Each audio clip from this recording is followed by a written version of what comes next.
na mom kwan wo mu de no fa so no eno na nya kwampa Honorable Dominic Ayine ena wo living wa hai wasi afutuo bebrebe ya wo mu de ma no efa owura Johnson Esiama Bank of Ghana amrado no Godfred Yebu Adam ye ntie ba akumpo ena ni nyina wo botugu ye enso na ya futupa MPP mrachebejafo na ebo attorney general abaso se case bi wo hono a na wonte ase no wakyerɛkyerɛ mu senti a watutetwa saa cases ni nyina mu the Ghanaian publisher yase Esiama onya fete kura so obeye Bank of Ghana amrado enti CDM for na charge His Excellency John Dramani Mahama say appointment ya wode ama Esiama no onsanji emfiri ninsem yase history ebejeje NDC for pa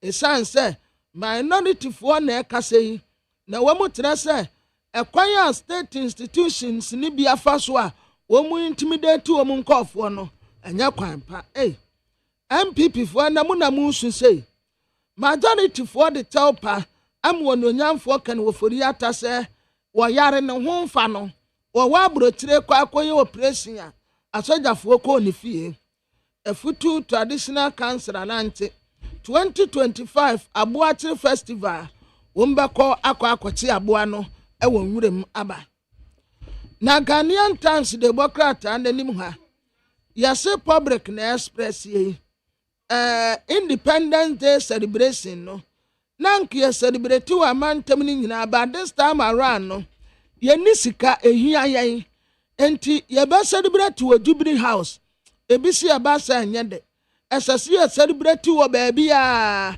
esan say ye Independence Day minority for na ekam kai no table no atene wo mutasa kwanya state institution de minority MPP for faso no enya wo no de kura afi ya ka kire mo se ansa ye beda sum ya de ka $370 million yo si entua maka power for nko ade a ene dumso ebesa aba abaya power committee bi na sa committee ne kwa akoshe security service ya ka security service ya aposifo ka ho asojafo ka ho immigration fo ka ho fire service fo ka ho wonu ma ya fa wo mu adwuma leta kura de ese kura ka ho yesi ye nkoshe se eya kwan pa ne ya fa so a ya fa wonu mu ana sanya kwan pan so a wo mu nsan ko nu wo mu abe the new crusading guy Democrat ananim ha yesi kan wo for ya tafie ya wo mu ko ready ye no de ende ya nya de papa but kan wo for ya tatuwe enya ade a MPP ni bia bekọ akoso na se nuama no ono abeso na ade but akwan ya modene fa so nso enya kwan papa majority leader en wo ka kire mrachebega fie en Ghana fo nyina se de si ye ebi nsi bio kan wo for ya tafie wonom na wo mu kobowura ye no enya ade a wo mu be ye sa ade ni bio afei His Excellency the former Vice President Dr. Alhaji Mahmoud Bawumia Harvard University every 14th year nne en wochina wobekọ akoma keynote address wo ho no mu adwumedie bi a wodi no watonsa ede afre no na nanom ayemfoni adesia wa wonwi etwamra sebejani no asu samani ntuni nansi awonwi honum bio emebunu ne kire sa he ne ha enna ya di democracy ani bue ebu mai na nanom ya hwan ya wo mu betumi aka kire mrachebejani se mani ntuni nansi kurom wo sa wo pegaram se pa wa wonwi ya eya na nanom ayemfo no ana ya garam se o me kona na aseninika no was ready to fight no atie sigotemu a wo tibie Henry Nanabuati na nabi en was His Excellency John Dramani Mahama say restart agenda no o manani enkoso na wonjai wechanting no na the new publisher nim ha ononyamfo kan wo fori ata en wo mutase ekwan a wo mu fa so a wo mu tena boso no enya kura but wo kata ne say wo pekura wonwu ye betu ni funu di aba no wa ba begina mra no na asɛm bi a sɛsi yebisa no Dr. Abdi Mustafa Hamid ɔse wayɛ ready special prosecutor to nsa frɛ no anɔpɛ wie numere ɔbɛba Council of State Elections no ɛtoada wɔn bɛto wɔ mmea ahodoɔ bi abuhyɛ copies 104.3 FM so ɛda fiada Valentine Day Magdalene wɔ saa adwuma bɛgyina konwa nkyɛ near the morning show papa ɛde ama mo live for Hot Digital Radio so London Unity Radio Worcester Massachusetts Kasebui ewo Peace 104.3 FM na Peace FM online or Facebook YouTube Despite Media and someone me debra mu bi and it's a National Labour Commission akasa de afa kwansidie ye wo hono microphone samo abewo so mo kan dane a aban nipa a wo so yi ebeka won hono enya emedruye Kasama former Center for Democratic Movement kyerɛ sɛ Dr. Johnson Asiama ya bɔ ne din ama ne Governor Bank of Ghana no entwa yenti aban enhwɛ ho asɛm enka Henry Nanaboache na bi say aban dada no mu nipa bi te sɛ Dr. Mustafa Hamid obi amfrɛ ne sɛ ahwehwɛ ne nsɛm nti deɛ OSP ka no ɔmo te ase a enye ye kɔ amonone nsɛm a America mampani Donald Trump wɔtutu na monfoforo na ne fade ho sɛ deɛ amanya watu mponte so no Europe amane bi ɛna ɔsɛ sɛ woni American tie wɔ adwadie mu ɔno nso de ɔhyɛ ɛbɛto wo adwadie nhyehyɛ a woni wɔ no ɛso ensɛm bi ka we no ho na mede som mo sɛ peace anopa no nsia kase aseda wɛkyire no JA Binding Company Limited or the bind stain remover and new bind 20 disinfectant bind stain remover and the feeling can be a wofi ho sink no mu e bind no walls no bebia e yile kama afa new bind 20 disinfectant no mo wadom peni omumu yo mo ha adwene bebre wofi ho yi e yo mo ho adwuma kama e ba container akese na nketo mu na se wo pe bia ton so de a wokɔ Melcom China Mall Shoprite Game Dreambell my 11 a onsa beka bi store na wo feature ho no so ebi wo ho eba container akese na nketo mu nti frɛ 0243 104883 0243 104883 and 0541 808096 ye wo Kivo hot pepper moko sam papa abedwa so ehye na de kakra bi na wo hia eba ewo sasha akese na nketo mu Kivo hot pepper ai kakra bi na wo hia noodles spaghetti shito stew fry enkwan ehye enso ede entipebim na ebeboa medimafo herbal center for chechomafo nyina e ka che so da yare sabia na be people kwa samaira it is yare bi hye ho wo pa awo ebia na waposo stroke na so sisia de oso hwehwen poko asamayira ankrofo sanmrane Dr. Time da so nti obeboa amwate asia hodin mu 0244 774282 0244 and 0500727215 0500727215 yeah well this way chocolate drink koko so fa so kan anopai de onu fiefo hia ka ho am eni so hye enmada roma ena kasebo iba medin nana ya kunedu afrika sebo no musibnim National Labour Commission ene sentrefo hia de nsama hodo bi atodwa afa adwuma a wo mo eye ho na Executive Secretary Emma National Labour Commission owura ofusu asamwa chechem de akyerese esanse aban anemsifo mienu wo se de wo ba beka commission no ho enyama medru yenti amomo adwuma no ekusa kakra adwuma no afa ne se egina kwantimfi twen wo mo na sai nipa mienu ye be free aban mo ba beka commission ho no eno emo ye mua etimi si ensam koso na se de mamra no de wo adwuma ho tumi ama wo mo no wo mutumi eye ne yi osisa wo hwa bosumi bia ntem no enkrofo apedie ho nsem adwuma ho nsem enkrofo de ba e National Labour Commission efri be se duotwe ekosi wo ha aduonum 80 to 120 cases eno omunya no bosumi bia eti akwa hia se commission be twentwen na adwuma ene ne nkonwase ase ekosi sa ban enkrofo mienu be ba be ka ho no ama nsem no e bo peso nanso omo warehyimu se obedi ho adwuma. Because of the change in government, for the constitution of the commission, we have two representatives from the government. And with the change in government, the two representatives from nominated by the previous government have ceased to hold office, and therefore the commission is now not properly constituted because we don't have a government representation. In the circumstances, the commission has not been able to sit since January. So we are waiting for the 2 nominees from government to fill the space, and then the commission will be properly constituted to sit as a panel and arbitrate on the case. Yes, we receive an average of 80 to 120 cases in a month. But certainly it is not all these cases that goes before the commission.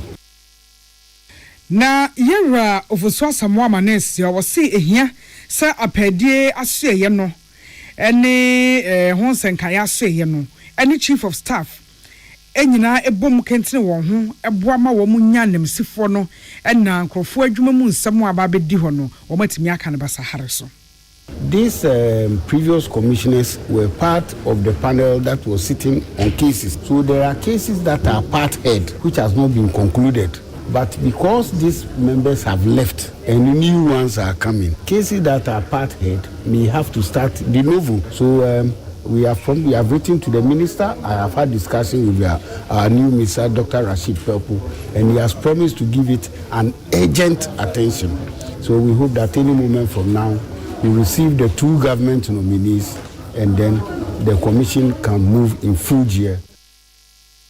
Onipo kasayi eye orofosu asamoyen sentreni Patricia Stefa Fisher ena ede sama ne boy ebreye kasamafo Emma Center for Democratic Movement era Elizabeth Asanto Abudu say anamono mampeni John Dramani Mahama etuye enyinaso enu nti wofa yam wode Dr. Johnson esiama be Governor Bank of Ghana no entweyi krata wode apedwa san kasa ewachi no say Dr. Johnson esiama ye hwehwani semu fa UT bank eguye ene Unibank nsensem no emu edi so mampeni tu sa anamono a na ankwa nkotweyi kra wachire mu bio so de achesa ban kwad wofo Attorney General Dr. Dominic Ayeni anamono wotutu ye ede afa ensama hodo bi ye ewo court no nefemu no ya namone a emumpi entwaye enyina sede e wosenka odi ejina na so ni say when he said Dr. Siama he's standing trial in 2 separate cases for his involvement in the collapse of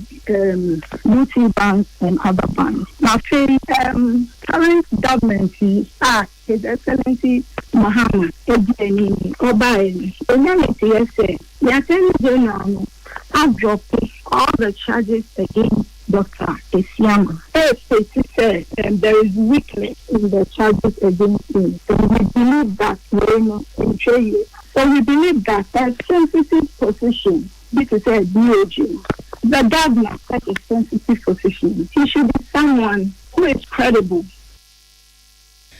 Onipo kasayi era Elizabeth Asanto Abudu wa manesi ha Osro mampeni joma manso so ma emra enye adwuma na se egrofo gina emra nim na asem ne yetwaso no enye ne papemu a.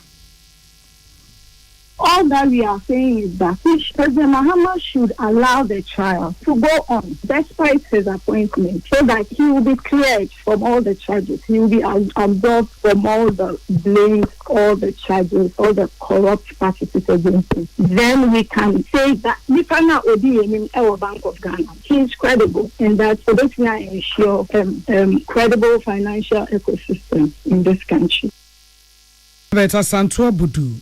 Okasama Center for Democratic Movement, George Oseni and Centrania, or the Amanibui Ebaye.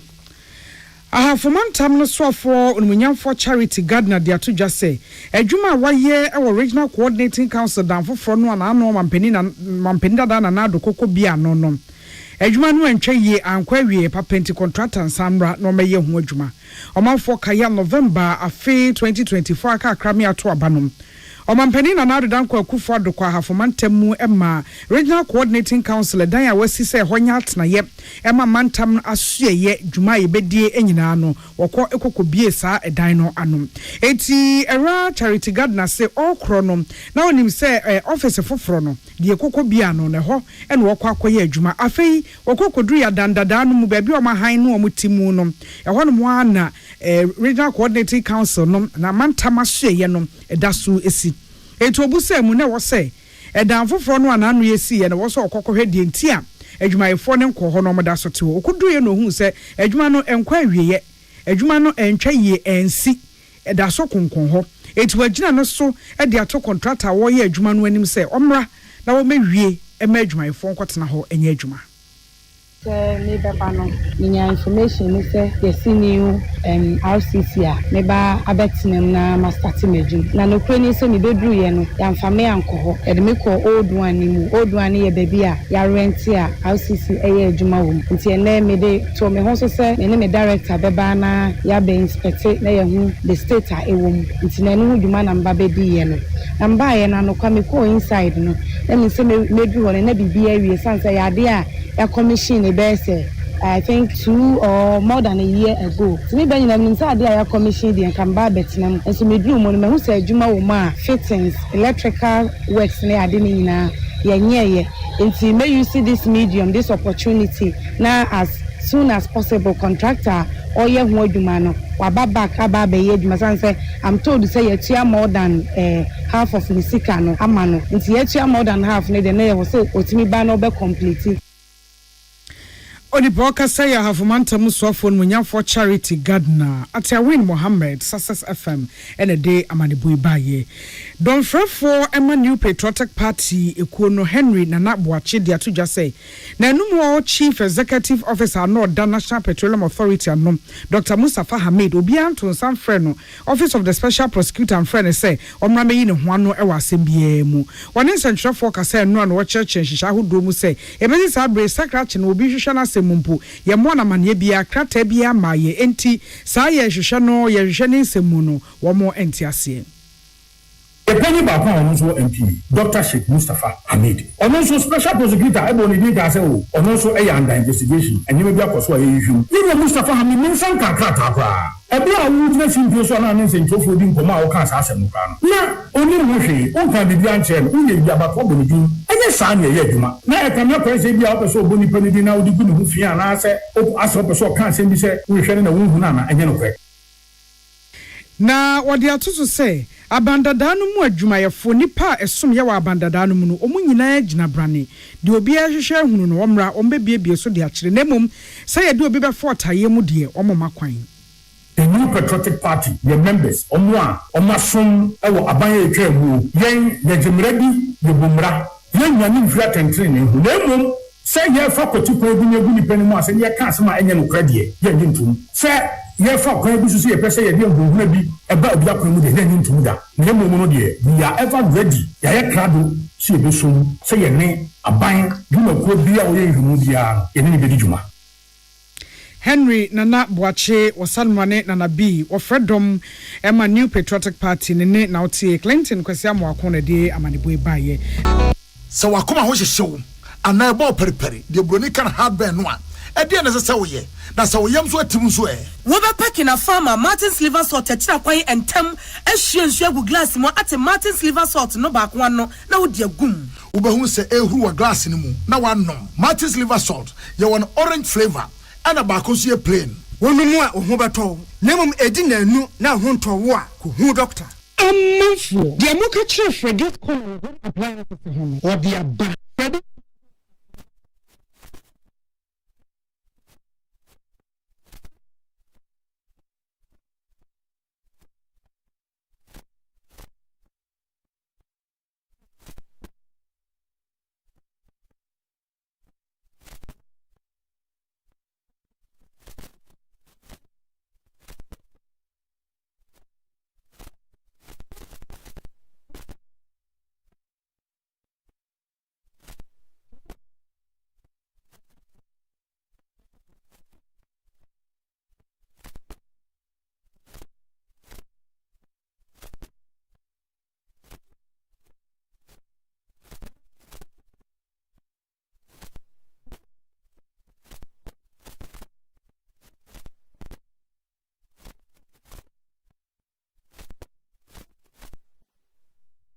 an alternative medical hospital been a Black History and a war America, China, Africa, and Ghana and Penifo Abonabaso say, or fire remo man for Tiapopa. Amin Scientific Hospital. I had a sabia, or one Fidian was so, Yawudaswa, and Fidian Chiro Yadi, and no sound so saw Yadi. Amin, expert or Kwan Croyario, one run when nam. na wa doctor for ne nurse for so what ma Amen scientific at the herbal, homeopathy, naturopathy, and reflexology nyina. Esayade. sa wona wo pe ana yare ne te same pa nyame adumunti yare expert Amen scientific ebeboa ma inshallah wo ho atɔ na wo so di adanse se de Ghana for ne abrochirefo bi di adanse no Accra, Amen scientific ewo dome, Obersnet Flats, and Alashibinso, our Klagon, Ebenashama Road, Underbridge Ope. Our Krabata P. Fre, non sure dear Ben 0245 275254 Ana 020 722 9505 Amen Scientific Herbal and Alternative Medical Hospital. Allow Shafi, Nyamene Yaresafo.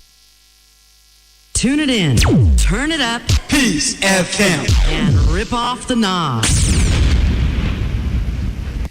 Medasi afei amononsem ni America mampani Donald Trump aka e de akire pani a wayi ne se wonhwe na dwadie so se woni apamfo bi ya wakeka omo abomu no woni sa hye krata asenti wo munyina no so nkonkoye nhwehwemu na Europe aman a womo ene America dwadie enhyedamwa America no womo fa ho asem Ramadan no no so enyire ne nhyehyemu pampe emfanwe womo saa no sa woniema ya efiri wo mamu eba yenye mamu ha se no e won hyehye bia sabe anyado wo yenye de eba e won hyehye ho eni kwan a ne so ayire yenye de mu pampe de hyawo de sabe ya America niema omo ye ene wo mo ne omo di dwa no obia emfa wo mo enwa na wode asemi eto dwa no asan den sa ahye krata ase e de ma e de adwuma na ehye mpanimfo isase wo mo enkoyem adwuma no wa hye wo mo ena wo ha aduwotwe na jesan ka hwemu a abosumi nsia se wo mo fa emuaye emra nanso Secretary of Commerce Howard Lutnick achechemu di achesem o metime di amanebu edi nkan po akwa Donald Trump bosome enan ai womi ne da a edi nkan we ka hihya hodo no a Donald Trump ye na wode aboa America nwuma ene adwade ne hihya hodo a wo mo eye no eho kasebo no asi ensemo me de ba ye bi ene se National Labour Commission is raban se wonya nemsi formra na wo muntimi ntra senkrofo apedie ho nsem ode aba no wonse ne koso basahare eso Kasamafo Emma Center for Democratic Movement say abayi makwan emma ni page na mra enim ebit se Owura Johnson Esiama yemfa ne fa emra ekwan so ensi na ne husan a na ne ho san anya sa the Bresa Bank of Ghana governor no na yato ho pe Henry Nanabuache Don Frefo Emma New Patriotic Party say Eni pebi ohon office of the special prosecutor and frɛ wo mo so mo meyi asembia no nanso da office of the prosecutor ne ekisia jaben ano entwa yie wo ma ye krado se obia o mpeso mo hwehwe na asem no mu di mra so nti midin nana ya kunedu J.A. Bini at the Bine say remove and new Bine 20 disinfectant. Yet it says if you have a DNA Gina Brane, I was told I can see an enketuamu 0243104883 0243104883 and 0541808096 Kivo hot pepper mokusho moko sampa pebi abedja so ya yedi ye aduane bia ye hia moko noodles shito spaghetti for ne nkwan eba e wo sizes akese ne enketuamu e hyehye enso de medima for about center se encha mon kan kyerɛ mo se enkrofo sanemrane Dr. Time da so mo fa mo yare ne mrapoko asemayira stroke wo pa wo sisiade anaso aposo 0244774282 and a 0500727215 yeah well this way chocolate drink cocoa so fa so kan anopai de onu fiefo hia ka ho a eni sushi me ma mo nyina achi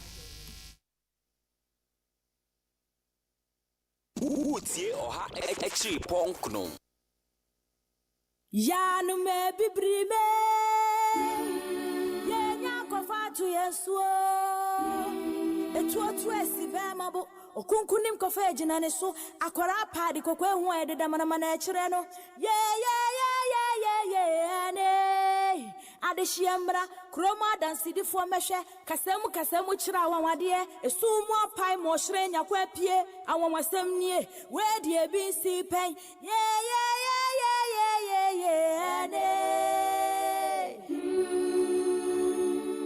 Neat FM ya mamwa kwaba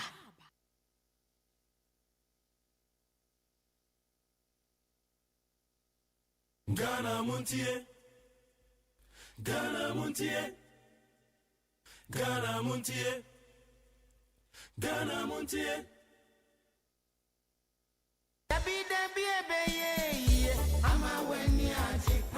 Best Point Savings and Loans. Best Point Savings and Loans. Sika krabia. Womu jina womu na so pampe. Na awiye mre yimwa. Wanhwe ya na sika krabia bi ede asokwada na wachinchinenti. Ene sese wunya sika krabia bi ti se. Best Point Savings and Loans. Omuda soa eya adwumaden atutu sika sem amano awie peye. Na enhyehyɛ pa womu mo customers ye. Eye bocho. Na foforo kra womu ede aba montin eye. Best Mobile Banking. Na kyerese bank no na wo ye no wo phone no so no. Enu nti se si ade. Se yesa line tintintin anase wo se wadachi e wo sika krabia hode. Eni ho bio na ani kasem mako e ka ho ne se. Wo betumi asende sika asan agi sika e wo phone so. Wo betumi asan atua wo bills. Ebi etese DSTV, Go TV, Star Times, Empo electricity bill, any water bills nyina no. Ubetumi atua afi wo phone no so wa bra wo ti baabi edwojo. Na wo mpe we ede na wo be. Enu nti ye hia ne se ubebu account e wo Best Point Savings and Loans. Na wo wi na wa dial *277#. Na wo demukra. Washe banki na ye fofofo sa no. Ha, Best Point Savings and Loans. Ya makofa Best Mobile Banking aba. Jimmy so say, wo phone nie, wo sika suni. Best Point Savings and Loans. Best Point Savings and Loans. Your dream, our business. Best Point Ghana Montie. Na mansanya so. Adawro Kofi Aman homene so ejiji tonton sansan e wo neat. 100.9 FM.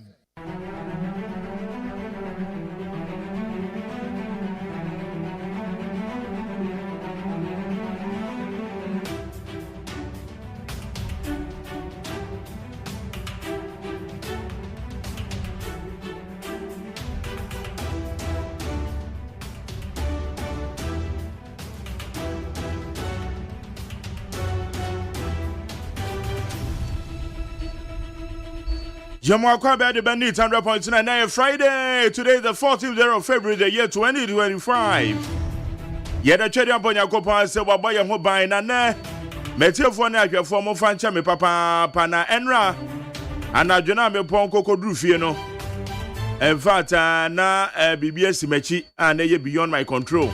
It's an adjunior na de intimate. And that's the reason mo fancha me pa. Yeah, bro. Hey, Jamaica and wo. Ite mo fanche me. Na bibi esimechi pa na eye beyond my control. Ya na dwi pa de na form.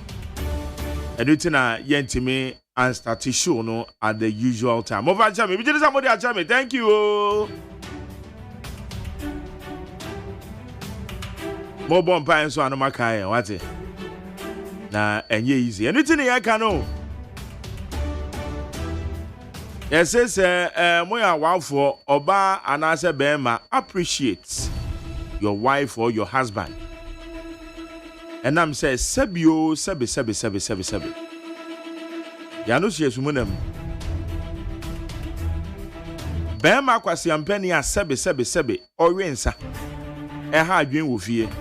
No so wonfa so chen bema wewu edi agya na yere ne ma ho oba dabia dede koduvia dede eso wonfa so echen oba sebe wewu agya nukunu ene ne ma ho nyame kan ye ho medin de luxurious agyeman abondo nsia na pam nti kwada ne de mesra mo saba na de obi awie because school bus ne bo school bus ne ba nti by now pa wonya ya oba no wade enwie de ne pa chopa ene tentem wate koko bi no ba no ma no tentem no school muntem why check in school uniform ne pa bo no why ebia baby na wa ya oba pe obomodi anu wa hwe na wa ma ye shoemaker bi no wa pempam kama ye kwa anim gidigidi amasa cha me kwabra ma afo atena se the Valentine's edition of Ghana Montie. Brother? Brother say, oh, right. awurade ayɛ nyame ayɛ bio deɛ hia yɛ nkwa that's all ahoɔden that's all sɛ nkwa wɔ hɔ na sɛ ahoɔden wɔ hɔ a deɛ aka no yɛ bonus ɛnenamu nkakra ɛbɛfa just have a good heart nyakoma pa ɛntene obiara ho bɔne ɛmfa bɔne nhyɛ wo mu na nante awurade akwan mu sɛ wo na mu saa nkakra was blessed are the pure in heart for they shall see God dakro wɔtete ɛbɛso so enti sunkwa nkwa ne anwade na ehia wo yes ɛno pɛ wo de sunkwa that's all ɛsrɛ awurade sɛ ɔmfa wo nkɔmmra asomdiem pɛpɛpɛ ɔnhyɛ wo kra ne wo nipadua so ɛho mma asɛm bɔne na wodie wɔ mu a nsa bɛka atiefo yɛn kwan anim yɛbɛhwɛ da wɔbɔ nkrataa mu sɛ kwabena happy Valentine's Day to you. Oh, many happy returns. Thank you, my brother. Many happy returns. Thank you, brother. Many happy thank you so much. Returns. That's right. Kwabena yɛyɛ so na mihu sɛ menya airtime 20 Ghana cedis. Hey. Eti me wɔ hɔ na ɔbaa bi frɛ me. No say my Jerry jeni no ambeka se man yen celebrate too. Ojina man ni nyina na mu. Wo so o gift a wo de ma me no 20 Ghana. Airtime 20 Ghana say but many so. I'm so because Valentine gift dey menya bi ache o.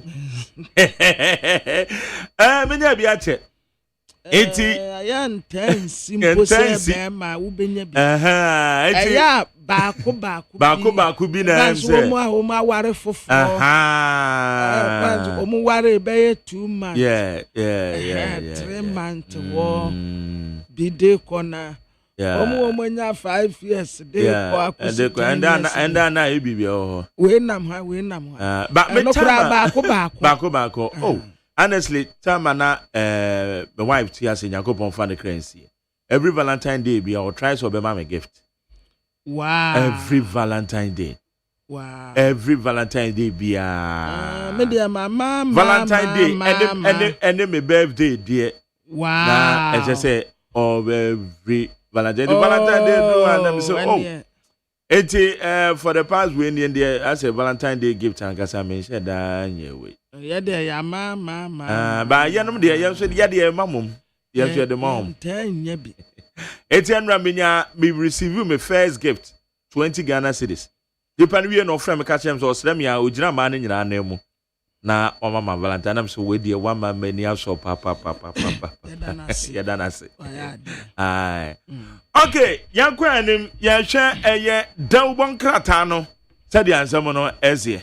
And the Yambo boss to my abusuafo de bokra time de mamu atema mu akwa bebie eye telegraphic de bokra ta aban apa committee bi se wo mu nkotena asenya nhysem efiri bra MPP aban tena akonya so asojafo aposifo immigration officers fire service for prison service for all the services you know.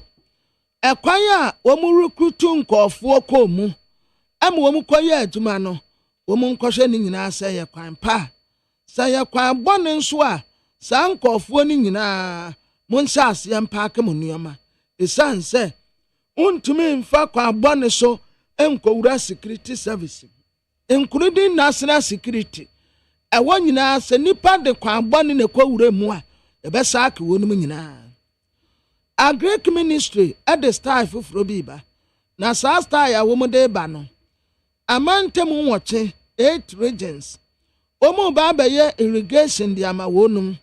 Sa irrigation no babu akuafo. And to obenya nsuo ade agu no ba iswa 24/7. Afini nyina bekwa wieye omenya nsuo agu no ba iso. Se ba se dia eni ombedua no ba inu bebre aduane eba bebusu o Ghana car power force ya de wonum ka e ka ya de ne te se ye koto kresin na ye de gu ya ka ne mu so kresin wura ne ya de ne ka bebre ya ye ntu ya ye ɛno nti si yɛntua deɛ a yɛkɔ akɔtɔ kresi bie mu a wɔmfa ma yɛ ne yɛkɔ akɔda sum mu ne saa wo nti car power foɔ se yɛde wɔnom ka $370 million yo si yankɔ ankotua ka no a sɛ pokura nsuo togum wɔn bɛgye wɔn power wɔn gye wɔn power firi yɛn nsam a yɛba abɛda sum mu mo nhyɛ no nso ɛ majority leader yɛ onyanfoɔ maama ayarega ɛne wɔka sɛ wɔse both political parties no sɛ yɛ NDC o sɛ yɛ MPP o sɛ yɛ gumu o political parties ahodoɔ no nyinaa wɔn tu wɔn ho accountable kyerɛ sɛ si yɛma obi di brɛ na so wodi wɔman sika anaasɛ wantoto wɔman no sika yɛyia yɛafrɛ nipa korɔ so ɔmabu akonta ɛni kwan sɛ political party bi bufuo na wɔsɔ no gyina nipa korɔ tie san sɛ ɛyɛ ɔman no wɔn nyinaa kyekyere sika no ɛni kwan sɛ nyinu gu kwa obiara bɛbu akonta nkwansia bi asi ɛbɛn walewale enipa nkron atoa nananom wansie do amunum waa ɛna nipa 15 nso aprepre mu aden pa na wo sɛ cars yɛ da no sɛ yia ayam sɛ gyerebe Democrat Daily Dispatch ɛna mede ɛsama muyi na Daily Dispatch anim ha wɔde onyanfoɔ kan wɔfori atamfo ni abetoa ɛna wɔde ne nsa sum nano na sɛdeɛ wɔde ne nsa sum nano no ɛte si obi a wɔtɔ awurade anim ma tɛ awurade anim wabrɛ na so ase ɛtie me mpaebɔ saa papa no onyanfoɔ kan wɔfori ata wayɛ mema mani so akyerɛ bepahin na memu afiri bɛba memu afiri awurade MPP mmarahyɛbagyafoɔ ɛne wɔn tɛ sɛ obi anya awurade sɛ wɔkɔ akɔso aka na wɔfori ata cross ama no wɔno anso ano cross wɔno anso anasɛ nnua simo bi ani wɔno wakɔ akɔgye bi aso ama no wedi ɔno ankasa wɔnso anasɛ nnua na mmom ɛkwan a wɔn de no fa so deɛ ɛnyɛ kwan pa ɛne wɔn wɔte wei yɛde ne kɔkɔɔto a MPP mmarahyɛbagyani bi ani wɔn mu a wɔbɛnya adagyeɛ sɛ wɔkɔ akɔtwitwa agye no anaasɛ wɔkɔ akɔdi n'akyi wɔno ankɔyɛ n'adwuma MPP mmarahyɛbagyafoɔ bie ɛne wɔn bɔ attorney general aba so sɛ wɔayɛ adeɛ paa bra wɔyɛ press conference a wɔde nsɛm bi ato dwa ɛfa cases ahodoɔ a wɔtwitwa mu no MPP mmarahyɛbagyafoɔ sɛ atɔ wɔn mu asom paa mpanin sɛ akɔm ɛne nkyerɛmu yɛwura Godfred Yabo Adame former attorney general wɔde ne mfoni abɛto anum sɛ wɔhyɛ ne spares no a wɔde kɔ ade school no ɛne wɔkura microphone ɛyɛ Dominica Yene ɛne wɔka kyerɛ Godfred Yabo Adame sɛ wɔn tu no foa atam wɔyɛ attorney general ne ka kyɛn sɛ Godfred asɛm a wɔde nkɔfoɔ yi ɛkɔkɔ di akɔneaba yi enyinasoɔ bi ani so daate ebebu abɔ Godfred Yabo Adame de afutu a wɔn de maa na afutu pa ne nyinaa to nkyɛn ɛne wɔkɔgye anim guaseɛ ɛno nti na nam so a cases ni wɔ hɔ nom a wɔn titam bi te sɛ Dr. Johnson Esiama mfie nwɔkye wɔanya bibia amfa amɔ no ɛsan sɛ asɛm no na ɛni nyinasoɔ Richard Japa yɛsi ayɛ wɔ no ɛna olidi nkɔfoɔ ɛkɔ kan ofori atafie sɛ nkomo kɔ akɔbɔ search atoɔ mu kɔ na kan woni hɔ sɛ munim sɛ ne ho mfa ne nti wɔ aburokyire MPP mmarahyɛbagyafoɔ mu bɔ attorney general aba so no ɛno nso ɛwɔ ha bio na Ghanaian publisher nim ha Dr. Johnson Esiama ne mfoni da hanom sɛ wɔhyɛ space a yɛde kan sika no ɛne wɔbɔ tie nso tie ne yɛ sika yɛsi Esiama Bank of Ghana amrado no dwuma no wɔnyɛ fit bibi etosini ɛwɔ ne dwumadi a wɔkɔ akɔdi no enti CDM foɔ ɛna ɛka kyerɛ mampani John Dramani Mahama sɛ appointment a wɔde ama papa no wɔnsan nye na adeɛ minority foɔ na ɛna de wɔn kam kae na sɛnti a wɔn kam ne sɛ wɔn tɛ sɛ state institutions no ɛna aban yusu wɔnum ɛna wɔde intimidate wɔn MPP foɔ no na wɔsi history paa na ɛsa agye ne ho sɛ MPP foɔ na ɛna de wɔn kam kae sɛ dan time a muti mirika ekọ jonjina pofie ko ransack wonum te sa ne nioma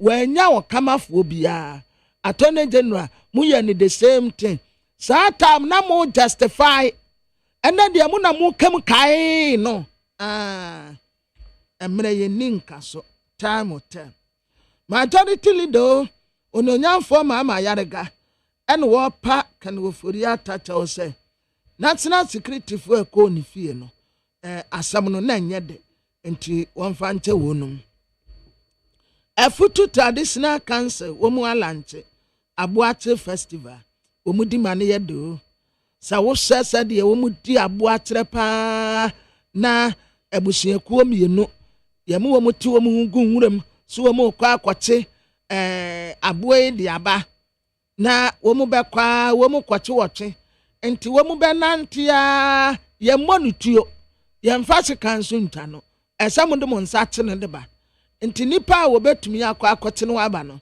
na teso on ne di nkunim eno achi kura wo hye masquerade a aya na wo mu masquerade wo empotem wono mu a what popi hey ni nyina ya saso wa no apekwa sowa ekwa sowa ekwa sowa ekwa sowa ekwa sowa ekwa sowa omu ya mane ya fese omu alanche na Ghanaian Times ya nimu hanum sei adwuma no a mepe no anie we de wo beye sojeni but wo ye sojeni a ni dibre no kwa nimu pa wo mu atase kokko no a wo mu sete no wo mu ase down black no esankofo no a na wo ye de kane tete pa ye go na de desio na du se na ye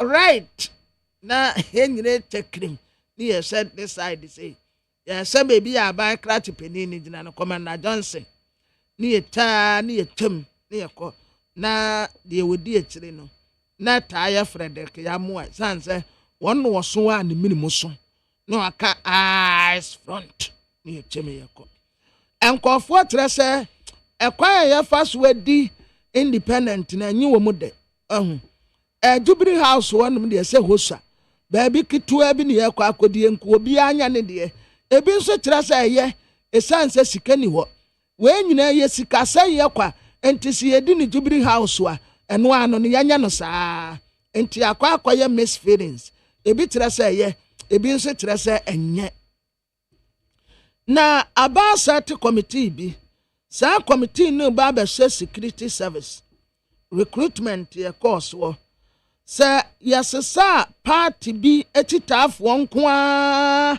ene kwura security service mu wa bra wo mu qualify a ye kwa akose se wo qualify na kwura security service ya wankasa sase park onioma ne ko minority fo ani nyekura ekwan aban ede ne nkofo efa so no wode woni onyamfo jonjina poni mfoni abatoa ene wo sa no space no a wodi di minister of energy no atade esene sei ya tere power wo eye car power ya di wonum ka $370 million ya si entia ma wonum a wo mu bedum wo mu generator no wo mu dum generator ni sei wom ya benya dum so na nse kura dum so no kura asase a ebebeba kwabra na nse kanea ne dundundundum o yes Ekane ndudumiti asasi e baba Meka say Ebra West African Gas Pipeline Company. Womo share so nim so ma share maintenance na say. Womo share. Honorable John Jinapo the energy minister. O share that beka say your reserves are your one. Enya de a ye beko ye dum so mo. Because your reserves in betime sustain yen. Ebra West African Gas Pipeline for asasi e your madwuma. Etina say de ankane ne dundum no. Ye nim die nti because wo kwa bo say na fa baby unim say enane nansa ye area ha ye ye top ha farms are large ho na edum na so na say kan ya dundundundum nti say yetimi hu say what has been the challenge say honorable John Jinapo maybe a onkasa sanka wo ye press conference yes and all through the reality, our energy sector, Kadon Sabeguti. Reality near that energy sector no eka misappropriation of funds. Misappropriation they are no near auditor general for the casa. I'm telling you, Marjorie. And to ye basa they say eka that what they are fine. I can say misappropriation. They say Minister of Energy no. Na enkophobia fa wonom se galamsey. Womu galamsey petia. Eniama nko a womu akra ba yetua wonom ka wa bra sa niema no kura womu hia. On kasa. Bas wo so kasa. Sectors ya hudo ni nyina de da fom team ay energy. But I have the belief they have to there should be a solution. The president papa say who so who was scanner with this year be who wonsu wonsu bebre obesu kakra bi David so who was scanner bema if you have money yes but well we have to know and to say you because a card da ho eka na car power for nko ade mposan $370 million US. IPP for no eka. But in fact, there be yanka say in doom so aba extensively. Yeah, but enkania edundum. Yeah. Yes, enkania edundum. Say was in free baby aye. Enti na yembet na baby papa. Okay. All right. Because also the one ania endum. But nan saying because we share pre-mantem cry say ya. A pre-mantem of late and corner and surrounding say in kania dundum pa ewo ho. I want me I want there be susu say be a better challenge because the rate in kania dundum wo ho no be tiase enye sa na eti wo baby a beti won cry. Ma jare me boy ECG for abaso. Yeah. The problem be na wo na wo fra wo mo yade endo krepa e na wo mutimi emma challenge no say taifa your hwana kania dum ye na me fra ECG for wo mo fine na in fact na na dwonso wo mo fine yeah na wo mo bisa me na me kirekire na me time kania no dum na no so okay fine wo be report nyameni ni penem within be 1 hour time no na kania ne baaye and I can't and buy and also offer one major number no be say number way your contact where are you to my friend say I one more friend no say the problem has been restored and pounds on a can anaba eti enya can ya dundum nyina na beka say you dum so e bi your how be na esi and ntina yes say o can ya dum a fa ECG one customer service na ya adwuma pa ne de ye bo ma ba so e ya adwuma eti o can ya dum a no ma friend 0302 611. I'm not any where you the mighty for Sadia. Yeah, no, what free bisa. So, be quite your how be na idea. AC 0302 611. Say number way. So, what free you see the phone number? Or how be any offer one bit to me. One baby say bisa questions, baby. Can then do maybe a landmark be or her landmark any chance to be on bit to me. Who I won't be say say no ma we nyina. What digital address can I dey ma. Good. Yan ko enim. Abusiafo the new weekend crusading guide or the Dr. Stephen Amwa nimfoni abatu a friend esteka. And walker say ekwan national security for fa so a wo mu call onyanfo kan wofuri atafie no. Enim guase pa. Say nemre pa baby aga na edroin. National security for call akodiya kura wonum nya akodiya ketua wom kura sekan apia ajan AK-47 nuclear weapon mass destruction atomic bombs ena wom di nyina kwa papa fie ye wosesa ade no wom ye no eye titile His Excellency the Vice President former Dr. Alhaji Mahmood Bawumia Harvard University womu ye program bi aton sa friend so mekasa enti ye nna no wotena ono no ye wobema keynote address no semunim Dr. Alhaji Mahmood Bawumia say eba no ne delivery pa dia no way obe deliver kama ati yanim wo ho aban so obeye irrigation edi ama amantem wote na sa amantem wote no anya ade nsuo behia wonum da esi akrama chenyinti weda no asesa ebre sese nsuo to na ewie ebo ebre sese ewie ebo na nsuo to enti amakuafo no abonyanya so womunya se nsuo dia wombetumi edua no bai bebre mebuna womuwo awonwi ene womu tese wo hene no na nanom ayemfo wompotem wetamra sebejeni nasu samra sebejeni no woye galamse enti womu agunsa asa tedwan egune na aso se manu ntu ne nansi constituency obi Mama sade na etwemo say ye twa obi asu Supreme Court there was Supreme Court ruling against banishment say ye twa obi asu Supreme Court ruling sade away da member yes na cha na nanom se MP ni ye galamse okay oya galamse fine but o se wetwa nasu no eni Ghana ye mra biamo eno na mebunu no ye ni mra biamo ye ni mra biam ba jo mebunu na ye press conference no mo say se wo pe galamse mu campaigns ya wo mpotem ho ye na nanom no me kwampo de anya kwampo na mehwe se obi ye galamse ya mra ni si afo ni na nanom na ye amra ni wo mu ni se MP na ye amra ani ni ndi na mo what I'm saying is se na nanom be sore se wo matwa obi asu eni Ghana ye mra biamu dabi se wo betwa obi asu ya wo freedom of movement obi atimi ko ba bia na wo se ye twa wasu se mentu wo na nsi ha eye a cake ebia na nanom ni mo ko redeem ra wo mo pelo ye bi no chechiro mu because sad and the cham Supreme Court really against banishment da na we na obeka se weto obi enti say betwa obi asu mesi ka biam na twam eye tetele the okan tetele eye teteten kantete kantete nsamunu mu intene dia wo mu se betwa osu ndi wo mu nyimfiri ho wo mu ntimi ntwa na su se wo mu susu se mpini ye bibi na enkoyi a wo mu fa ne fa mra kwan so yes na mabunu no so wo mu susu se da bia nya mpini na mom na nanom na eye mra kwan so na se wo mu defa wo obi ntimi kogina obi se betwa obi asu enbra ndi ye mfa to bola so na ndi na nanom we nria se be manimu a wo ya no hyesumu na we ndi matu petetu go Ghana mra bia ne wa kire se twa obi asu etwam kura dadada amran ko enim na at the new publisher de bokata nanim ha ononyamfo kan ofori atada ha but we de nanim ayemobo etese obi a wayare ya fe no wote apo said de nipa kura nim tie no sa pepepe na nanim tie ni yase NDC deputy general secretary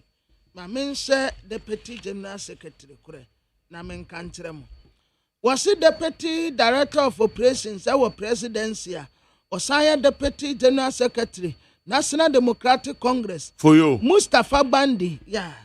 And Waka say. Was one on young folk and Wofuriata. Nyamim Pengu. Se wo wumpo. Womu batini funu di ababe jina court. Na kwa dubia safatano. Ya diabon we sanse. We ti wo meyi enya pa. Wamu wo meya boka. Sika ya shirino. Enya sika ketua. Entu ano de mayo hospital wanum no awada no se wo wumpo wo mbekọ akọtena ba edna ba abegina court a obebu akonta afei Mustafa Abdul Hamid wo muta frɛ no jato no wo trese wo wono wo ha wontu kwa won kɔ ba bia wonye fugitive ya frɛ na no pewie nyimre obeba 1.3 billion Ghana cedis no anu wo mo ka no obeba bebu akonta adodo Council of State yaba to yana Miami yenu basbasa ya course wonti yentumi anto aba ne bia special da santimantem awurade ya adom ajuada enne ye dafiada memenda kwesi ada ajuada se awurade ya adom ne yatinkwam a yebesa akoto aba no wo no kama na yenwu nipa obeye Council of State ade amaye. The fight against Galamsey is still a challenge. What can be done to end the menace? The inside the Democrat and Animuha, Ora Johnson is here Dunkatia, and Walker say, was a Kotoka International Airport no. You are more Yancy near Chenyidino, near the Atokwame Nkrumah, and Tiabaya was sergeant for Dr. Kwame Nkrumah International Airport. kotokai wono na ne dia da so a why not so ba change no etie de nkatia na ekasa oh wose ese ya de to Kwame Nkrumah masa sade wo mkofa ba de manson bebre o musa kotoka wa anya hweo za aminu mienu you and I were not there o mo mfanto na nando e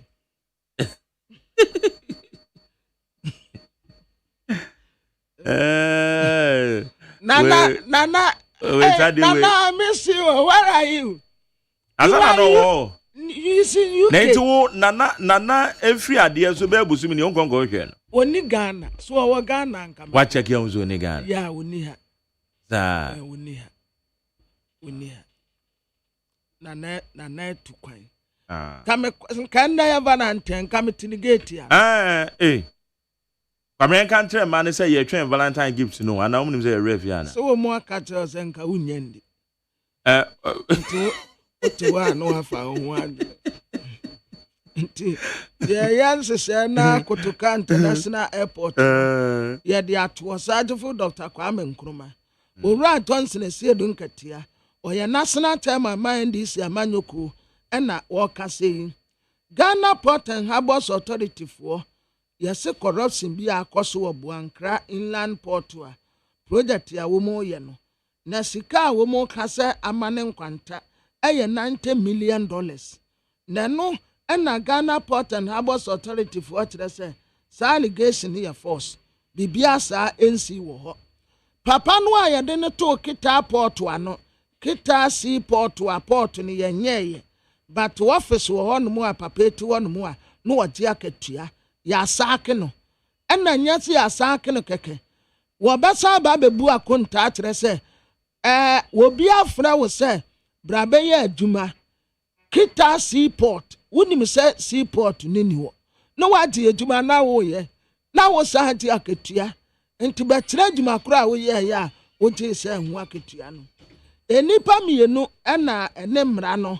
ekwa akodie wo mutase Western Region Judiciary Israel for we there Israel asamwa ye hunhum Israel sa na Pentecost for na SDA omude kire ye hunhum Israel when say Israel say we are Christo ni na onim na ko Israel ba say obomodin aso ba abrabo konkron omunya Christians yo me say we ye Christo ni ana ukohoba yo ese wo ye dey ese wo ba abrabo konkron o wo yire a ente say okokofa yire chi e wo Israel na wako Israel ba akwantu konkron ni say yezo bibo ya kwantu konkron e kro bibia ni wo akwantu konkron ni ye ka o se bibia ni ndam se bibia ni wo bibia ye wu Yesu num ni ade titi a wo ma develop wo nyina o wo ma develop wo ma develop wo nyina sisi adan eye yi bibia na mo se Bethlehem woni na yin for say wo ma develop wo nyina na yin for say Israel develop yo we develop bibia ensuo no a ye go Yesu esi Jordan woman sisi down wo estate developers afa wonyina ma odame ma metre editor make am say ukwo Israel ba wo yire ente so fa na chi o nware ye ente say ukokofo ba ani e obi anko wo sadia na ya wo say Israel honum ye ya me say e honum ba bia wo keka kan estate developers craft how said you omunum cigarette pa Israel for estate developers Jerusalem what Kansas state mu ato ho nyina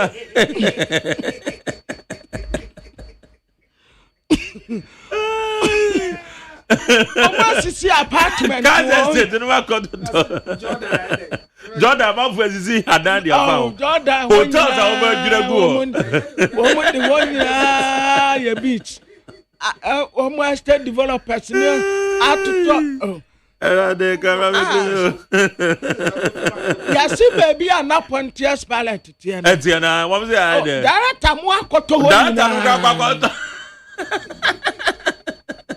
Omakoto kura bubu kura de ba be ka museum foforo. Enti hwe ni ho. Ya de gara. Bia ni wo. Aba ko mi o. Omo kura mu nya Christians. Eni wo mu mpa duma o. Da. Mo ba ko hansra we nti wo mbanya ska chichiri kuro. Chichiri kuro na sansa hwe na no anom chichiri kuro no. Omo do tourism de. Bia ni wo omo nya hwe o. Omo mo bra bia Wombanum cigarette fiti anopa kosi anya. No ota kwankwa nu ase. So am say wo ho pa. What dem call that? Ewo nyina ba bia na mo se Yesu kobo mpaya. And there's some there ba. Yesu kobo mpaya. Mose ne. Ero num pie be hye ne bi bia na abo wo no. Wo mo apaya abo ni nyina. Ya de sisi adan. She ni wo. And I mean, she said, I'm making it in a washer down. I'll just a green one. Messi will be a wako Israel, baby. TNE, wako Israel, about what Tim and Chan with Tino. Wako Israel, ba. I went to Kron, I'll call you. So I went to Kron, Shady, and 1 hour, you I saw Barbara, but Kron. Now, I don't assassin here one no pay. Asamuye ahia papa. Nya me say na ti make our mama baso say dia make na no kre. Kwa media me say Zoom lion say o the next trip no de mebeko. Okoba ene say yakoba ye nyina ye beba abetena kuro yi. Na daily satellite anim ha ye say adehye wo Brem Central say omo pe kusi brako. Se omeye aban krachipini ononyamfo kan woforiata MPP ekuo ba ko aye frɛ ne se afa omuso omani nje ne ekoso no kra ade a special prosecutor ne national security for ye no omumpe school under 3 awo bono region omuso ato atese ewo ba bia enti monhye na monsisi schools wadan emfama wonumu na de bokrata daily post wanim ha wo mutra se Dominica yene jinapo ejeni mbuate agbaja ena ko wo mu akeka ka ho mu MPP fo ena commentators ya muti kuro yi mu a mu ya nhyehyɛ ni mu saa tamu a yɛde national security asojafo aposifo ɛfa akode that time kromu kuta bucket cars ya kase no a Ushe movie Kenneth no ede kwa akono sa bucket cars no ekuta mo cars eko aye na fie eko jinapo fie eko ejenimbu atin fie eko agbaja fie ade a wo mu de koye wo no mu pa. You are all in this country, you didn't talk. Nema ekwa yede nema ene ne yire no mu fa so.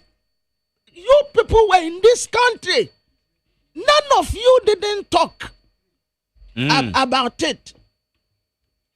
And yadi ya wonumwa communicators ni asuafo yi edimirika na yarefo na muye ni say. Yarefo na papa kra ya so okoye operation. Ya say wudi wani ahu.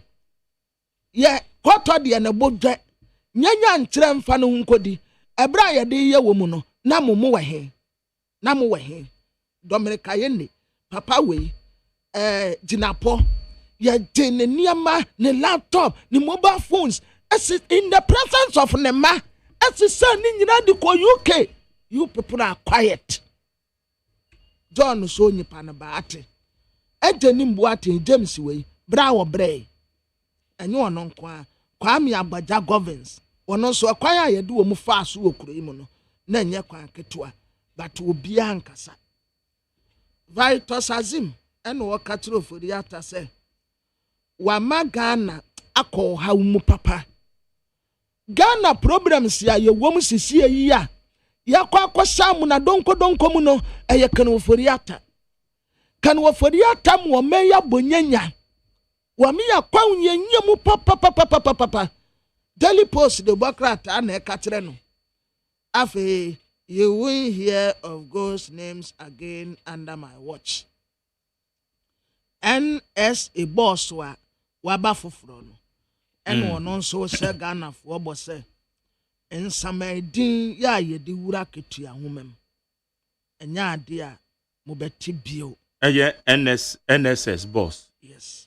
Pamne NSS boss asema wo kan e na atwe madwen se bibi but answer na no daily satellite say daily satellite da ho. Yeah.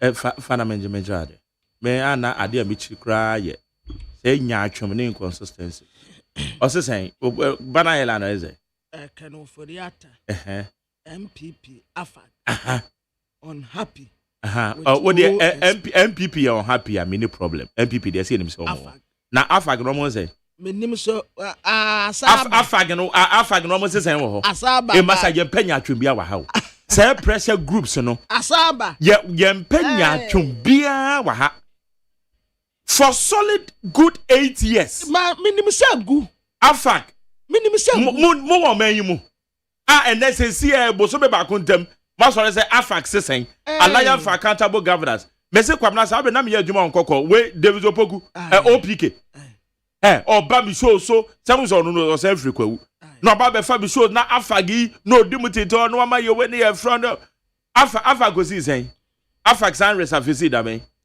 afe na afag asan aba masa ye pesa hypocrisy and inconsistencies no ha our pressure groups in the Kwabena is about time I say a catcher of say you go woman ye nyatwom woman ye hypocrite ye ka Ghana for woman ye hypocrite and no den pa na e ye woman form pressure groups committee for joint action what I CJ aye NDC by na woman pay for chance in your position ya to woman ka biem aye but woman de MPP by and woman ma biem etimi wo say woman na woman say okay go na ma say NDC ba ni ama MPP ba ama na mo afaga mo bury surface say afag mo say back yes say let my vote count ya ntamo ka BM MPP ba omukojiji post Pastor say pressure groups and it's about time that we have to tell them on their face say hypocrisy ni yempe biem ke Vama wo group wo de ya hwa de Baka Vama wo and eso manya attorney general so cancel wo case no drop charges wo de ya hwe mo see from democracy hub demonstrations amaya wo Ghana ha enti ya hwa say e bia na aban we de bia na bibia be ko yie dia but aban bia no ya 100% anya wo majadi across at the fansam trefo nyina mu so say yet kuro a ye behwe pa and some trefo nya twom ade tuntum pa wonka every time no nya twom ne di nya won hypocrisy ade na ya o say da bia meka say you nipa no be consistent kakra consistency ade bia ya very important o men ko kan we na ade ne dane dia wa ba be ka bibi foforo ya nya nkwada o Ghana ha o ya nya nkwada wa anti enemu kasa enkane na ne ya sebe ne ya nwi nkwa akira ene ne de sebe ya nyini okay be ka bia kira ye be kira wase wo kasa ye be kira wase ye be kira se masa na wade we net say and na na ye de fa ho na fe ne address the substantive matter won ese o mamu nyina no ye nyina ye gitum se ete se ye kikiro man no man ko nkan yo won say back to NSS boss wonim say NSS boss yi wa ye adwuma wo NSS na ende ya boni din so ye NSS boss yo enti no ye adwuma wo ho even though MPP ban wo ma mpam no MPP buy no one more transfer no. So them say such positions no one year politically affiliated I am farmer wo. Yeah farmer one more transfer no call Madina Bokobi because ono eka no also no more than call northern region one or say there be northern region what the mesu so anomne ade. One man pam no. Why adwuma wo NSS wa Madina Bokobi eno wa o man panyin de aboni din a ene wa ba be NSS director. Kwabna so baby am di free ba no. Say am no ka say. wonim say nurses a ye fa wo mo ya ka tro mo say obi antene fie ye fa wo mo adwuma fa wo adwuma eye after 7 December sa nurses ni nyina ye so wo ntene fie o mo fa nurses after 7 December me pancho nurses bi ya ka tro mo say wo ntene fie oh okay teachers I've been informed I'm yet to verify say akyerɛkyerɛfoɔ bi a wɔn fa wɔn adwuma no kora somewhere November wɔn man fa wɔn adwuma December November ɛna wɔn fa wɔn adwuma yɛ ka kyerɛ wɔn sɛ wɔn ntena fie eti mi bisa sɛ polisifoɔ nso a yɛfa wɔn nso wɔn ba abɛtena fie anaasɛ sogyafoɔ a yɛfa wɔn afɛn wɔn apaa committee a wɔn kɔhwɛ mu wɔn bɛtena fie anaa bakwabena you see yɛnyɛ realistic na yɛnka nokore bi nkyerɛ yɛn ho bon enra bibisa Shamima Muslim question bi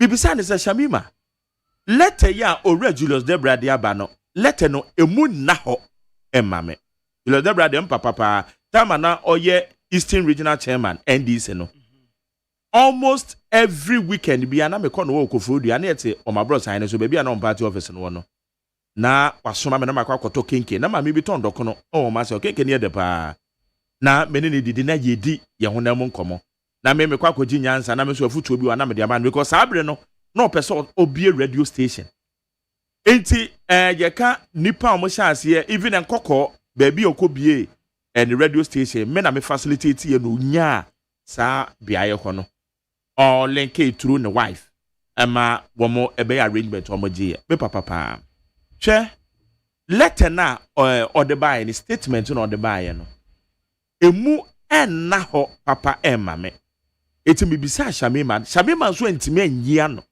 bibisa ne se nti we no nurse for teacher for we aban bambofo yi te wo mo nyina aka ho bi ana Shamima se eno de eje osiki sa clearance no from mpanyofo we are no pay papers ne de abase ya power committee ya almost security for the no but majani yeah na kama me can see o baby a me di sini say ye no krese bamboni police immigration so e just a bambo adwuma no ya fa nipa bi a wo man fa kwan papa so a wo yi wo mfiri ma ne de ye so say no ama no so because ya wo processes are say ye befa bamboni a ye de ne fam training na wo benya oba apply ye befa obekọ medical so obekọ ha obeye se obe processes no wo ho say obi ena ye fa akwati kwan so no wo fa no a saafo ni nyina I am for it say ye yi wo free because eba na sa no man na echechere ye de coin aban nwumam say enipa bi na wo fa akwati kwan so ena wo fa wo because ya to aba wi akwabena enya de papa say so ese wo yi wo free but caution na mede to won say yenhwe ni yie na ankwankwa fofore enipa bi a genuinely woma bre akwa interview woma apply bibia advert by woma apply woma ye bibia genuinely ya form adwumam ese we have to be very careful enra Shamima kan ojitu mu said ya meka na enokre enu nti na won be ye very careful na ankwa affect womo genuinely they have been recruited or employed. Maja I said 2016 a brand is lose power no. Na ya fanko fo bi wo police mu security service ni mu a wo mo sa twen wo mu nyina back okay I don't remember mekai say ya ma police fo a ya fa wo mo so wo nyina sa betre fie wo ko recruit fo a ya fa wo mu me ba to yes mekai anya say na wo mu start adwuma na wo mu start adwuma wo mu ye recruit fo wo mu be ko training and no more can say then yeah we mo canceling also we mo recruit wo mo you can recruitment dey na afọ adwuma ni mo okay enti wo can say na me see afọ adwuma ni say we share uniform say you recruit dey na che say ya fa adwuma ni mo a and wo be ko training ya me say you see you recruit wo a media mente ase no no mesrɛ me ye fitani yɛse ye recruit mu say what dia wo ka no na mente ase ne sɛ afa ne yɛde wo mu bɛkɔ training ne yɛase wo mu white no no wo mu akɔ training na ewie ansa no wo mu pass out na wo mu aba ya aposifo saa recruit fo na me ka no na me nim sɛ the American no it's a wo pa kire say woman na afei na woman apply that is it woman catch on some fie yes woman nyina kɔ fie I'm not justifying the see ya no to this you but dear Julius Debra no mo ya me ni wo mu ya adwene ne say ye process ya ye defa enkofuo ko security service ya yesi oye Ghana ni na tini mu da ho o qualify ne certificate ni no se mo de to nkyɛn na mo so a party supporters ya they don't qualify qualify do mo ko wura mu a yem pam wo mu nyina okay because we be nya Ghana ni nkyɛn wo bi the right thing must be done unse ye ka wo ba eye police service ne bambo adwuma na eno no se ye ka recruitment na and you are right because eno no your processor yes ye dey fa wo mo yes so dey say no ma ba be join your friend say sa bambo adwuma no enti wo de na wo kan say enipa bi a wo mo ye say wo mo airplay wo mo ba be fa wo ma no wo ba be pass through the training yeah and na wo mo ma wo nyina san betina fie yes and wo ma apply yeah sir yeah yes okay yes and wo ma ba betina fie okay yes mekai having said that said ya wo kan you know se nipa bi amfa eye process so kwan papa so yeah and na wo mo ye recruit wo into the security service and no cry eye dangerous yes edema o mine bambo okay say make I can't remember say woni mpanimfo bi ye interview was asem you owura Johnson esiedun katia kura kan say ekwan a omo fa so woni Peter Lantini Tobu ekura ka sam o ka bi say ekwan a aban weyi MPP aban no fa so a efa police for ne ade no e recruit nkofo ko security agencies mu no enya kwan pa we an interview several times wa ha on say yete kura say yes MPs kura mama o kota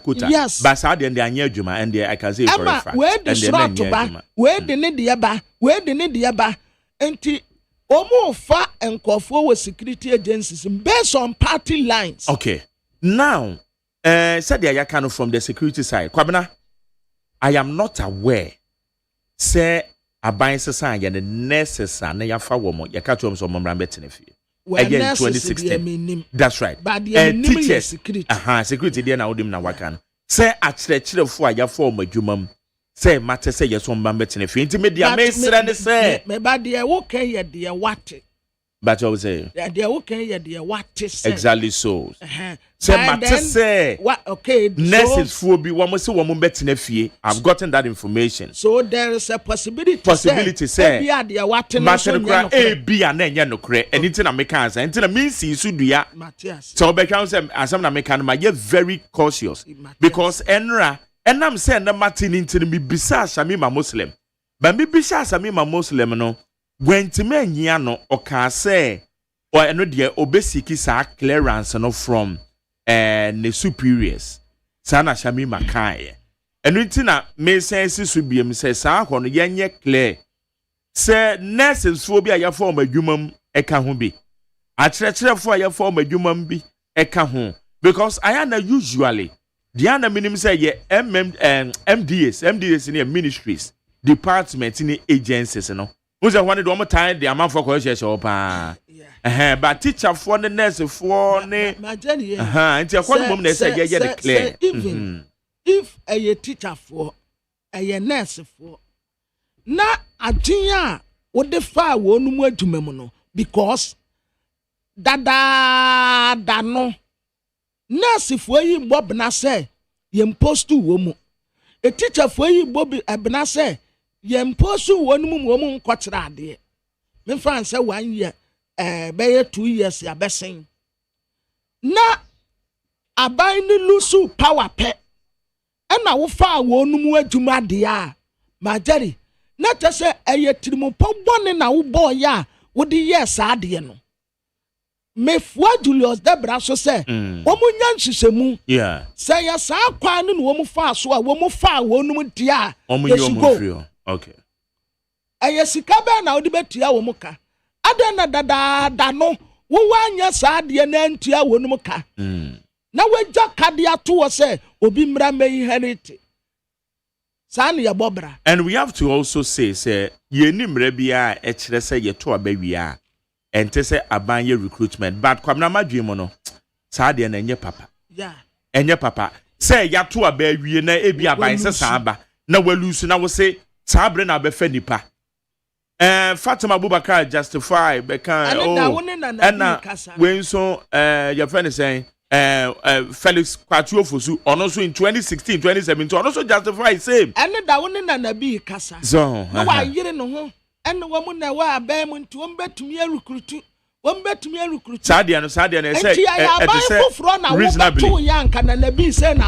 reasonably it say ye jai sadia no ka say na abeka it say ye jai enye papa because they say ye hu say amanyofo ni mienu nyina de hu for obi anka mu nokure emfa nkire yen because Felix Kwatuofosu or justify in there say yes they are still in government you do me to my recruitment so they say me mama Josephine Nkrumah kwamra no ansa na obeye NCC chairperson no na oye finance and administration chairperson na wo NCC FNA na omampanye dada JDM na penso o raise the man be chairperson of the NCC o kwa to say na dwuma ba na wie ya Kathleen so ye ono so mi nua ba pa a ono so eni wa ba be ye chairperson o so eti say no me susu say ye to abawie na aban sesa kwabna ebe ya nka reasonably no emra bi anhyen yo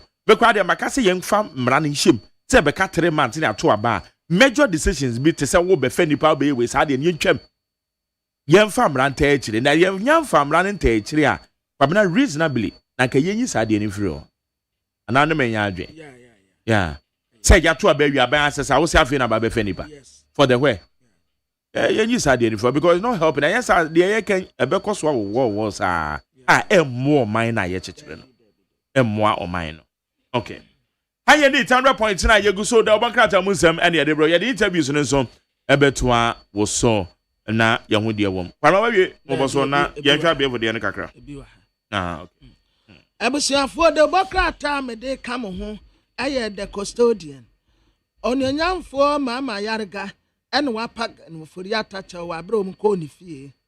His Excellency the Vice President, former Dr. Laj Mahmoud Baumia, Obekasa wa Harvard University, and the Bank of Ghana Amrado CDM say, Yenyinu free war. Afe minority for nature say, a kwaya ye de empenimfo ni bi fasono, enya kwan panti obi anshe na onkasentia. Seseni ya tetiri wa maidia, enye enyede. The Herald Democrat anenim hanim say, Onyanyamfo Dominic Ayene ena wakase wase Dominic Ayene etu Godfred Yabu Adame fwa wentie na Godfred Yabu Adame wo lecture ena na ye Dominic Ayene won na kire criminal law en wo kire kwan yesese wo de criminal law no practice wa attorney general wa amfa anya adwuma na na adwen se wa be chain teacher enti ni teacher tunufo no na wopusa ne baabi the Herald anim ha gipa na GIPC na Shippers Authority boss omo hodi strategic meeting bia ebetumi aboa womu adwumaye afa yase call bi ba seminar commission galamsey chief executive officer yampam ni mfiri na konya awate so ezanse galamsey ya ema wo manfo obre ne kase efiri wono MIIF NAD9 wo mu say illegal transaction bi koso cash movement wɔsi dɛbi nukura baako kura enim na campaigns ya no wɔn wɔ PDS mu yɛde wɔn mfoni aba abɛtoa wɔn nyinaa asalai wɔ ha kama wɔn tɛ sɛ gaabi wɔkyerɛ daako ɔyɛ campaign ni bi ɛnyɛ wɔn nko a Julius Kwame deɛ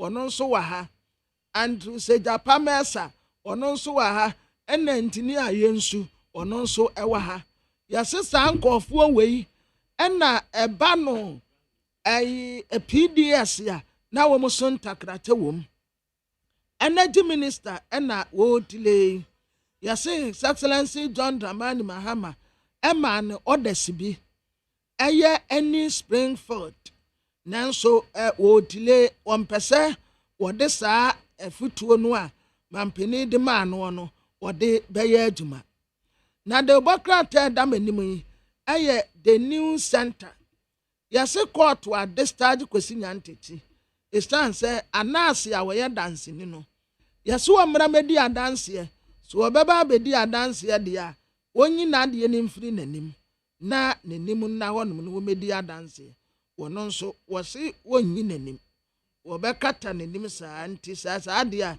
ɛne yɛgyaa no wɔnkɔ majority leader de chaupa ɛde ma kan woforiata ntɛna memo bi a epie MPP amanyoko ɛna ɛdrope charges ya wɔn de ma esiama saa ne nyinaa yɛ adanse ɛwɔ hɔ Alexander Afenyomaken wɔse kɔla aba Central Region titiri once ne bi kuroposa ne nsɛm enti wɔyi sika nye kuma 100,000 Ghana cedis sɛ munye na monfa support Daily Ghanaian Guide yanim hanim say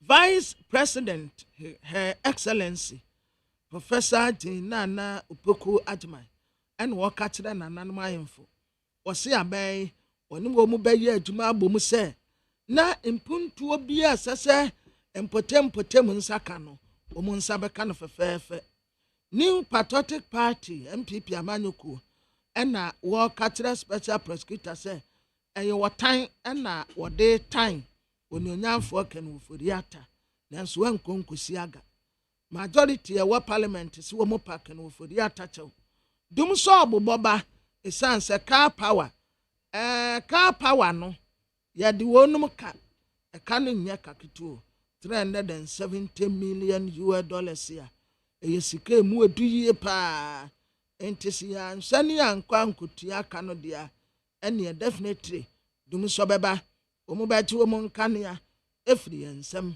yɛbɛkɔ akɔda sum ti mo nhyɛ na mo nkotua mo kɛ magtere wɔsa agyeman bɛte na konya mɛsa ba briefly na deɛ wɔ ha nso yɛde aka mo ho okay high need 100.9 amasacha me kwabramafo ɛna wote ne ka no aboa ɛdɛ obɔkrata mo nsɛm no yɛde abrɛw no yɛwɔ interviews no wɔn so a yɛde ba bɛhyehyɛ so ɛnɛ ɛso yɛ Friday na ne Friday no ɛsiye because ɛnɛ Valentine's Day nti ɛkyerɛ dɔ ɔte ɔdɔ na ne ɛkyerɛ yɛ de already no so de ama wo okay yɛn kɔ anim high need 100.9 Nana one phones yɛma happy Valentine and Nana one masa maame no wɔn nkyɛn wɔn ɔtɔn chocolate to chocolate chocolate box bi brɛ yɛn wɔ ha minim suppose for no de bema omo so dia Nana one phones ya affiliate ya say hey ya beka jan okay we chia pa ya ma happy Valentine ya hwe wani fa chocolate ne bra okay need 100.9 ya the interviews no ba beto a so say na afia de nchiremu no so aba Ghana Montie Ghana Montie Ghana Montie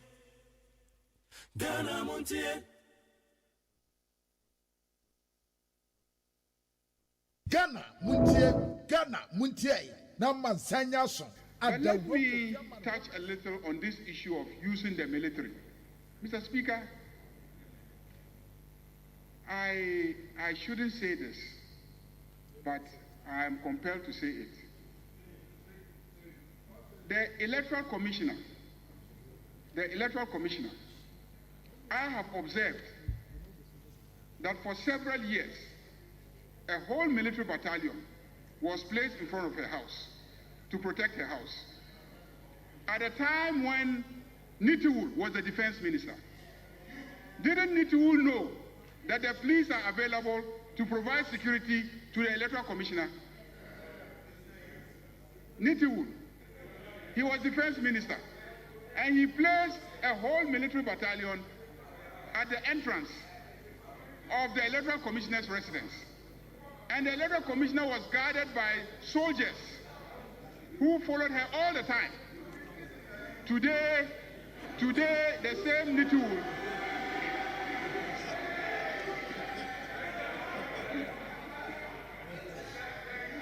let me repeat it while she's here. Sit down, let me repeat what I said in your presence. I'm saying that you are very concerned about the use of the military to conduct searches in people's homes. And I'm reminding you that whilst you stood there as Minister for Defense and sat there as Minister for Defense, had oversight over the military, you used the military to guard the residence of the electoral commissioner. True or false? Mr. Speaker, he used the military to provide personal security for the electoral commissioner. All regimes at all times have used the military together with the police in certain operations. You agree that that's the case? So today, if you see the military and the police working together, you cannot suddenly create an impression that something that is unacceptable has happened. Ghana Montie. Ghana Montie. Ghana Montie. Ghana Montie. Deputy Minority Whip sought leave of the Speaker and the indulgence of the House to raise a matter that he thought was of urgent public importance. Specifically, he raised two issues, one pertaining to some press conference of the Special Prosecutor at the Office of the Special Prosecutor. Secondly, he drew attention to a joint police-military entry into the private residence of the former Minister of Finance, Honorable Ken Oforiatta. Mr. Speaker, the statement drew a lot of debate, following some commentary, and I promised this House that I will carry out some investigation to try and appreciate the circumstances surrounding the joint police and military entry into the private residence of the former Minister of Finance. In making this statement today, let me indicate that as a country and as a parliament, we have a constitution to uphold. That constitution has embedded in it fundamental human rights, including the right to one's privacy, the right to the integrity of one's property, and His Excellency President John Dramani Mahama remains committed to ensure that the rights and liberties of every individual is respected or are respected. Mr. Speaker, secondly, I make this statement on the basis of the commitment of His Excellency John Dramani Mahama to reset this country, which means that everybody must act in compliance with the law and the mandate of institutions. And so I have called the relevant stakeholders in the matter to find out exactly what happened. So, Speaker, it is true that the private residence of the former Minister of Finance was entered into by operatives of the military and the police led by the somebody who we believe works at the National Security Coordinator's Office. Mr. Speaker, his name is Mr. Jakwa. Mr. Speaker, we have investigated the matter, and we want to say and assure our fellow countrymen and our colleagues in this House that we have received assurances from the Office of the National Security Coordinator that it was not intended that that should happen, and that occurrence is most regrettable and unfortunate, and he wants to give this House his word and assurance that a thing like that should never happen again. Mr. Speaker, I have also spoken with the Minister of Interior, who has spoken with his IGP, and I've spoken with the Minister of Defense, and all of them give their assurance to this House that a thing like that will not happen again. Okay. 80 majority leader Honorable Mama Yarigana na Okaso de Chaupa Edema Ebra Eye Richard Jakpa or Chrese or a member of the National Security firm no Odi animo any soldier for ni ade a womo call the finance minister efie eno no your friend say eno no Chaupa na majority leader Honorable Mama Yariga based upon investigations sending kutandi odi no dia to dwane yakwa amane so na OPK Davis Opoku wudu kwa umpraye so a ono emrahye bedwane ewo ho OPK ma che yenua be ma na ho te say nyame adombako na enne kra na me bo wudi anope ye yo na me ka wasem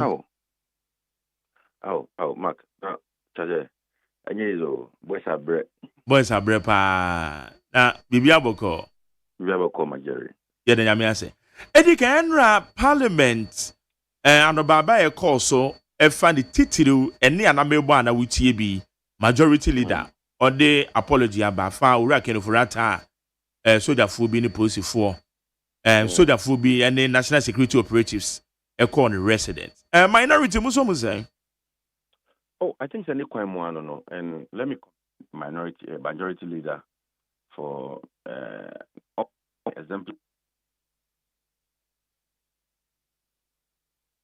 Hello, BK. I'm saying, how many na churika? Yeah, me bo majority leader Baso. When the Juma Swan were in fact, that is a way to go. Yes, sometimes NDC phone castle near 2017 and almost be justified, sort of here. But we should move on as a people. And I say this not because Sabia and your opposition and Nancy baby. And I make a program so. And I was saying, say me, every bad bemo, even ya couldn't ask me tomorrow any child. You have pam me free ho. Me am here MPP, MPP bad bemo. You have pam me free ho. But it doesn't mean say 1 more years and that should be say Miss Minya the baby.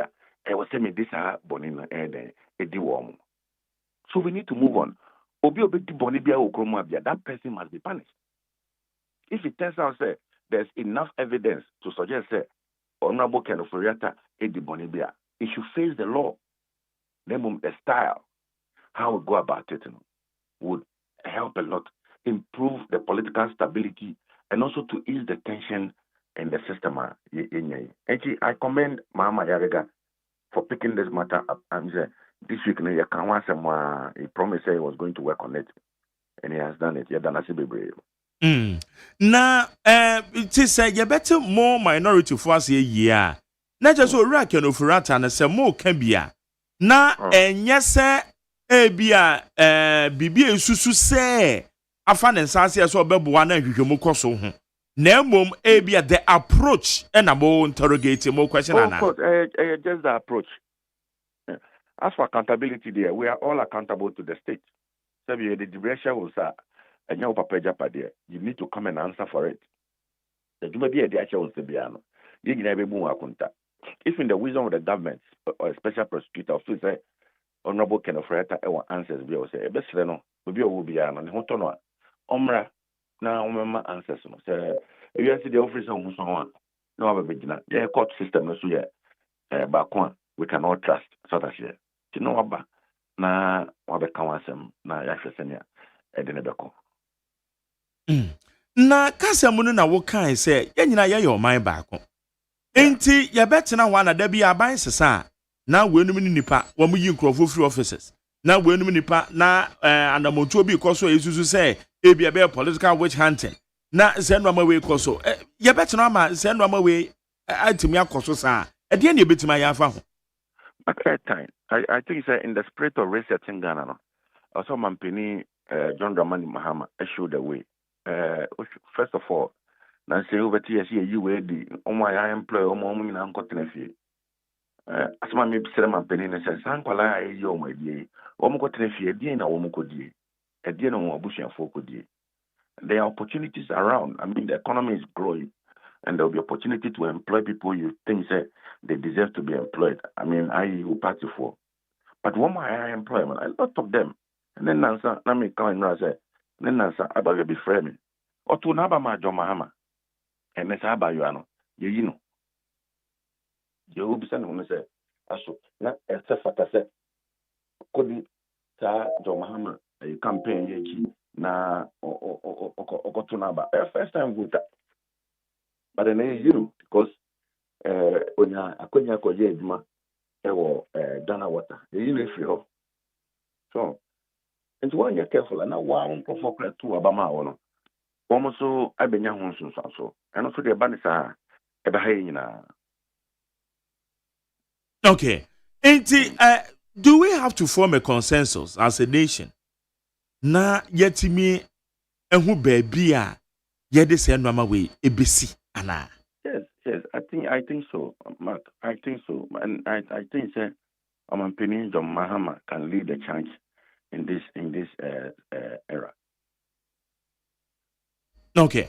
Na medura parliament krona na enoma bi akoso ne hwehwemu bi a na eye speaker committee no no. Dom kuma mu no enkomo na ekosen because say na enkomo na ekọ ewo mo dom kuma mu afem. Oh, we don't want to have anything to do with it. We have expressed our concerns as to the procedure. And at the appropriate time, just a speaker will rule on it. And Mark, Mr. Fancy here until such a time, a speaker ever rule on it. Okay. Yeah, better say when you Eddie come on, yes, and I'm brain it. Maba only penny awaka baby kwabena kwachi. Yeah. Na fida. Nti mo wene yi na tinti wo hwa wo me pentem bi. Yeah, ma wo say wo penta. Okay, Mate, no problem. Actually, you be come on. Why? Me that's it. Yankopon shop. Yene eye kwawu empraye so mrahye bedwane ye frɛ no Honorable David Opoku. Ono na yene no edi nkomo no. Dodo na sa ne mra na frɛ no OPK. Ono na yene no edi nkomo no. You go so high elite 100.9.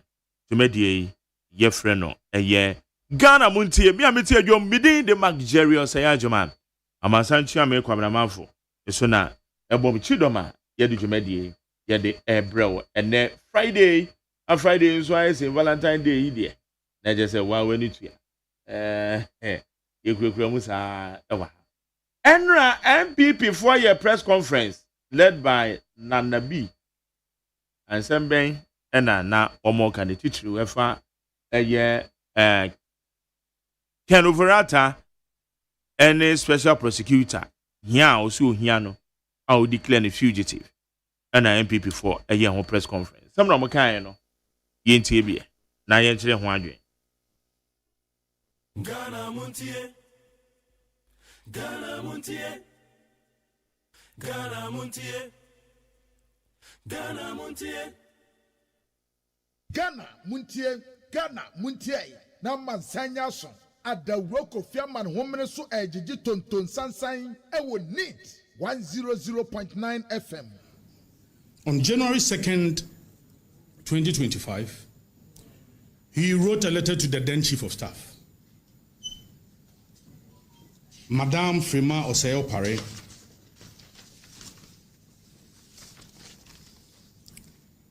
that he was traveling to the United States for a follow-up medical visit. He included his current and reliable contact information at the end of the letter. On January 22nd, 2025, Mr. Oforiatta again wrote to the new Chief of Staff, Mr. Julius Debra, to inform him that he was overseas for a medical examination.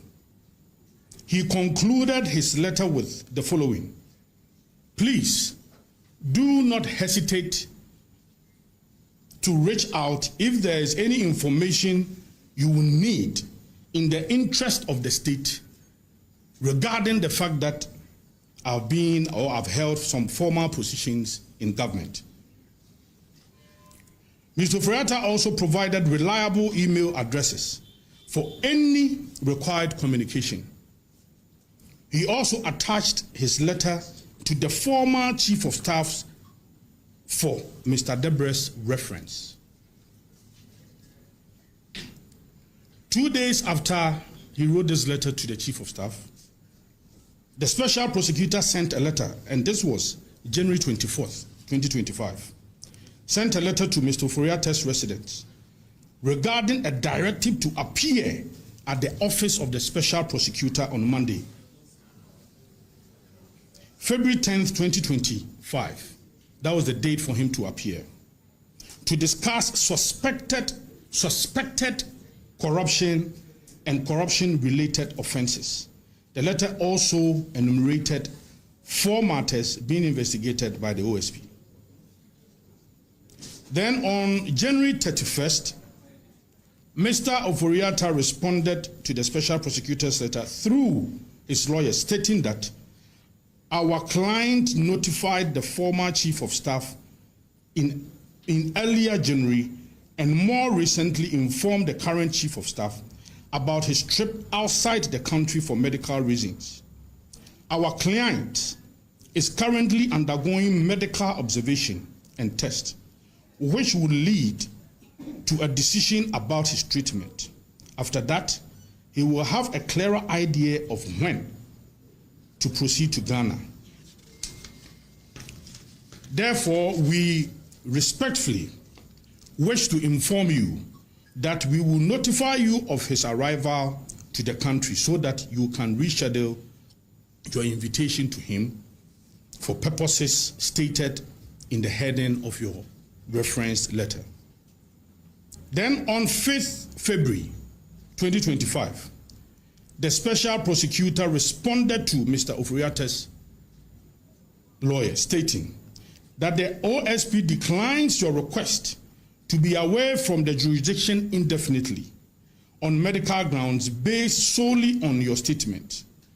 You are required to indicate by the close of business on Monday, February 10th, 2025, a reasonable date for your return to the jurisdiction and attendance to the OSP.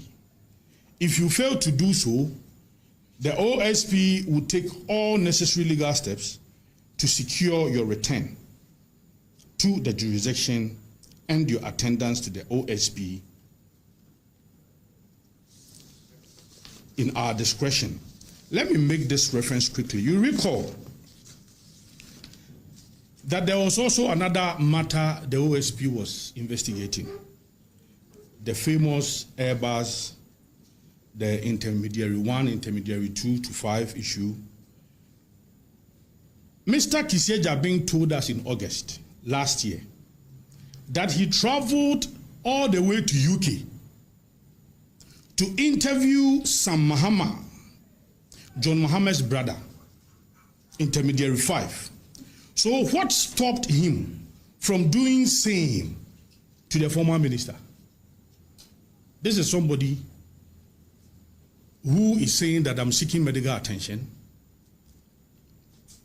The health facility wrote a letter to the OSP. It was signed, dated, and it was an authentic letter. So if you think that you need a person badly for your investigation,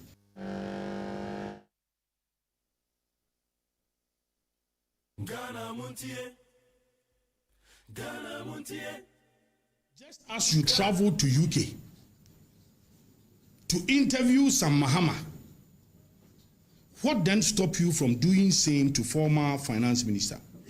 What is so urgent that you cannot wait? What is so urgent that if he could have waited 2 years before he interviewed Sam Mahama in the famous Airbus issue, then why this haste? And even if you do the calculations, we are talking about just within a space of 2 weeks.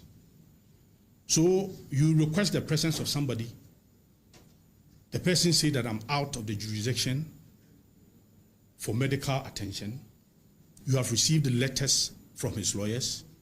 You have received letters from the hospital signed by a medical doctor. And all of these correspondence is just within 2 weeks.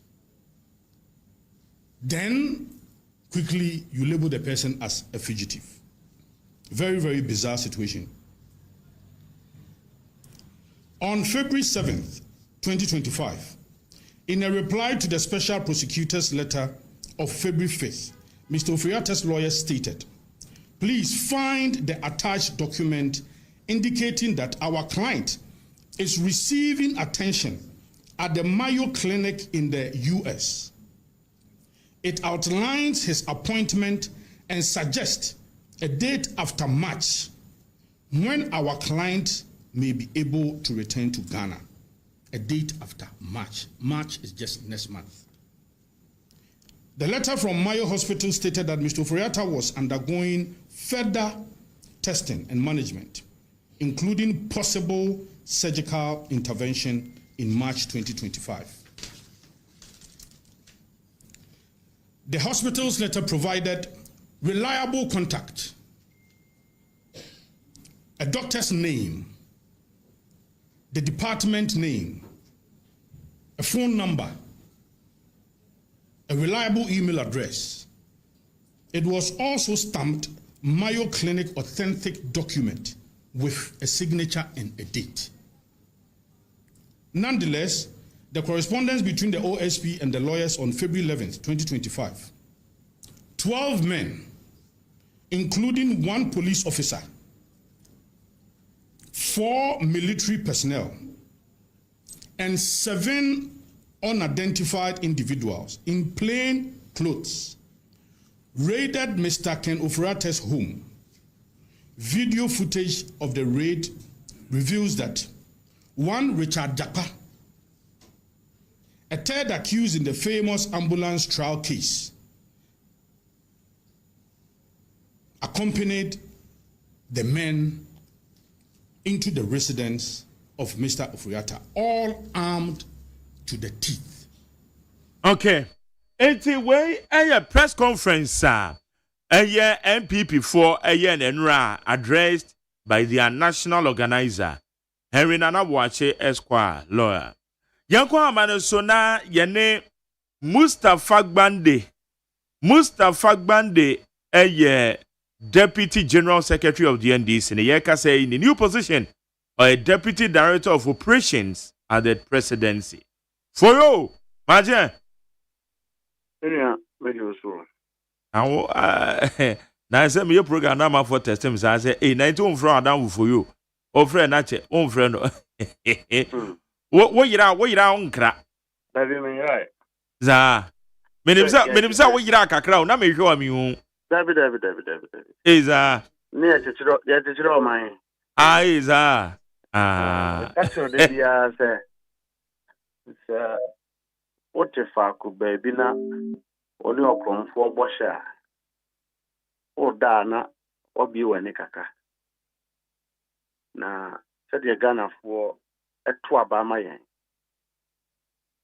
I was in the trenches, and I can tell you that one of the simplest expectations of Ghanaians, the base of the MPP, the base on the NDC, and the teeming youth of this country who believe that there was something wrong between 2016 to 2024. One more expectation is that President John Dramani Mahama, His Excellency, will ensure that there is accountability. Sir, Ghana for the Kakoye Juma Yasune via Bowom, you tria VAT, you tria PE, you tria we, almost 30% of salary goes into taxes. Now, a small group of people about by 8 years. No more did Oman Fanyafi. And today I see a session near ma. A debabua ama abayano at me and Jume. And until I want to make them. Sir. Now, what's it a tour now? I'm just your dinner. What didn't know him? Now, a baby bit me a badge just towards a tour medina. Where as a one when in a walk come. Will be a Jessica. Tell me they quiet a planting for food and jobs. No, we didn't. Ubi so could see factories. That's kind of the air. We and so a Jumano Yanya, and no assembly. I buy the promise I buy and spend it. Say, I bay a Jumani a babe, a gun a Jumani a babe. There will be expenses, but they should show value for money. They said, none we are Mampini, ever to cry. Maybe our Mr. Crown is Independence Day. She is spending outside Accra. Said ye boka wo hono. Ye be ye nkan. Ni a said ye better take a carbon so. Ni ama ade no ayefe. Na ya sanso etwa sika ye be spend ne so. E be boa Ghana for. Because me as I'm speaking to you, so go hospitals. And go for that so da wa omo sabiu. Ebi mu ntimi pay drum pokra no omo hwe wo mo. Obi ho wada hospital ya hwe no. Untimi ntria no akofie. And I believe that as politicians, look, MPP, NDC, and Mrantia Ewu, ye kaya humbomu, ye betimi atitiri o man ya mana ye. And so for me, I'm happy, sir. Omanpenyi ba ye, no say me de Mrantia be ye juma. I'm saying so, I'm looking at the national interest. As I'm speaking today, there are people Omanpenyi ama omo appointment. NDC people, we can say that they are not NDC. They are not NDC. But the president is looking at the national interest, the focus to develop Ghana. That is the conversation we should be having. What is the bottom line? So what we discuss? I mean, it's something that we should call for accountability. Okay. Enti Yen share the fight against corruption and accountability o say no cranty na mugusu anamu form hwa hye noama special prosecutor press conference or or kase oyishe owura kenofurata the former finance minister so crowd one want to move ana o kase so oyare kura na ye betwe no aba so supposing say ampa bibia fanesase ya yesusu say bibia fanesase nti omrambe yi ne ho ano o sha approach no etesen edema me and rabbit ye minia apenyama I was maybe some of us are we serious in this country? So will be our bokro no is traumatized. So ya ko ni fi. Ade na wo conclude say obi a wabokro no menti ase. Tie. Kenoforiata was in this country. And a pensioners and running kokra I got the finance ministry no musu obi mfi wo mo. And no chese wabokro no ana. Yeah, hold on. Kenoforiata was in this country and for the woman to bank. Na bank na ba ka kire wo say you can't have your savings. Yeah, that is correct. But does it mean say wabokro no? So wait, Junior, so be some question. My man explain here. Kenoforiata ya ke ha. And a bank and crofo employ a man for Ghana for more ejuma. So we go obi ejuma mpoa. Oni nipa no didi, what on said didi, mo didi wi nipa na tu ne ka okodo, we go the bank. He's traumatized first of all. Kenoforiata is traumatized. And yan shall see you and let the MPP know. Say it's yet to start. Opa Omu Nifuno will be prosecuted and jailed. Kenoforiata. And let me tell the MPP, sir. Idea we are Ekosono. Their grassroots is happy about it. One grassroots are one bandi, 8 years, one swa, a comedy woman. We are inheriting those people to take care of them because they are also Ghanaian. They know. Say one crop one hour, one try buy 8 years. One bokrono. And the grassroots of the MPP is equally calling for accountability. Let me tell you one thing. Most of the information security institutions, is not coming from the NDTO. MPP grassroots for the Brian. They are showing where their people stole and kept it. You think these people are mad? And you say Kenoforiata is traumatized. Who call national security? And for one more year, Juma Bebre or a police phone and soldier phone Google. So if national security is going to do an operation, one will use to opinion markings.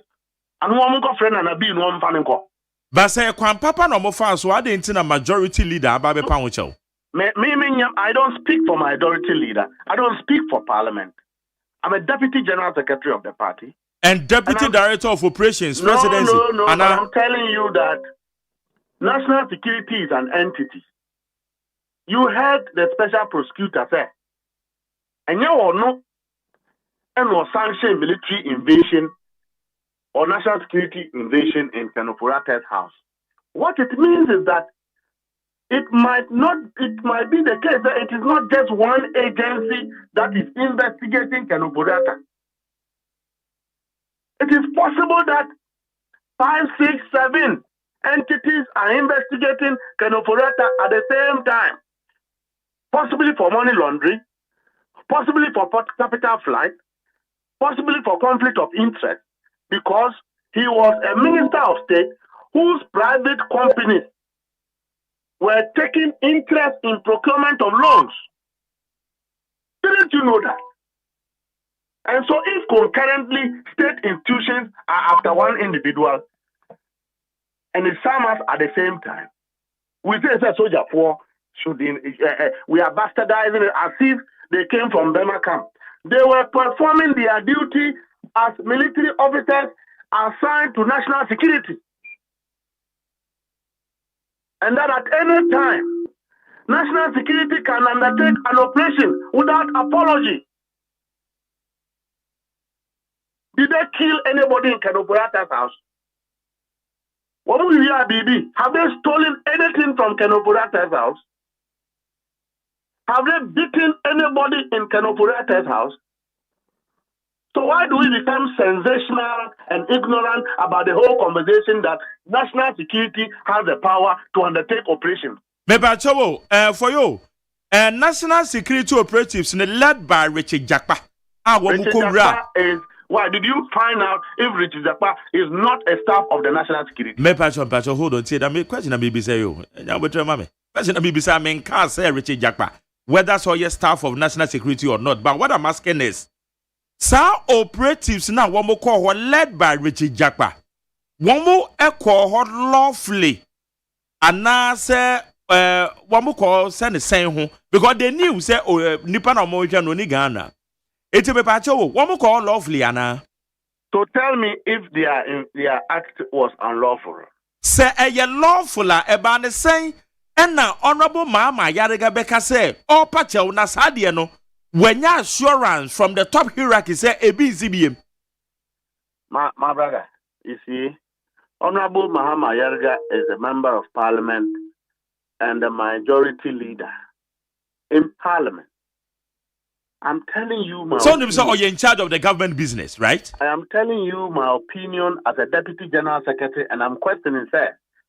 I don't see the hue and cry because we should not let it look, sir. A soldier for now won't call honor. They were just undertaking some illegal activity. If they came from national security, they didn't go there at dawn. They didn't go there in the night. They went there broad day. Okay? And those officers are attached to the national security from the Ghana Armed Forces. And at any time, national security can undertake operation. And when they do so, we should question the motive. But we shouldn't let it look there. Military involvement in security operation is wrong. We sat in this country, they even deployed military to go and beat people in elections. One thing has saying that President Akufo-Addo Abeso, when we use military officers as drivers, why are you not here? Attorney General, the driver, no, you're soldier name. Why are you not in this country? So why do we let it look as if they have gone there to kill Kenoforate's family or they have beaten anybody? I have watched the videos. I have watched the scenes.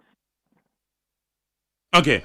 Are you saying, Sir McJerry? Yes, sir. If tomorrow Nana B is found to be hoarding money, national security shouldn't go there. And when they are going there, they should go and call invisible forces to the place.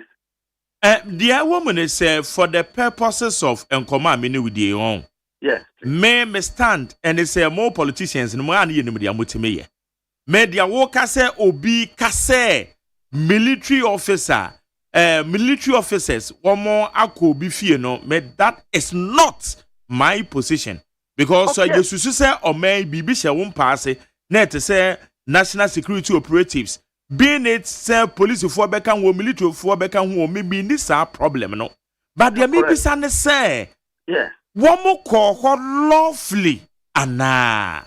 So that is a conversation. We have what we call Right to Information Act. That the public can demand information. Okay. For national security to justify their entry into somebody's private property. Exactly. If national security fails to do that, then we can have an intellectual conversation. But that's when people go and parade themselves in a particular headquarters and ranting and saying, say, military folk away and a Kenoforiata is traumatized, pretentious people. He's traumatized about what? Kenoforiata. It is not only OSP who have declared Kenoforiata a fugitive. The people of Ghana, in fact, including President Akufo-Addo, before he left as president, lived in his regrettable moment, having Kenoforiata as a finance minister. President Akufo-Addo didn't intend to hurt many people. Kenoforiata has hurt them. Into officer Kromu has saying, now politicians are deep bonnet. No more for whom because when you touch them, they will go and organize press conference. Then the MPP should get ready. They will organize press conference every week. But your friend is Mustafa Gbande. We will be out here in Yonkopa Ewaha. And now they're not the band of Kasama Katos or Asan Bakobe count. Bakope answer. We a bay me den say me metina radio so. Na Mustafa ba ben mo pen. Na obi be sorry na waba mi program so be ka say Mustafa eye kronfo. So woni me pa o. Woni me say dia me so woni me say sa dia when ya dia be so so. I know the ampa. Very good. But you know what? The American say yesusu said the American yesusu say obi abo omine kronoa declaring say nipa fugitive. And no doesn't conclude say I'm passing nipa we sika afa mpo na special prosecutor and ba beje nhwehwemo. It had we shouldn't allow the process to work. Na yetime obi ade sika ye nyi say sika ne ma. Rather than be a sabio esti conclusions ayebema. I think that as political actors, particularly from the NDC, we are not against lawful invitation of persons, invasion of persons for the purposes of retrieving sensitive information relevant to an investigation. We are not against it.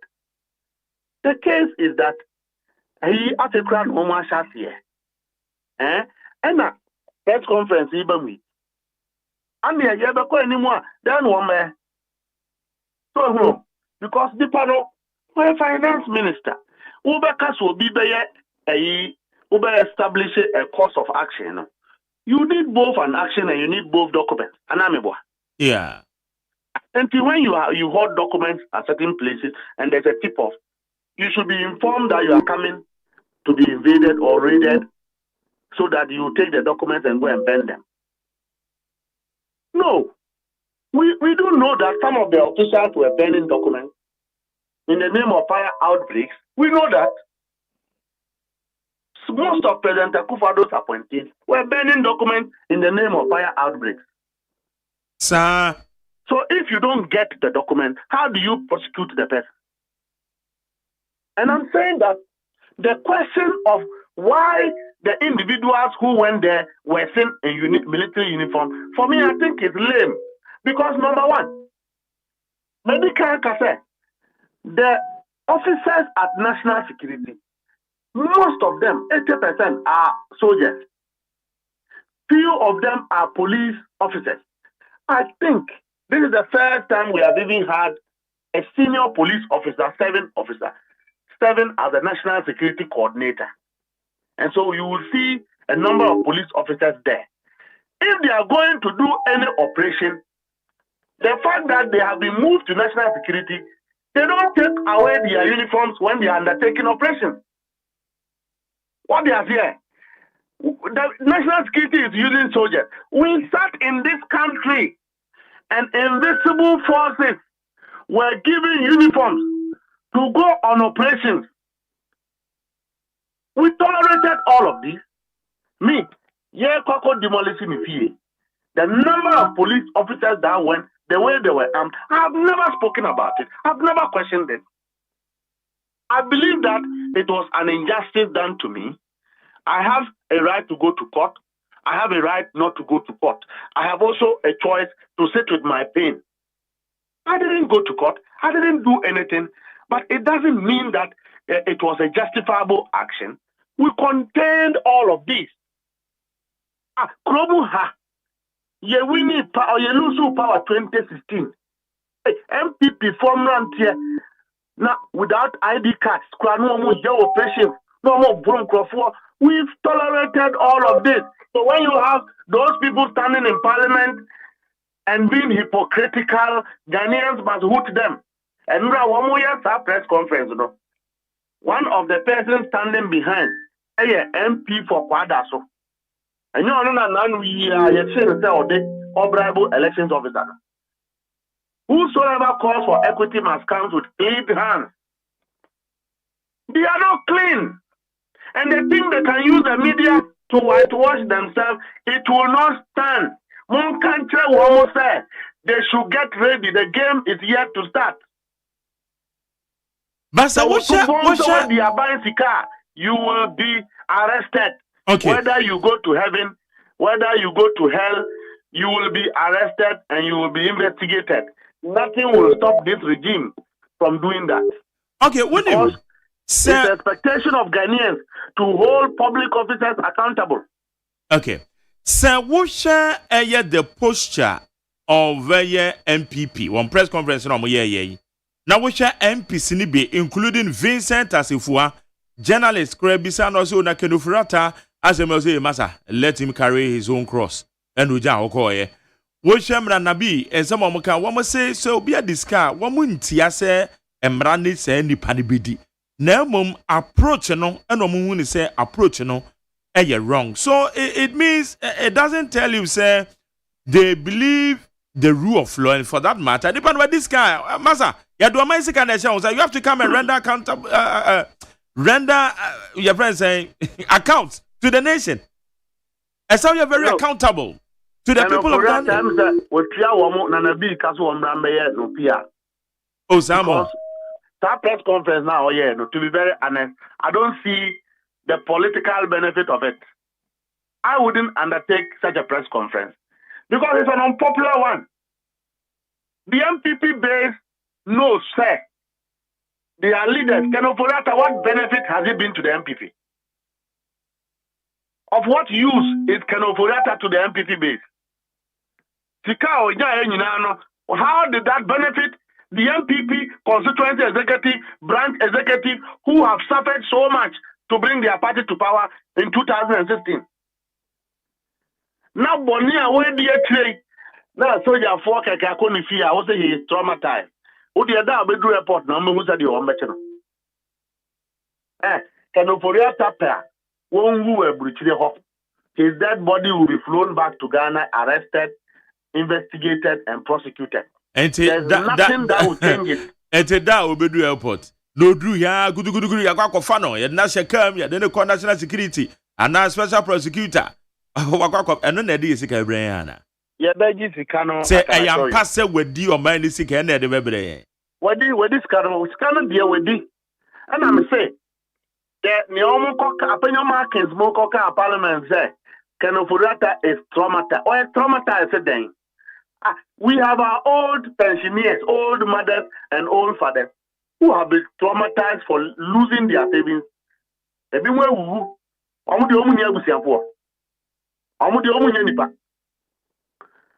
and I may say, before President Akufo-Addo left office, his worst regret was Kenoforiata. I'm telling you, go and ask them. So it is not only OSP who have declared Kenoforiata a fugitive, even his own party people. And you have just cited an example of a Zefua. Majority of the MPP people, including senior officers, believe that Kenoforiata was their worst problem. They believe also that he has taken some money that belongs to the people of Ghana. What they are here. And so when these things are happening and people stand in parliament and they talk by heart, I don't think that we are helping ourselves as a nation. Let me tell you, I should be arrested. I should be arrested because poverty is very painful. So no dear when you hospital now it's one of the first class hospitals in US. How many Ghanaians can go there for medical treatment? How many teachers can go there and treat themselves? How many national service personnel can go there to treat themselves? How many patients in Kuala Lumpur can even go there? What do you call? But you fail to build hospitals. You fail to spend money for which you procured a loan. Ghanaians are suffering. In the Kuala Lumpur, one more kidney problem, one more treatment.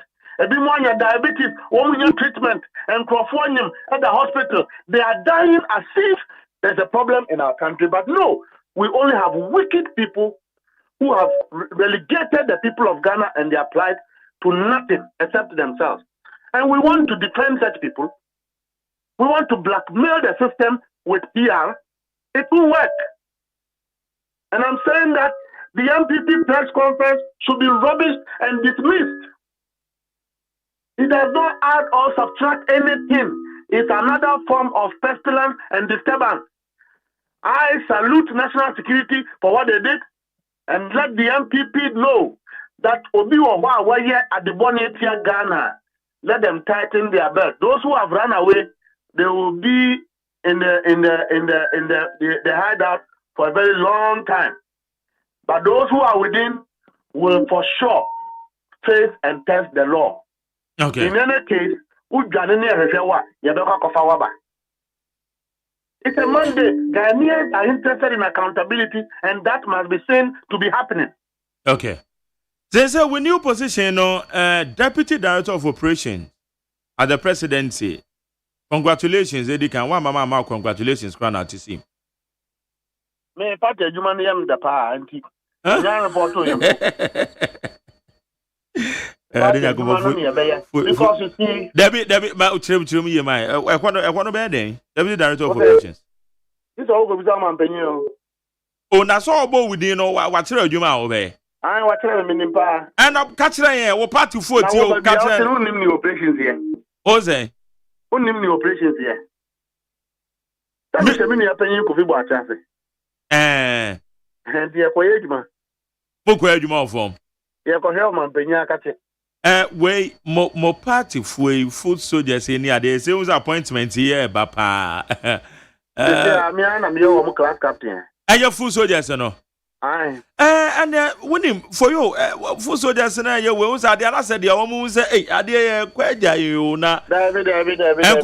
Because Joe was some man, no, I just say, woman, at the country. I'm saying to know a typical woman fee say. Ashama have been one of the biggest constituencies in Greater Accra in terms of votes. And they think that they deserve an appointment. And I think they are right. And I also do know, sir, the president has not forgotten about them. I also do know, sir, look, some of us are willing to relegate our positions for others to be satisfied so that we'll have a peace environment to develop a country. But I do know, sir, President Mahama is supposed to be appointing over about 7,000 people. But the individuals available to him are a lot. Social parliament in Kwa. But what he did is that majority of the MPs are almost from parliament. Even that, it will not satisfy everybody because of how we want to lead by the dictates of the people of Ghana. So he would offend his party people to please the people of Ghana, which includes his own party people. I do know that Ashama will be taken care of. So it is not as if the party foot soldiers are doing something for nothing. A case by case basis. Look, they will eat. Party for baby. Yeah, the one measure baby ayejuma. Yeah, MPP for the NBA. One more better by more, as slow almost centralized benefit. And one more giving and one more fun, one more holding at the expense of the grassroots. NDC won't do that. So this is the assurance you are giving to the party foot soldiers. The party people know that this is what I have always said to them, and that is what I have always tried to do. They know that. And me, who your party, they know about my table, so if I don't have the money, I'm going to look for opportunity for you to make the money. Because your party is in power. You must eat. You must benefit. Okay. Including MPP for grassroots now. One more abandoned, one more. We are taking care of majority of them. Because we are Ghana for. Okay. Mustafa. I don't pay that's you. On council. Actually, bidding come on. Okay. Higher date 100 points now. Yana Mustafa Bande K for you, Deputy General Secretary of the NDC, Deputy Director of Operations at the Presidency. On the Nayano Edin Common. Neat 100 points 9. And now Friday. And then see you in Valentine's Day. It's a Obia and pet chocolate beam remy. Obia fat chocolate beam remy. They say menya airtime 41 cities. Obi so the 21 number. Hey, we say on behalf of the Singles and Searching Association of Ghana, we also give you core credit of 21 Ghana cedis. At least We beat the woman with 1 Ghana cedis. Majority carries the vote. Please announce it. Prove I delivered the credit to you. Madam Fuya, or the idea we sending me, or your CEO the man add value consult, your friend Philip. Ono say, woman so, say, a man I'm 20 cedis, sir. Woman so I'm 21 Ghana cedis. Into I can confirm, says, hey, me Valentine gift, you know, a man me 20 Ghana cedis, enra, Obano de send also Jina Ghana for man name. Me Valentine gift 20 Ghana cedis. Me dawo masi onyamisramo. Ena enei eya emema no a womo ye singles. Ena womo mo search because singles and searching me ka ho bi. Say because me ye single now I'm still also searching. Enti the association for no. Ena womo so ama me eya 21 Ghana cedis. Enti womo the 1 cedi ato wo the other so. Enti me da man say okay, I feel the Valentine gift wow. Come on. It's a 41 Ghana cedis worth of credit. Menkwami ni bema kwabra 5 cedis. My man produce also airtime 5 cedis. That is my fat 30 no. My fat 31. Okay. Some no man the word you man. Also and odono betire the amount why. Enya fe na wo Valentine into be wadwen say girl bi a chese wedding na chie die wadwen say waka ompene afi na o kwakọ pe no ma bi dia kwada no akwakọ tena ba bi o krache menye sade no ho oba menye nhwehwe animu say wo kwa free akomapem na enechrodo fama odofu bi wate ene ya adofo anamwa ene say me nyodo ho nwoma mebo pa because ene ya adofo da. Okay, Ghana Montie so ni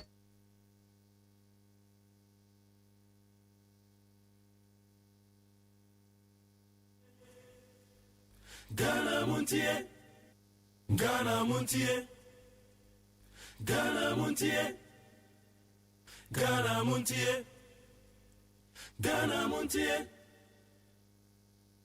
Okay, I'm share your messages in so baba and that's why it's Valentine's Day. Me pacho o message be our person wish you be happy Valentine na. Making kind of amount why because and then akwa a significant day making kind na media mama me share messages in bia. Na wa ma sancha me kwara for so ha. You so yanko your name. Meshach Asante Adifia Amasaman. Also, I listened to the press conference held by the MPP yesterday. And in fact, I was so sad for them. And no wonder their party is gradually collapsing. How can a failed national organizer and be defend somebody like Ken Oferata, whose selfish and personal interest has sent MPP into a deep gutters? Data Bank was a small financial company before MPP came to power in 2017. It only became big and successful due to conflict of interest and corruption. Again, Kisia Jabin could not have done anything to investigate Ken Oferata at the time MPP was in power because even Cecilia Dapa, who does not relate to Nanado, was shielded from investigation. So how can Ken Oferata be allowed at that time to be investigated? Meshach Asante Odifri Amasama and Abba. Meshach, we on record Data Bank. One more chance, yes, one more year transaction advisors at the ma lose a quadrino. And this happens when you are no more year power. It is a woman, yes, woman, yes, Sabre, go and check the records. They were transaction advisors even during NDC time. Now they are now for raising a say, and they Sabre, they are not a Konofurata only position because they say Data Bank in on run a bank. But Obenya position and now amount for say a conflict of interest. Because a wow bank, you say yes, or records and say why you be paying even NDC abemo. But what about finance minister? No question, and conflict of interest. But no, so Yantiman prove ama says who Jam Rano or Quakujina. Until no, and an amount for Kabayaka.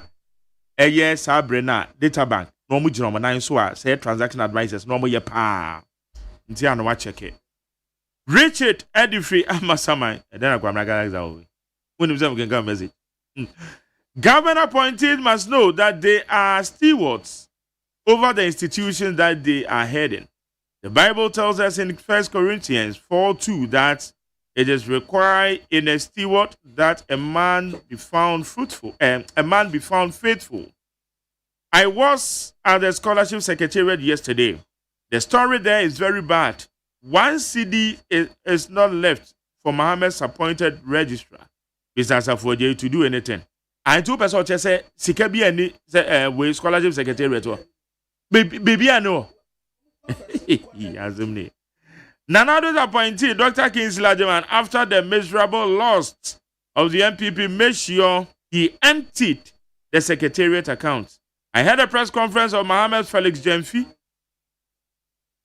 the National Service Director General. I was very sad as a tax-paying Ghanaian.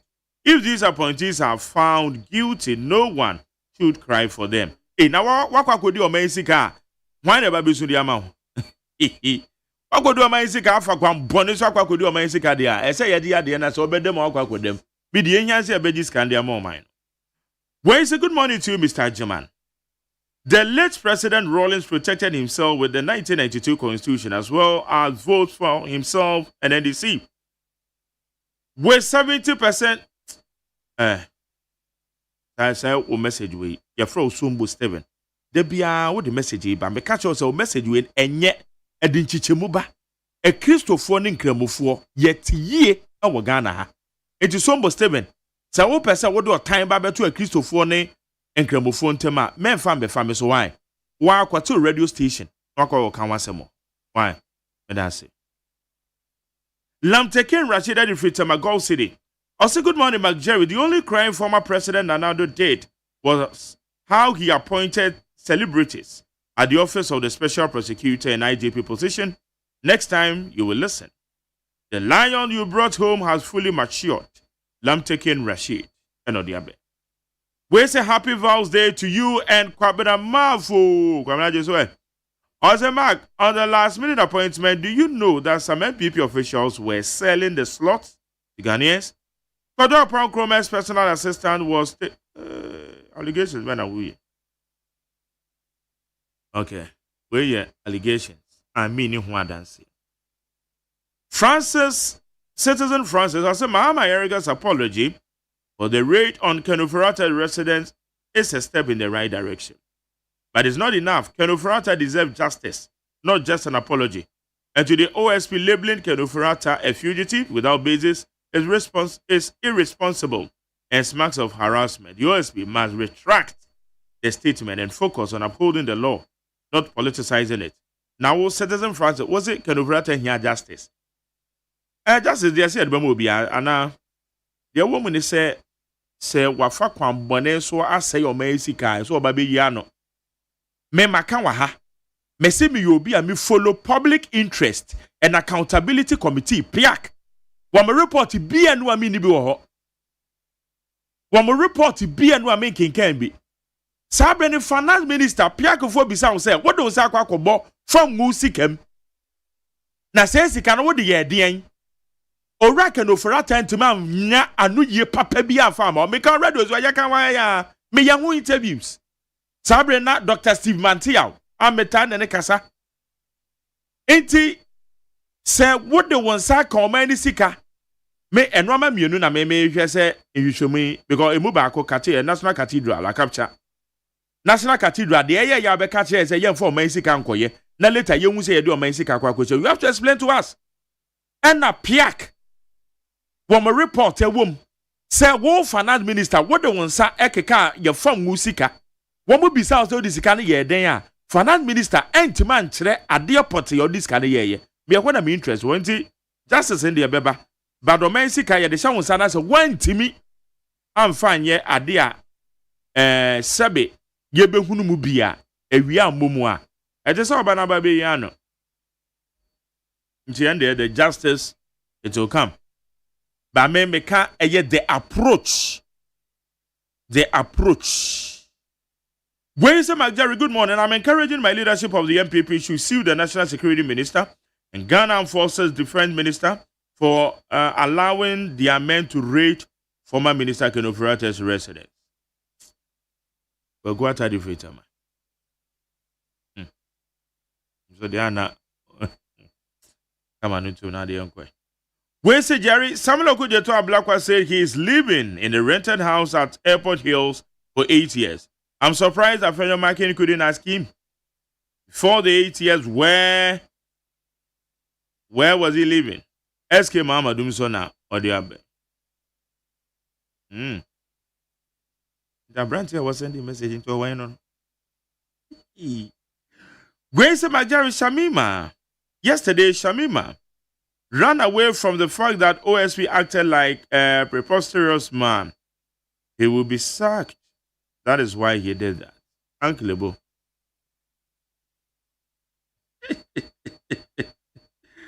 I didn't go for Nana Poku, a General Secretary at the Mad Traders Advocacy Group Ghana. I say, my brother,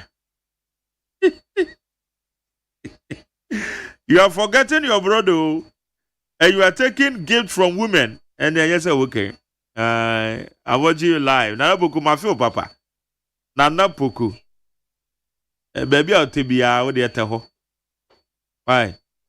The baby out to be a coswa na tell. Then will be say mountains and my film. When I need baby out there. Now, no book in the Quagram wanting. But I'm wanting the German Ebumwa. I want to book in our table. Ways Jerry, good morning to you and Kwabena. I didn't vote. I didn't partake in the 2024 elections. I vote, but I say I didn't vote for the past two elections, but voted in 2024 for JM and Mubarak, Interior Minister. They should not feel us. Okay. We say happy Valentine's Day to John Han Jane and to you, Mark Jerry and Kwabena Manfo. TK the Free Spin Text. We say happy vows day to Mustafa Gbande, the Fuyo himself. God bless him. Thank you, Eddie Free. We say what Kwabena was saying happened in 2009, Professor Mills' era. Even my brother came all the way from UER. In fact, the Kwabena kind they are make Kaigo when they say soldier for numbering about 503 recruits. One more pamo, one more. Because no one saw Makwa join illegal assembly be into one more training one more year ya one more babe pass it out no and na one more car says I recruit no one more sake one Emma ye can ho asem say mranti o ma church o metu otu na ma sake one more kwakwa church fie ye nya bibia alternative way bia and I remember very well it was the military recruits omona sade ne ko na nye police na military recruits. Okay kwara yakwa na afa nsem ne be ntu aso young queen. Oh, wow. Now, no, don't you better, Mama? And no ma, Obaba, Mamma. Somebody made a mount Valentine's Day. Or don't know. And I don't pour down you.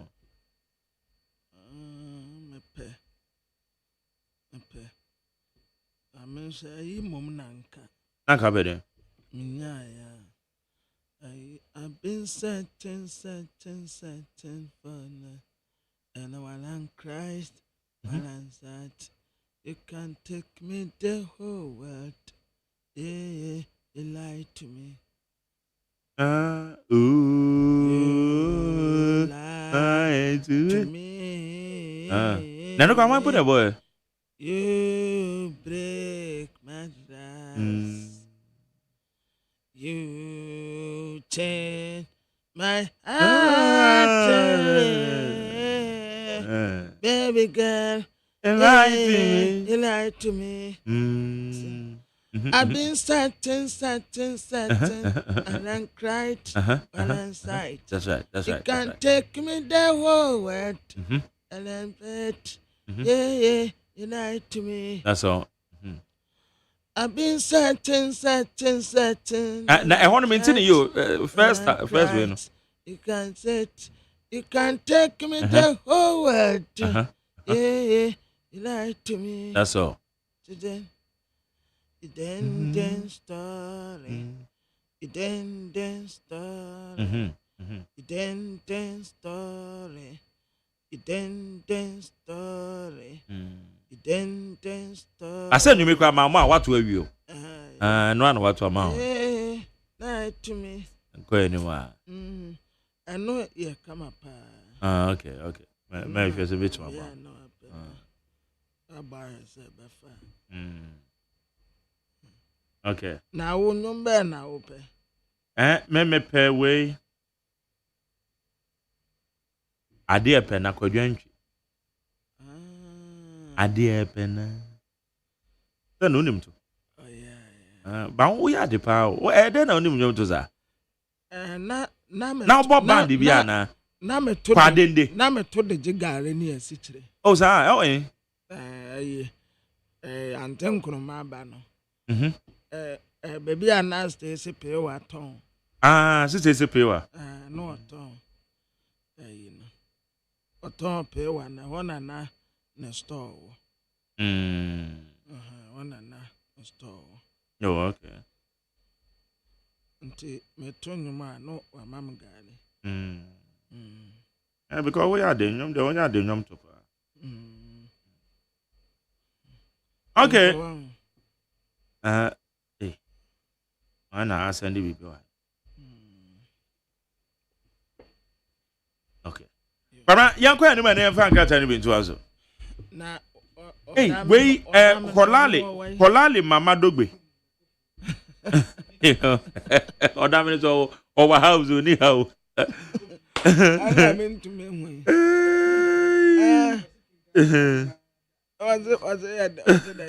Kwabna obisi memfa wo number emano we Holali Mama Dogbe oye regular listener pa ono so oye ya affiliate but the affiliate no say any kemu say ye na dwuma mu ya no tie and any birthday wow until Holali Mama Dogbe happy birthday to you Kwabna so yeah your birthday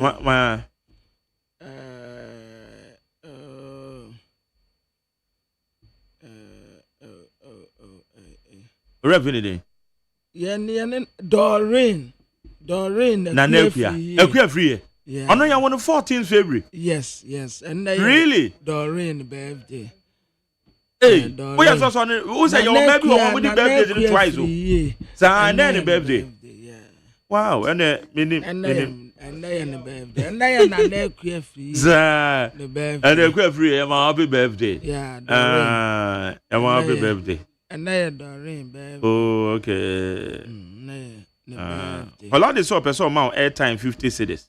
Okay, it have me for na man non send them out. Why? Oh, man, no send them out na magic. Okay, and then Holali send them me na me the man.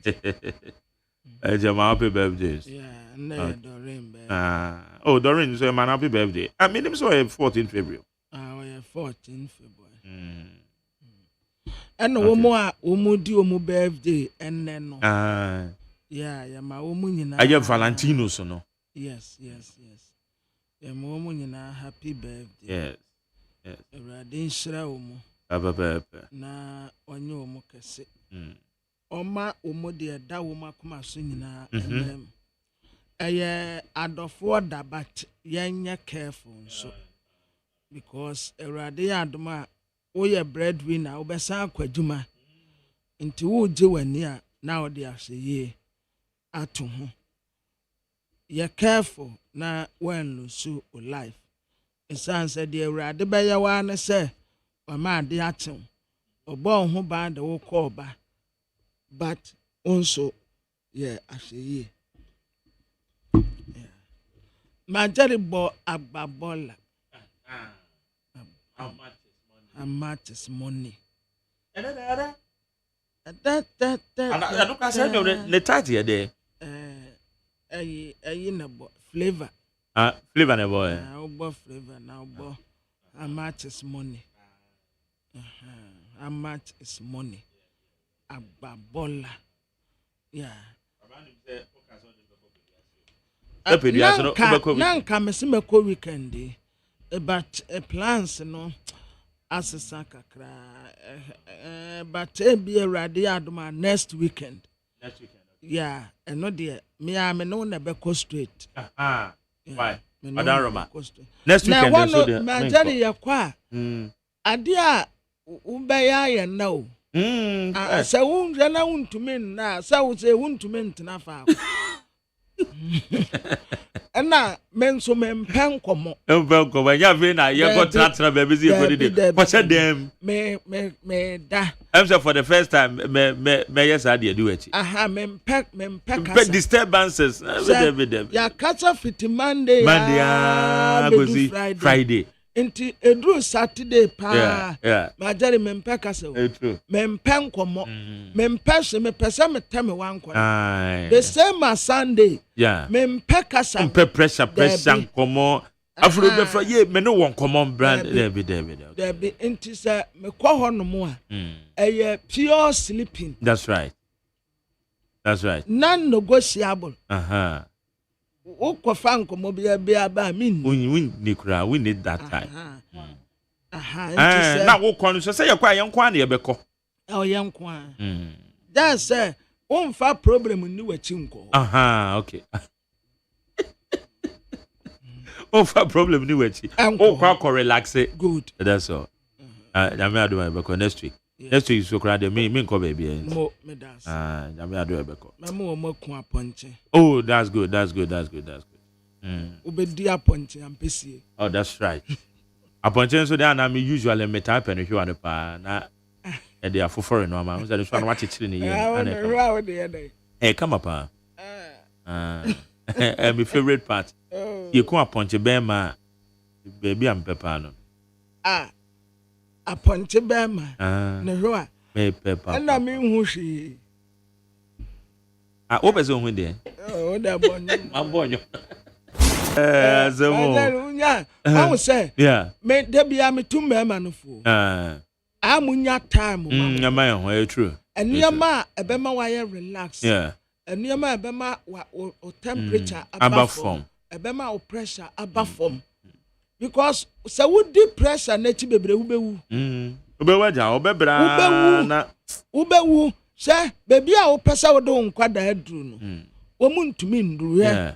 My journey and the real small being will be low. Yes, I can you come. I nipa back and I walk on my pass. Wouldn't you want no more? I'll bet you my year amount. Hey, I no pono, my journey. And no crown, why I pancasa. Missy, a nipa back, and no crown, 100, Yabanya 2. 2 numpocrano. Na Kofi Kinatan and Mammy Catani was say, I cook a bar and Mammy Jinan in temple. A croma de neck. I didn't call. Nani and Mammy knew. Enti Munya ya brado. Messin the supporter 3 years in me, a 10 per once a sanda. What a power more be that, at the power and say be that, and Pabua power and say be that. Sir, what nam here send the wo to quack baby aquagina home ye. Na quaquanance, not tell us I would be quang. Yes, when near need debris, when need life would be and one say, there be a pressure. There be a pressure, or they are done in sorry. Or they are done in sorry. Munya a time, Mamma Hokakra. And the Friday, who bet me upon them. Yeah. What na baby was some nego table so. What some theatre, dear Kakra. Sir Botro Bakuba be a bedia. Oh, no baby, drink responsibly. Boba could be out with the Tienua. What for Mada Kakran when it's water. No abo pitri, eh? As a bones a wire calm. And Friday, yeah. You're true. Yeah. In that time.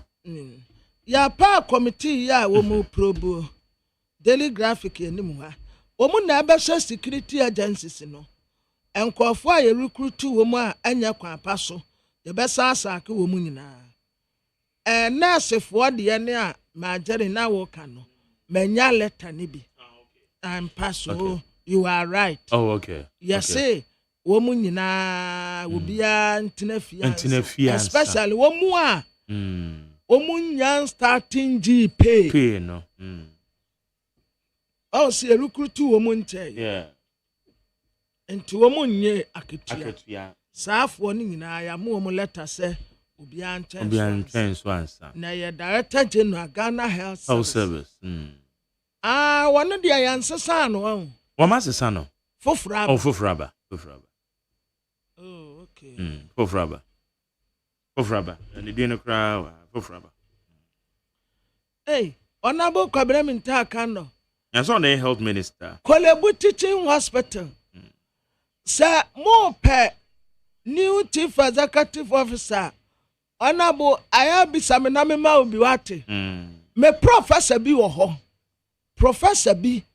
e wo ho ma jerry sa professor no oh me money din na mpra say wo kopi obi adwuma aye eya me na me kopa asema no ntimi money din professor no what prof me tiawa no pay Kolebu Teaching Hospital wo ye adwuma say na political parties no na yetumfo say ya fra wo sebra bebu akonta ya akọ enso wadomu ni wachi mantemu woche a wo mu benya irrigation no yesi ebetumi aboa na wo mu nyina nyansuo yo mu de beye adwuma ka power nko aka ye de wo mu eye $370 million yo ka power nko aka $370 million MPP mrasebejafo se kanoforiata oye wanted no ono ankasa besoa na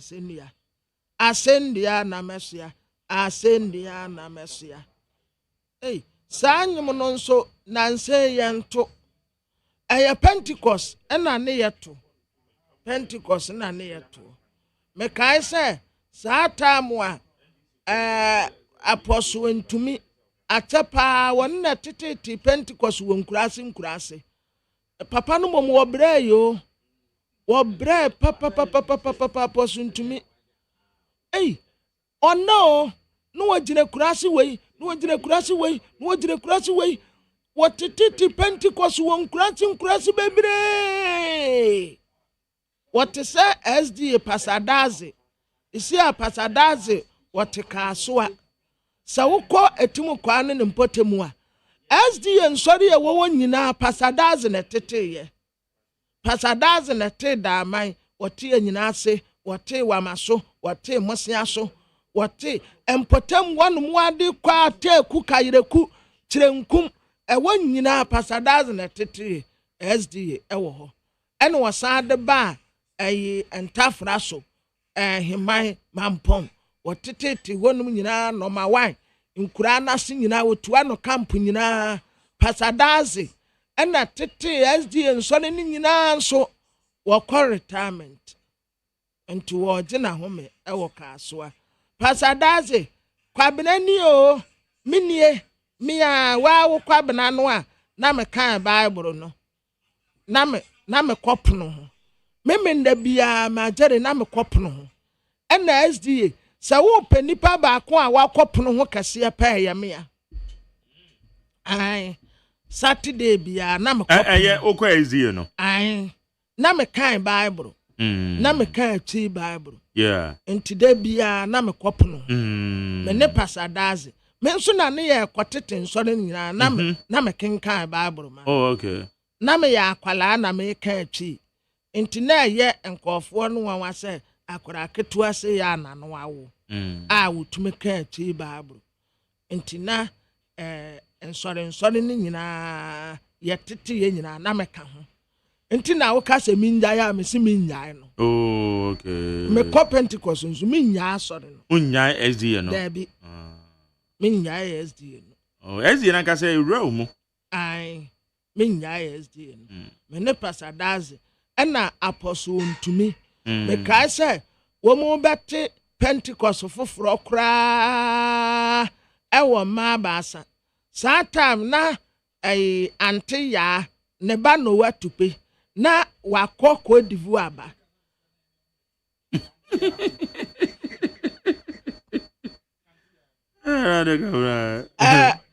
Auntie, I quota. Quota. And I know me call me who quota. And to whom yan was, eh, Quabana, wouldn't ye? And I'm sick quota, ya mea. And I need nibra penny a friend Yahoo. Yahoo no ya baba. Blind association for a wohonom no no you were president. One no ni fry ache pa na ni yesu sakura ache dada into one you were president ewo ho. Ena anti ya ne ba no watupe. Yese wo mu mbema anyomo a wo call ya pe no kwaje mic. No what to pay, no what to pay, no what to pay, no what to pay. La la la, let's know na, la la let's know na. Ni ani mu nyomo no to. No what to pay. Na nyome a. Ni anti bida, anti free sa da no a wo to nyomo no.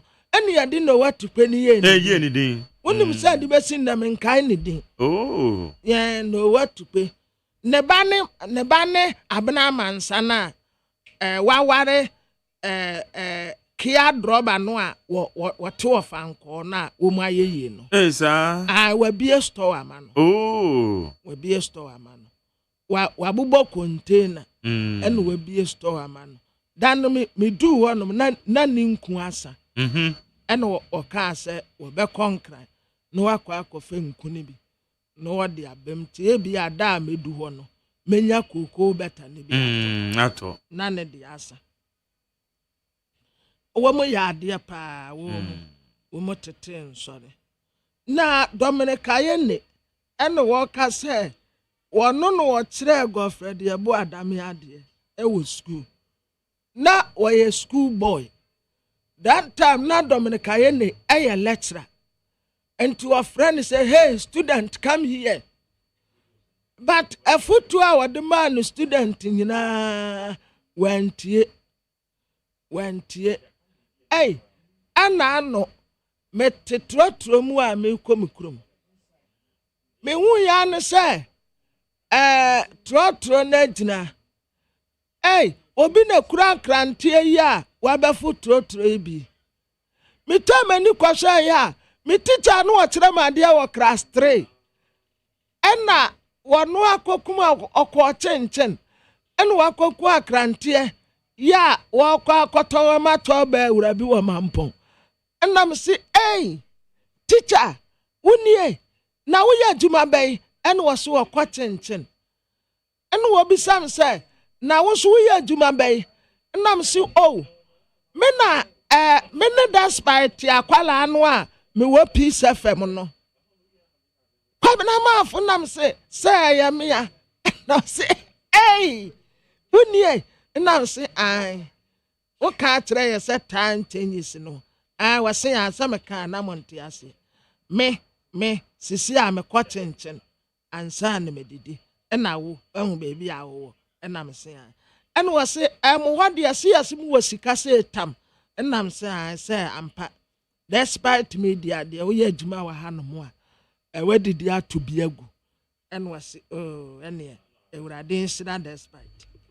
Afe ononyamfo ka na ofori ata na yeso aye wanted no obi anso ano cross man MPP fo na ebo attorney general baso na no press conference a ye no obekire nsem mu pa asiama ene woye Bank of Ghana amrado me say aduma we daachi bia no na meye bank aduma ben Bank of Ghana amrado semete wo yes and one say me bisa say 10 cedi no ya saying no maka governor 10 cedi no ya 2.3 million say and my has a tro ha okay no wa tro 5 cedi no so ya saying and no so ya say me say tre no wa tre 20 cedis no so ya saying no aka na mama wa tre afi coins no wa na wa tre ni nyina ntimi hu ne dodo a na maji na metewo no masam na agu table so Namada. Meda when is it to her? No, maybe Sassa, the one who Mukasa, I have say, Yapon. Obian Goofy. I want to say when you're to me. Says Carlson, being here, be an academy, or Munchabi be good man. There be Yan Cross, dear, to one year. Yet to win. Intimate crampo. And this year, Monsieur Mebua contem. I mean, one conta will be boo. Sikana Taho, and now when Nimano. President Ghana is sick. President to some Majibi, or some Maji say. No way, Munyinko. That's all. Dear to me, baby. The Alberto coin, Munko Bisano. It's on the bed you call it. Oh,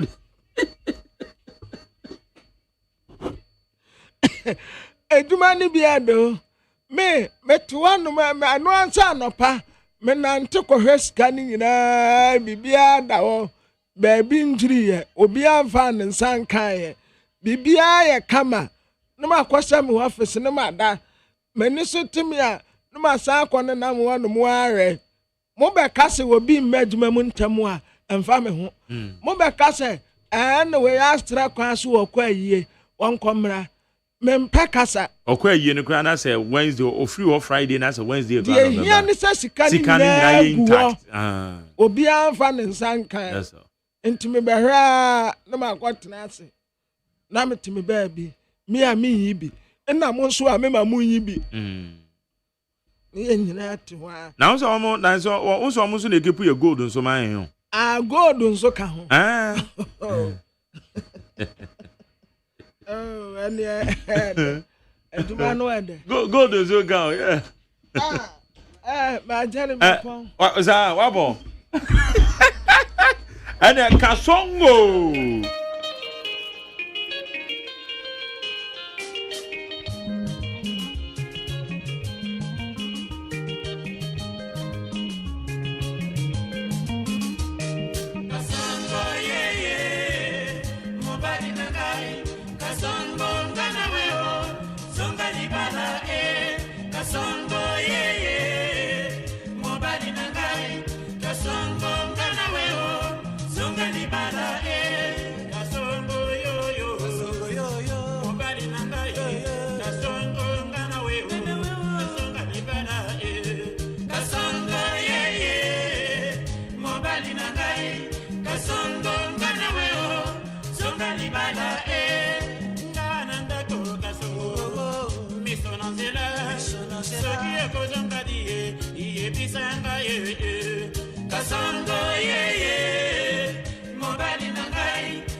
All right, then Friday. I make out say, and some back I make sure say make a bit trouble. Say Evanta Enra Joa BC na Homachi.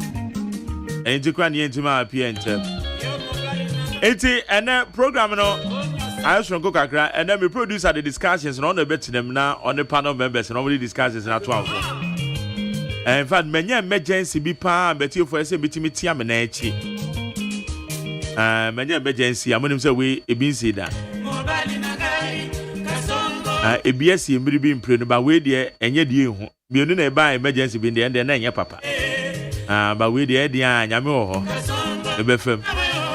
Eti Madam Roma ade am producer e be to also with the discussion segment no. And o ka say idea solo atena se.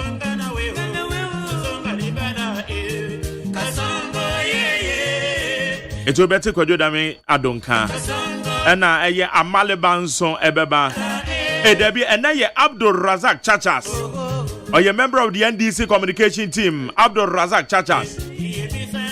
Would you be and so as a BA crown? So are the communication officer, right? Yes. Solomon Asante, a member of the MPP National Communication Team. Solo is what I say. It's the discussions around the Babe so no one we need to say do Friday night your weekly retrospect.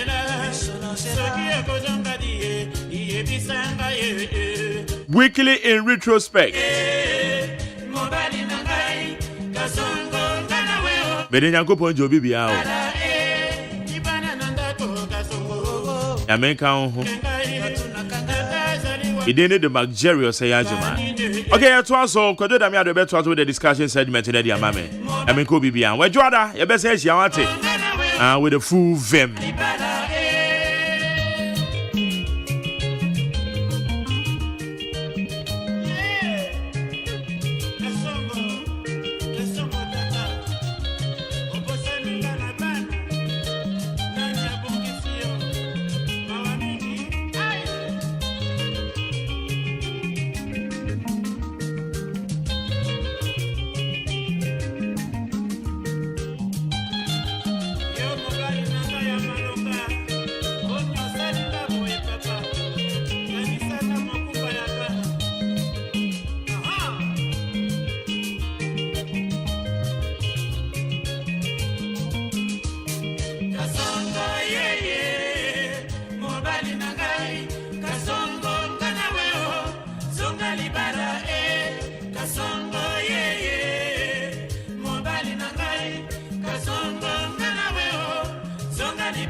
Sanya son at the Roko Fiaman Woman so Ejiji Tonton Sansan ewo need 100.9 FM. Best Point Savings and Loans Susu Scheme no boama adwumayfo siesi kakra. E di nya dwetire kese e wo dada anana wotwe kese adwumadie mu. Ye adwumayfo a yatete omo beba abegye osika no. Asem de ne say susu a wotunti, wutimi gye bosia mo ho prensa. Ensi ho ne wo fom na eye kokko kra se obenya bosia free yen ho. Koyen branch bia ben wo na kwagye wo de. Best Point Savings and Loans, your dream, our business. Best Point Savings and Loans.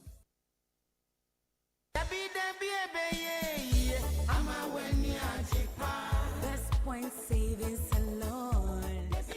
Best Point Savings and Loans sika krabia wo mu gina wo mu na so pampe na awieye mre yi mu a wanhwe ya na sika krabia bi de asokwa ada na wachenchere nti ene sese wunya sika krabia bi ti se Best Point Savings and Loans omuda so a adwumaden atoto sika sem amano awie peye na enhyehyɛ pa wo mu ewo mo customers ye bocho na foforo kra wo mu de aba montin Best Mobile Banking. Na kyerese bank no na wo ye no wo phone no so no. Enu nti se si ade. Se yesa line tintintin anase wo se wadachi wo sika krabia hode. Eni hobio na ani kasem mako eka ho ne se. Wo betumi asende sika asan agi sika wo phone so. Wo betumi asan atua wo bills. Ebi etese DSTV, Go TV, Star Times, Empo electricity bill, any water bills nyina no. Wo betumi atua afi wo phone no so wa bra wo ti baabi ejojo. Na wo mpe we ede na wo be. Enu nti ye hia ne se wo bebu account wo Best Point Savings and Loans. Na wo wi a na wa dial *277# na wo demukra. Washe banki na ye fofofo sanu. Best Point Savings and Loans. Ya makofa Best Mobile Banking aba. Jimmy so say, wo phone nie, wo sika suni. Best Point Savings and Loans. Best Point Savings and Loans. Your dream, our business. Ghana Montie. Ghana Montie. Ghana Montie. Ghana Montie.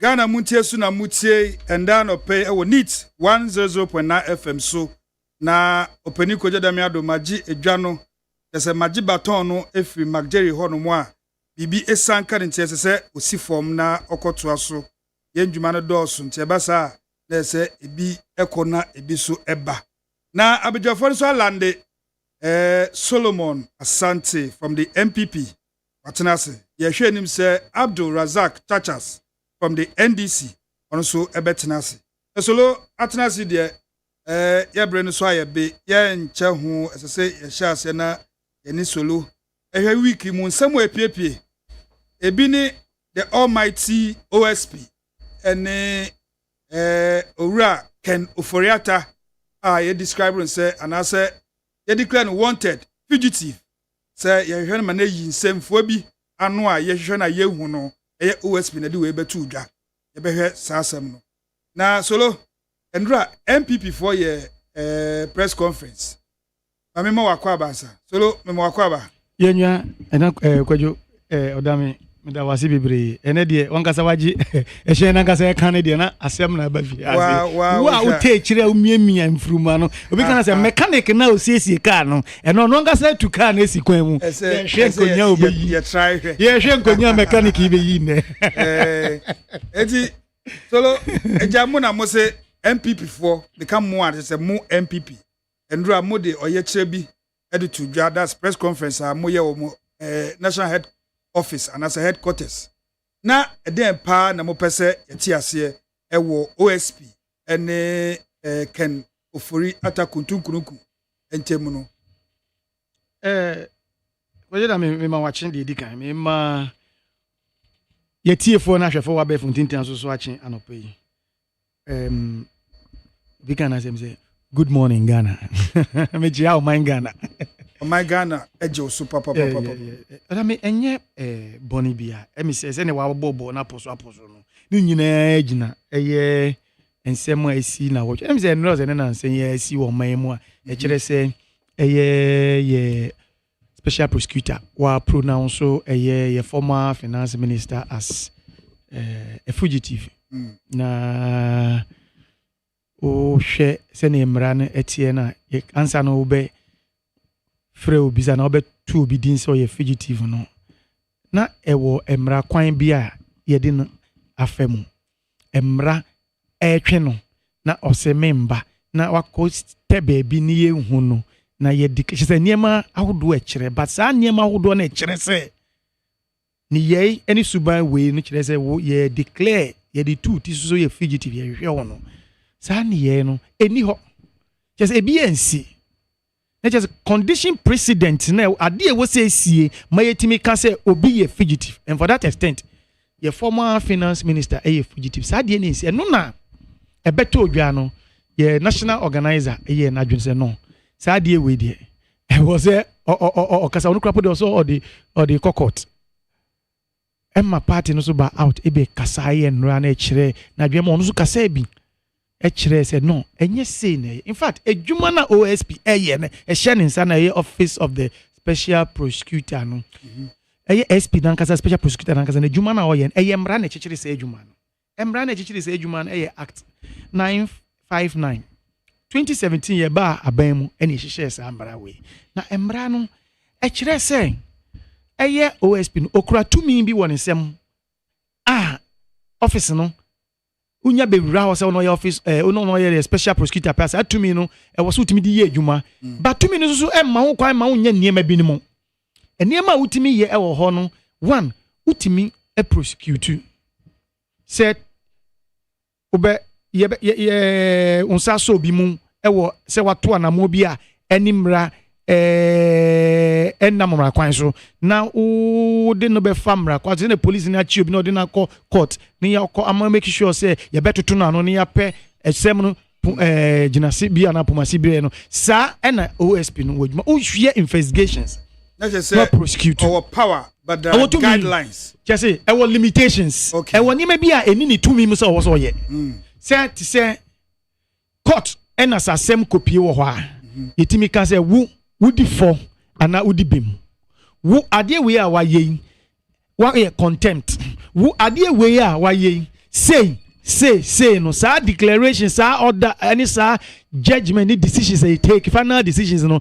sa eniema no eni eye OSP no oni sa to me no OSP no etimi eye investigation wa prosecute cheso do be court say ne prosecutor de wa court a ye prosecute OSP betime lead because on ye investigation concern you say na order me say wo na be asem before ho na OSP abesomu na o ye hwemu no hu so eniema dey no be can the prima facie say ke bibi a kire say wodi bone no ntia was so do otimi tu na mo say dey no we prosecute no de wa court ni ye de wa famu process ni mu sa ko si say e ba be da open ama court judge na court no etime bie na num ton aka say per ABCD ninti no asem na ye de to so no udi for ana udi bem udi for enti saying ye ma sentence na ye o saying won sa declaration pronouncement ni sa decisions na final decision taken no sa powers na ni OSP ho se otimi yesa na mom se ebi a me hwehwe ase mesi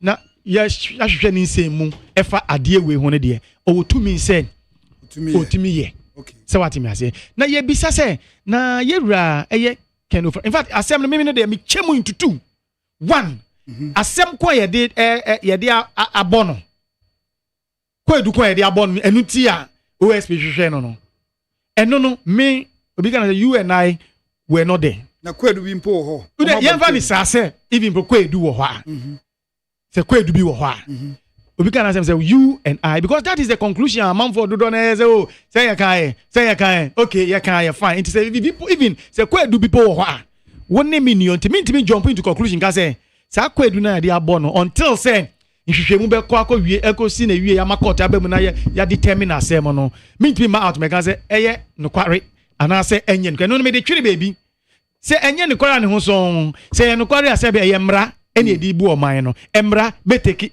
ni its own course enye sa ye do no twiri ho enuti na obehu say tafo MP or say on put us he carry his own cross enye sa sa otesa asefua or say yes a hot side na maka no say koba ne say ko edu pipo wo ho na koba ne say omo ye hwehwemu na hwehwemu no wie na koda ne say boni say na we die tie o ma say ebubona and dey say onu enna say bio obeso an cross enye sa eno dey onu na say eno dey me dey twere ho na mo yemfa ekwan na procedure na enam so dey yet ananamo na ana pronouncement na ban ana does it have any merit pronouncement na OSP aye no ana merit bi wo mu ana esefata se woso ye ana okra sa tumi no se woso ye emra no se ne medical kan emani sa tumi sa the whole of who can cover to cover the whole of act your friend is in 959 na baby enu a ya twere kire se eye OSP no o sa tumi so tumi ye that declaration your friend is in act 959 ekra 81 sections Okay. Ma go through asem we see fit no ma go through me hu baby a ya kire say OSP no e was oye sa de na oye den oye no sa to me no e judiciary. Okay. Sa to me no e judiciary. One court no. Yes, e bia na ya ka kire wo say and I mean go straight to the man yera kenofori ata. Yeah. Ye di kwadu bi abono. Send your kind and a quid to go honor. Ye the quid do bono. Ye manity says, why ya dear when we name mom ye be share as yes ye be ye and shemono, papa no, we ye fimo. We are good. Oko ye who a chira quine and no dear court to me Emma sa declaration. So what me say? Eh bia Ghana ye ni other a mine ye will treaties be a sign sebio a sign and yon confer in termine apam krata edi ensa ahya ase wusa amama niti no se ye obi kodi boni wo oman bisu na se sebio se ye de ne ba oman we mu ni ebe kana sem Ghana ne wo se ba ne be kana sem ha esensa anyonkofa na sa krata edi ensa ahya ye ne sa aman na according to treaty niti yetimi extradition no ye de ni para ye aba oman we ma ba be na no na se nipa no oye de ye declare ne sa na oba ye so ye fugitive so what me say. Okay. I hope you understand me. Yeah. Two afeso say bia ye hwe guso ye hwem ye hwe ebi am bail you on bail ne yes ade afi de guso ye afi de odu hu akanwura ye we hu eno ne pronounce say we fugitive what me say. But we no say no du kan kwadu bi ani ho ye see brane be boy ne ye hwehwemu bi sisia no onjina mra no debi one na the case record is case kono edison again state against the republic again what is it what is the name of the case there is no existing case. OS no fosi bibi ebia obies ebiatia ne nan so ana ne hwehwemu bi kire bibi na emamu papa na e friend ken overata ona obetimi aboa ametimi ehu asem no masibre etino ye to sa from sebra na oni made ba kon asem wegu yera ken oforiata se ne krata bia wama ne lawyers atwere esem yetu abawie ye December mu no ena otia ne na echi kakra na ansa na obekọ no or the krata koma Yera Julius Debra chief of staff current chief of staff say or are you ready say anytime bia aban ne be hia no wo ehwe bibie mu no is available ba say dey okọ akoje ayare so na ye nyina say nim ken for that to baby crap no okọ ye okoje ayare sa o mai na ye ka ne say papa no onya ne baby ko ebeto dwa na mafo Yera ken no na ma oseche mensebo so ejina mu ekenkan budget no ma ye no so what you say it no say there is an evidence. Just at a point I was obedient na wontimi na oyare na osa na ho yare ti enyina nim say at a point in time in the man's life no now he was battling with some illness enti ye wie no so me ko makoje ayare sa but onim say amembo a continuous business unni ho usumo mining in a certain capacity definitely your assistance will be needed in one way or the other to come and show something and actually say ne kosi na ne yehu ne nto aso ne enko yenim ntino otimi ehu Yera Julius Debra bo na mane say media me are ready say anytime be am friend be am who available na etimi na emum no for now no me kwa akoche ayarisa aba ena wako OSP say oye fugitive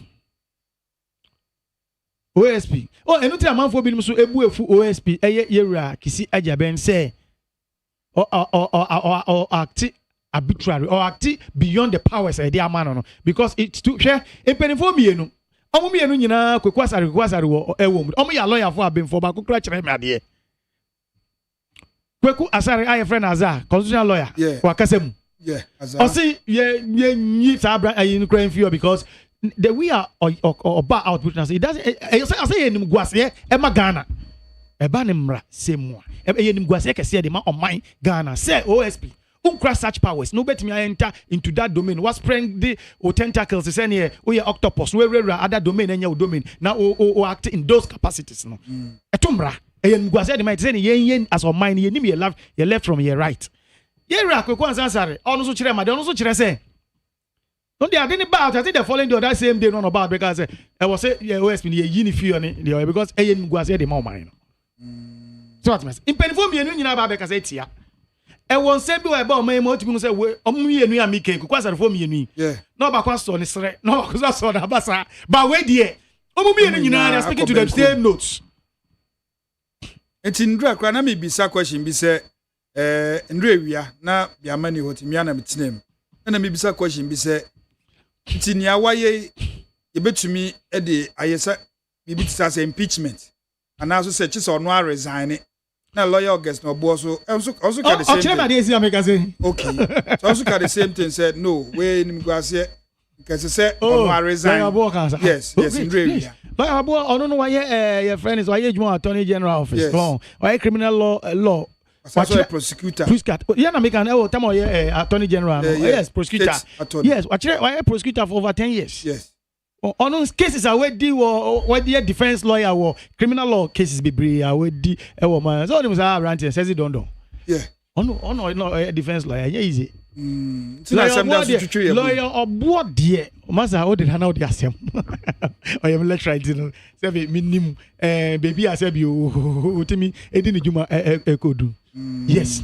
It won't say ankoye kweku asarefo mienu mpenifo mienu ipo but wo Obi no so aje juma ewo your friend is saying state attorney why state attorney in the office of the your friend's attorney general also actually there criminal law also is the Americans want to check the law of evidence your friend is your friend is professional law course Ghana School of Law. Wow. And he has taught for years. And you know what say assembly there just say and also bow his head in shame but he has the guts to come out to talk again. Because other didn't pronounce the Bible, say Chile was not Baba Kasa. Sir, I don't maintain because be Samida Kuna Kasa. So, the end bar actually, or back can, or yes, I pronouncement with or some batch. I said, all mine moon, but it doesn't hold water. I hope you understand me. The thing is, I don't know any issue bar is head in shame. Una we and me came penny for your bummy and saying, August no boy and baby craft for me and some I said that. Entity, I am on. You know, almost that is a shame. No, you shouldn't be so. They also bow your head. Because yes, a crassy maca. Now, so maybe yeah, me come who's ampa. I don't have office winning crass powers. No say a bad declare. It is a question. More MPP for more chebi be say yes, man. Papa no I bonimpa. Me say no. I know they say the procedure. What you say? Yes, and I make and I honestly am born kwedu. No so asem back one. I also mind yetimi epicking once and for all. Yam born kwedu bia wo boni bi hu. Mama nchira ayibi. Case bi Derek Edujemfi and a company law a friends a case. Derek Edujemfi ni the Republic of Ghana, the Republic. Na asem a woman say na ye kan ye wo akna 9 to a company law no ye wo section bi wo mu. Asa section no section 172(2)(a) on describe it says obi ye charge wo na ye convict ye charge wo na say ye convict wa nima mienu it say ye charge wo it say ye convict wo na o pese okoye a company director eni say ye ma okwan because say one ye convict wa na say ye charge wo da for a criminal offense bi na abrade Derek Edujemfi omudi court asem we no o ka say ya charge obi a ya charge obi no nkyere say ya convict no say ya ka say ya di wasem say ya ba okwa edu keke ye mbo ofo ye na ye mre mu so ye see presumption of innocence yes say ya chi obi kra be ni so ye be see nipa kra wa hu na wani tua so ya ade na ya che no yes he is innocent until proven guilty and so no aka say plead guilty pay article 26 section 2 article 2C Sanya 19(2)C sanya ka enti no utimi hu se ye bo obi kwa edu a na no nkyere se odibem na odifo anas ye bua no fo anas ye bua no bem so what me say enti no untimi ngyina so nkase sense ya bo no kwa edu enti no na say it the same way say even po anka ya bo no charge bi say ya he cannot conclude OSP cannot conclude say essence ya bo kwa edu nkyere say memi OSP me say uye fugitive because ya bo kwa edu no wadwane na say OSP na ne some of betu dwa no chese enimra so kra but a point in time na me dwene say on say directors binum of certain state institutions new government taking over e binum period ti but me as the minimum so no so ni action bi of so ye na or the apprenti ti say ye be me but ono na embra kwan so no or mre e wo so odie what I say kind 959 na or 3 years another 3 years I'm making 6 years be e wo so timidi e wo the office but I don't know who he is trying to please, and now his actions sought to bring. But unfortunately, no, me can say he has goofed. Unfortunately, he has goofed. Okay. Unfortunately, I think say he should go and revise his notes and come back. Boy, a lawyer kuku dampao. Criminal, lawyer keke, criminal lawyer. Yes. Watch it. Yes. But it's unfortunate. He has goofed. Seriously. Unfortunately, we dey share a lawyer for me. So far, me nyam ti lawyer be about or kasa so any kwemu ha. And say so be in a way trying to justify the mean tea. Minimum say more a lawyer for who do I say be can be authorized or be justified there. And you to me edit to your mammy na me so me. But till now, a lawyer for about ebekasa. Me tea asem way. Any intre marking kind in social media as well. Me who lawyer back or trinity lawyer Bob crowd na say me say office no cry ye free on a bo state ni kakeke. And you see another discussion altogether. So what me ask? And yes, because people some school of thought in nature say Attorney General any Ministry of Justice and Attorney General office or no. Omo say you made no but say to say be say be NPA no prosecute Attorney General no say no say difference what the two offices na make no say Attorney General enter no prosecute. He owes nobody an explanation as to say waiting me say me discontinue case me interest be me discontinue but OSPD you have to give explanation if you say you are entering into a knowledge prosecute. What's all difference what the two ni mo and e be no for say and near my yes the independence of a prosecution office one say the identity yen grant yen fa smoke no yen fa enwura no of independence no yen fa njura yen fa NCC Attorney General na nka ono so nya ni independence na say onye under any executive influence political appointment. So that identity no ono so nya that independence na yes any hunting e ma eni ma bi no mu ekoso eniti yempe institution bi a ebetimi aye independent na say yes I independent yes status of independence na then ye nyina ye wa reshem say independent institution nti ebetimi edijuma without any executive interference enunti no ye for another school of thought kire say Mr. Boy can or see I was saying sir eniema na ye de ama eye OSP hono ye feel say sa eniema nti we nya ni independence from executive influence no ada sa eniema nka ye fa ndura ye fa Attorney General na ongra say the be because there are two offices so I will see ye more resources for her I will see ye more resources for her so what you say ti ne binom dwen say ne sa e ka na ye bobo obeka ya ye matiami di tama no matiami di tama ye OSP no what I say office crom say say e masika binom betuto hwe sika kese a ye di ma omo a any cars e was ye tomo no building ne niema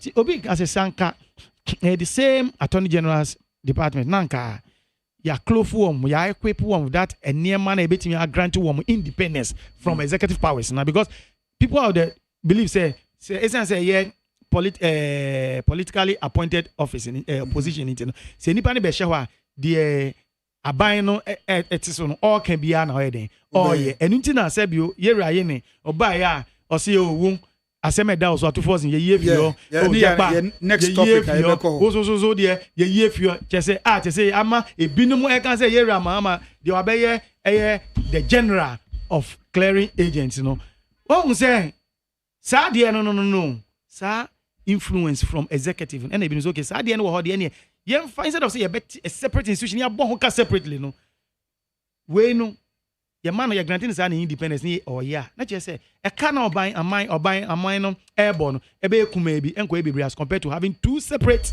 offices are here the bo kwedu one say na say that is it is a year of kan ya it is not far from what many people or lawyers are saying about it and I think say me in person so I think I share a similar view unless say there are other issues bia say Kobani say ye grant sa independence in the Attorney General a betimi aha on mine where my mind has not been averted to there and the and no ebia make us a exception kakra other than that I think say with what is on the table and what I'm here and what discussions going on before say it is in the best interest of the state say anka ye no baako ne yɛ grant ɛyɛ attorney general department mo independence ba onya ne independence ne wia it means say aban bi amba no akase mafa attorney general send yanka OSP omo hyehyɛ a maximum of 6 but you can go 3 we are who means be a fast be be na executive powers be any influence be a honanka tem be na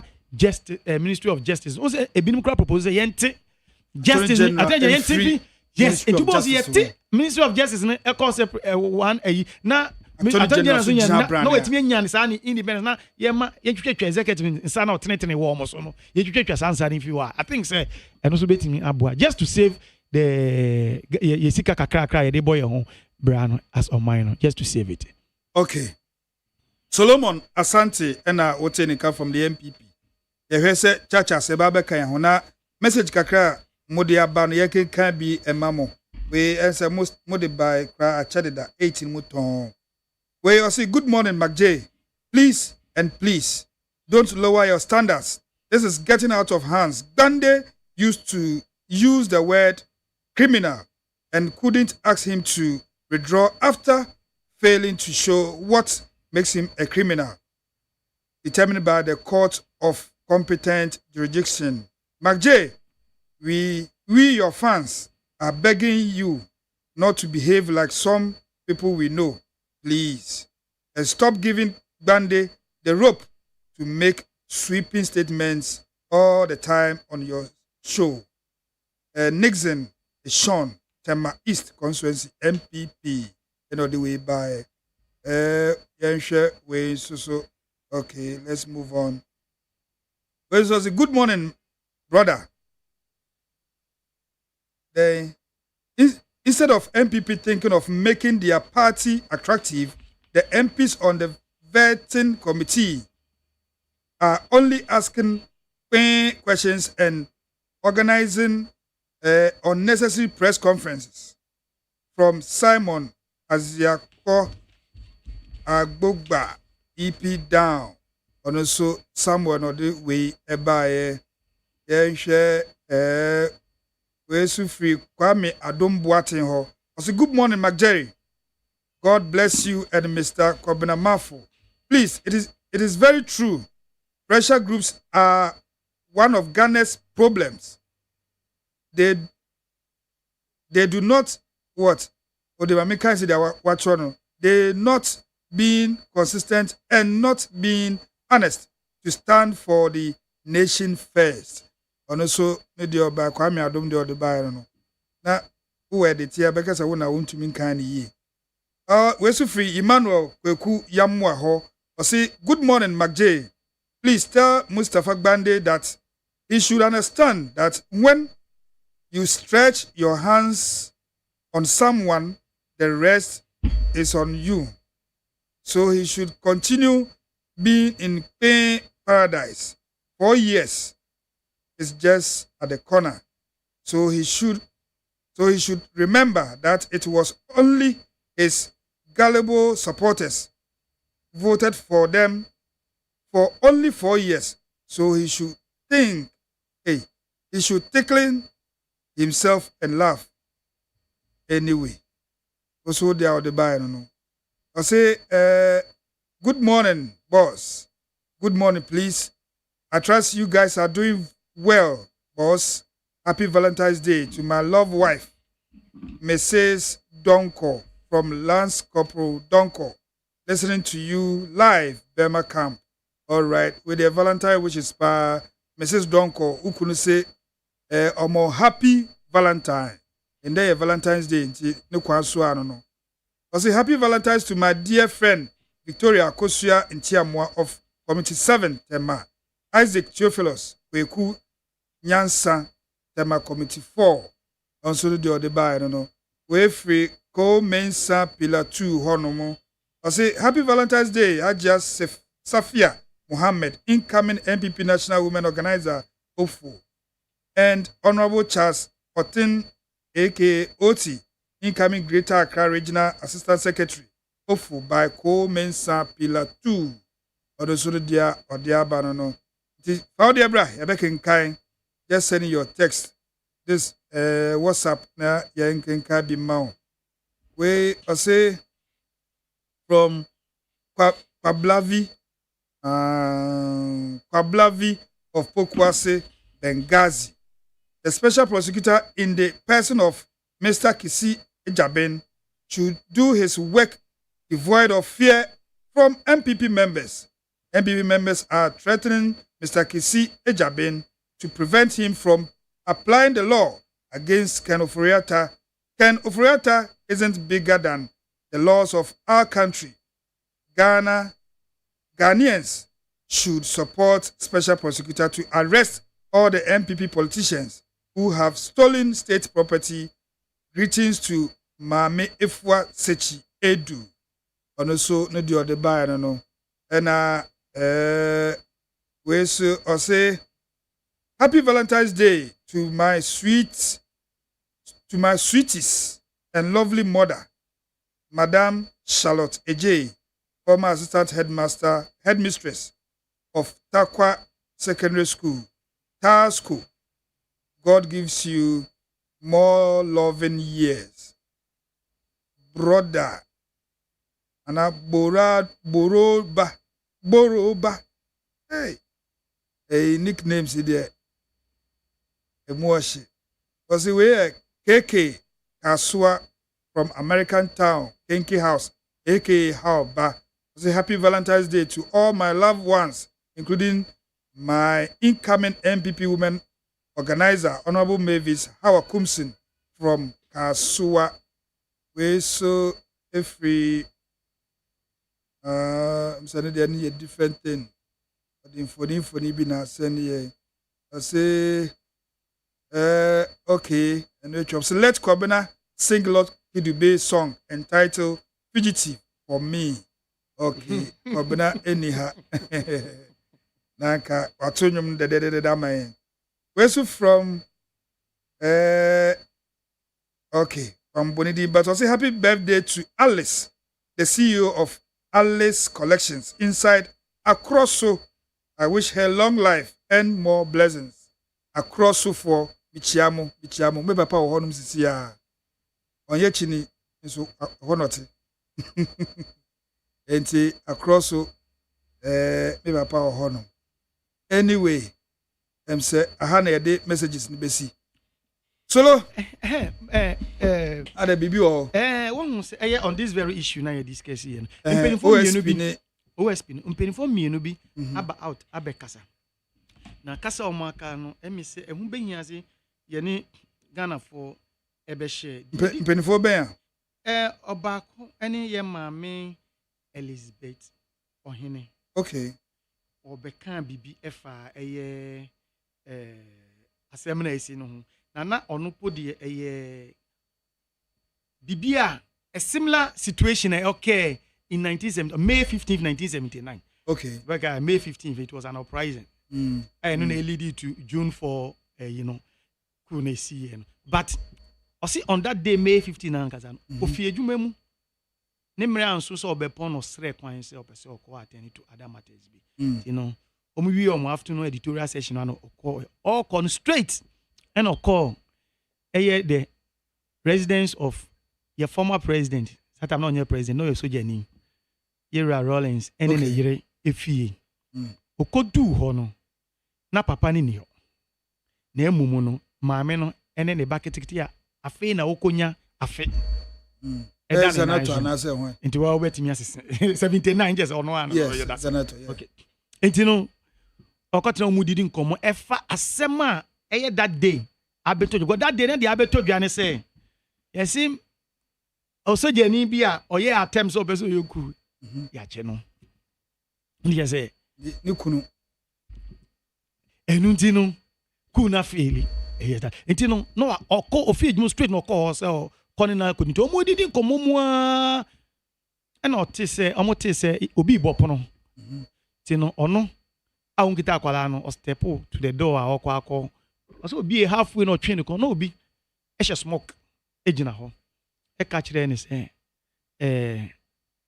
ochia no the first no chance omo ba be search ye friend is saying efie no no be say say o be search ye hwana no so omo ye soja fo no say na warrant unse ko search so nya warrant e kire say ya ma otumi krata just kona ko search bibi sa also nipa it took him by surprise because nipa than when he say me asre ni ona ono na utimi abayua o utimi nya na so ni Mrs. Elizabeth ohine on sheda nya nipa okesi no bisa ni say tumi krata warrant e dia ma wo e kire say wo tumi si be search ya na we asema mi narrate asema ono kire say oti say OSP fu akọ eye raken ofori atafie nipa kra odi enim kra bon sheda anye your friend is security officer bia yenim no na odi sa operation enim no e ma sa same way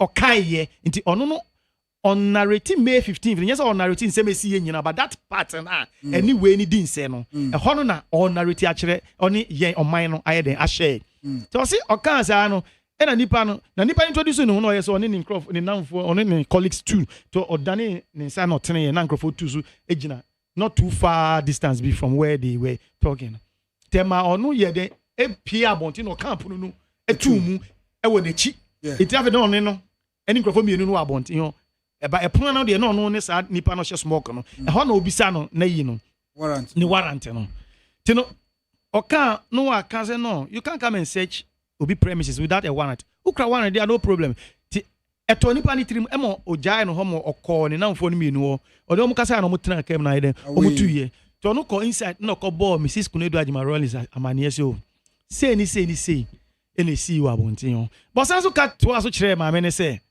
o ye sure say nkrofo mbesa ba biem o say ampa within an hour and 15 minutes or so no o wa amuti another knock ene ko biye na eyo mo na papa de krata eye warrant e man pe na obi epro no man because they say they okra to me krata e kire say utimi be search eye fi ha na on be search ye ko be bi on be ko nyina ko omo hu hwe na omo ye den omo san da no say all be ko no na papa ne kan bibi kire ne say thank you papa ne da ono Elizabeth ohine da na say oh thank you o see ohun say at least omo ye bibia a dance kakra so obi anka wo bam initially wa ma okwan will give you that hell of pain be wa go through akọ akwaji adekode ne de aba na wa ma okwan wa wie so se bi odi nidie e ma na ada na se wa ma okwan ama wetime ewure mu no o se all dey tutututu enne de esi hu eno no enye security officer bi ye nim no say oye functional security officer oye ejuma o security agencies ni bi mu ana wodi enim no koye okoye so nix akrata ni bi okoye so mo muti fie okoto o mo chese opiapia mo chese just like that video na nkwala bia ne ne mukra na so what me ase it all the 1979 ni esi ye any ene ni esi wo Ghana bisa Ghana ye koye nim anasi ye ba yechi emere na ye say ba jimida na enye sa na ka no say ba jimida sa time na ni bie ma na se for no kra bo no sebi omu hu nyansa ye ni ese efata na yesi eni bia ba ne momu no na hwe ne ekoso yi ti eno na ma ono narrate that aspect of niesi 15th May 1979 ewo Mrs. Agyema Rollins ni kunu fie tama no na search warrant your friends search bi ba be koso so what the difference no ti ye ko ye ni momu no na ko yesi ye deviate from a kwan pie was emra kwan so was ye fa ye niema so nti we na so bi tie no ka se o ade na mo ye na ma na akoye witch hunting bia ube de no ka se dey bi how so on te se bio oye MPP ni na ma ba mu mo fo say you be paying people back. I don't know the morale, the motive behind and na witch hunting tin na mo yes ana how would you say no entesa justification be any because only ye suba modern edi anamo amutu e kwan amofo aso yes an man e kire sampa e witch hunting be na e den e cause medical can say MPP yemfo abone so yenso bone say ade a papa no ye bibi na emra kwan so na ye fa ya no de say na tafo MP e kan na say no say obe carry the cross enye za ye gina that position obe carry the cross but say ekwan ya wo fa so tutu anamo ne nsem kan bi eni kwan memra support tumi na wo de ya de tumi bia mra bia ni we ma so tumi se fa ye no na no de wo se yetimi kasa because one kasa utiri ho a ye be yi eyi bone de to so mienu ye Mahama Yarega ono ye mrashe bedwemu no ye dom dudu ono wo mo kandini ono dom ano Also about out Abekasa, and I think say I will commend him for the way he went about it. Only kasa o kan nyina ne say womo abano be pacho for ni esiye ewo yewura person me can exactly as he said it. Yes. Na nko say me school too. I see major the publisher, Ghanaian publisher. Page 2. It's here that's where majority apologizes over attack on Ken Ofori-Atta. Now see the end. Majority leader Mahama Yariga has issued an unqualified apology to former finance minister Ken Ofori-Atta following a raid on his private residence by a joint police military team led by national security operatives, right? The raid, which occurred on February 11, saw armed security personnel storm Ofori-Atta's residence without a warrant. So, Madame Elizabeth, without a warrant, no storm. Okay. The former minister was not present at the time. Just Yera Ofori-Atta, Yera Mahama Yariga, speaking in the capacity as Dom Duduo, majority leader, no, say, na minister oni ho. Yeah. As he was out of the country for medical treatment, just omo ya aware say not a call for medical treatment. Addressing the incident in parliament, just enra our parliament, and Mama Yariga can't or discloses that he had spoken with key government officials. Or no Mahama Yariga as majority leader, no, only key government officials, or Mahama Baimu Akasa, including the ministers of Interior and Defense, who assured him that such an incident would not happen again. And no crap say they have admitted the wrongdoing. Yeah. And he said, majority leader, any abang key government minister, she said interior minister, any defense minister, admitted to the wrongdoing. When they wanna out about can say, and now when we are supporter of the ruling administration, Ubabe can say, they say, Kisia Ben, Uncle Sinyani, Uncle Sinyani, when wanna, Nimude. And this are 2 minute shops that no other ministers mentioned than Minister of Interior and Minister of Defense. I'm out because they are course on there. One woman in CBM because enya dia CBU a quite was a fast no. As a country and as a parliament, we have a constitution to uphold, and that constitution has embedded in it fundamental human rights. Yes, okay, chapter 5 of 1992 constitution. Fundamental human rights no in it, you know, Emma, the friend is saying the right to one's privacy. Okay. It answer no boy be privacy, maybe or no privacy no. This okra to me kra be embra. The amount say sambra Ghana my mra no. Actually say amount to me say ko. Yes, without that, no to be invaded into somebody's privacy just like that. No. Chapter 5 of your 1992 constitution does not allow that. What me I say? And you know,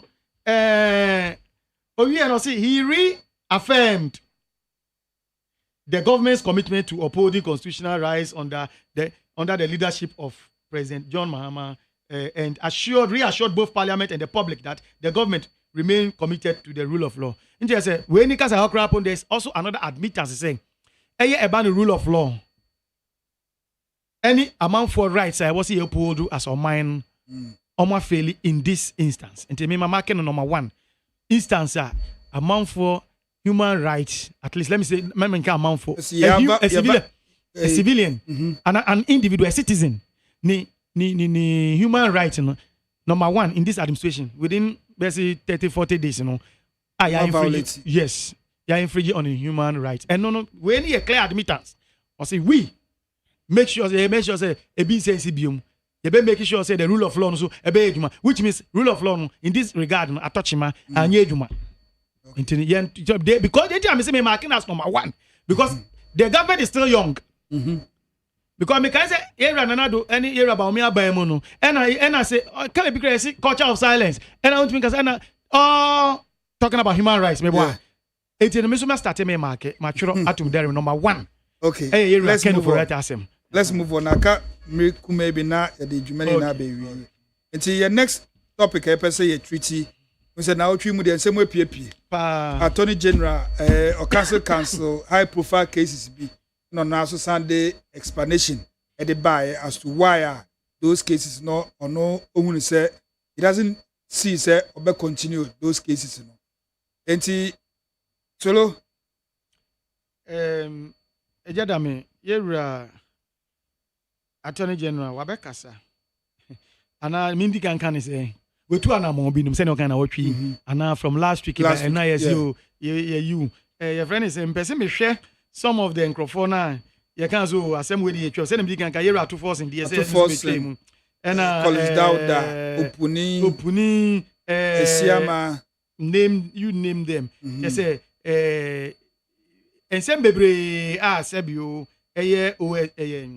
Attorney General Dominic Akutinga Ayeni no wetimi aka so we dey twem e mamamfo aka say we dey yera mama oya no ho general clearing agent general Manasi Azuri ka say thank you so oya no ho nyesa oya but we dey wadane general of clearing agent because now see yera Nana do Dankwa Kufado a clearing agent assembly two government official be no clear but oh the idea no boa oh say once enu nana make can kire o say enu ti na me say my mark sa assembly as number 1 okay say the rule of law na buy way so enipa fa hu dey human rights na aban way so etimi aye bia na because say bi o say ugina one end na utietie mu oh why say mu nyini twa mu fa ne mama me fa mama me say ne okay your friend say Jerry onye program ni ye mu fa mama say no tie bia mu obaya so ye obaya nti ye ne ye hwe say dey different no be you from because I send you na wo kire say ba ko no ye na e ko the truka say na also be the truka then why the need for the change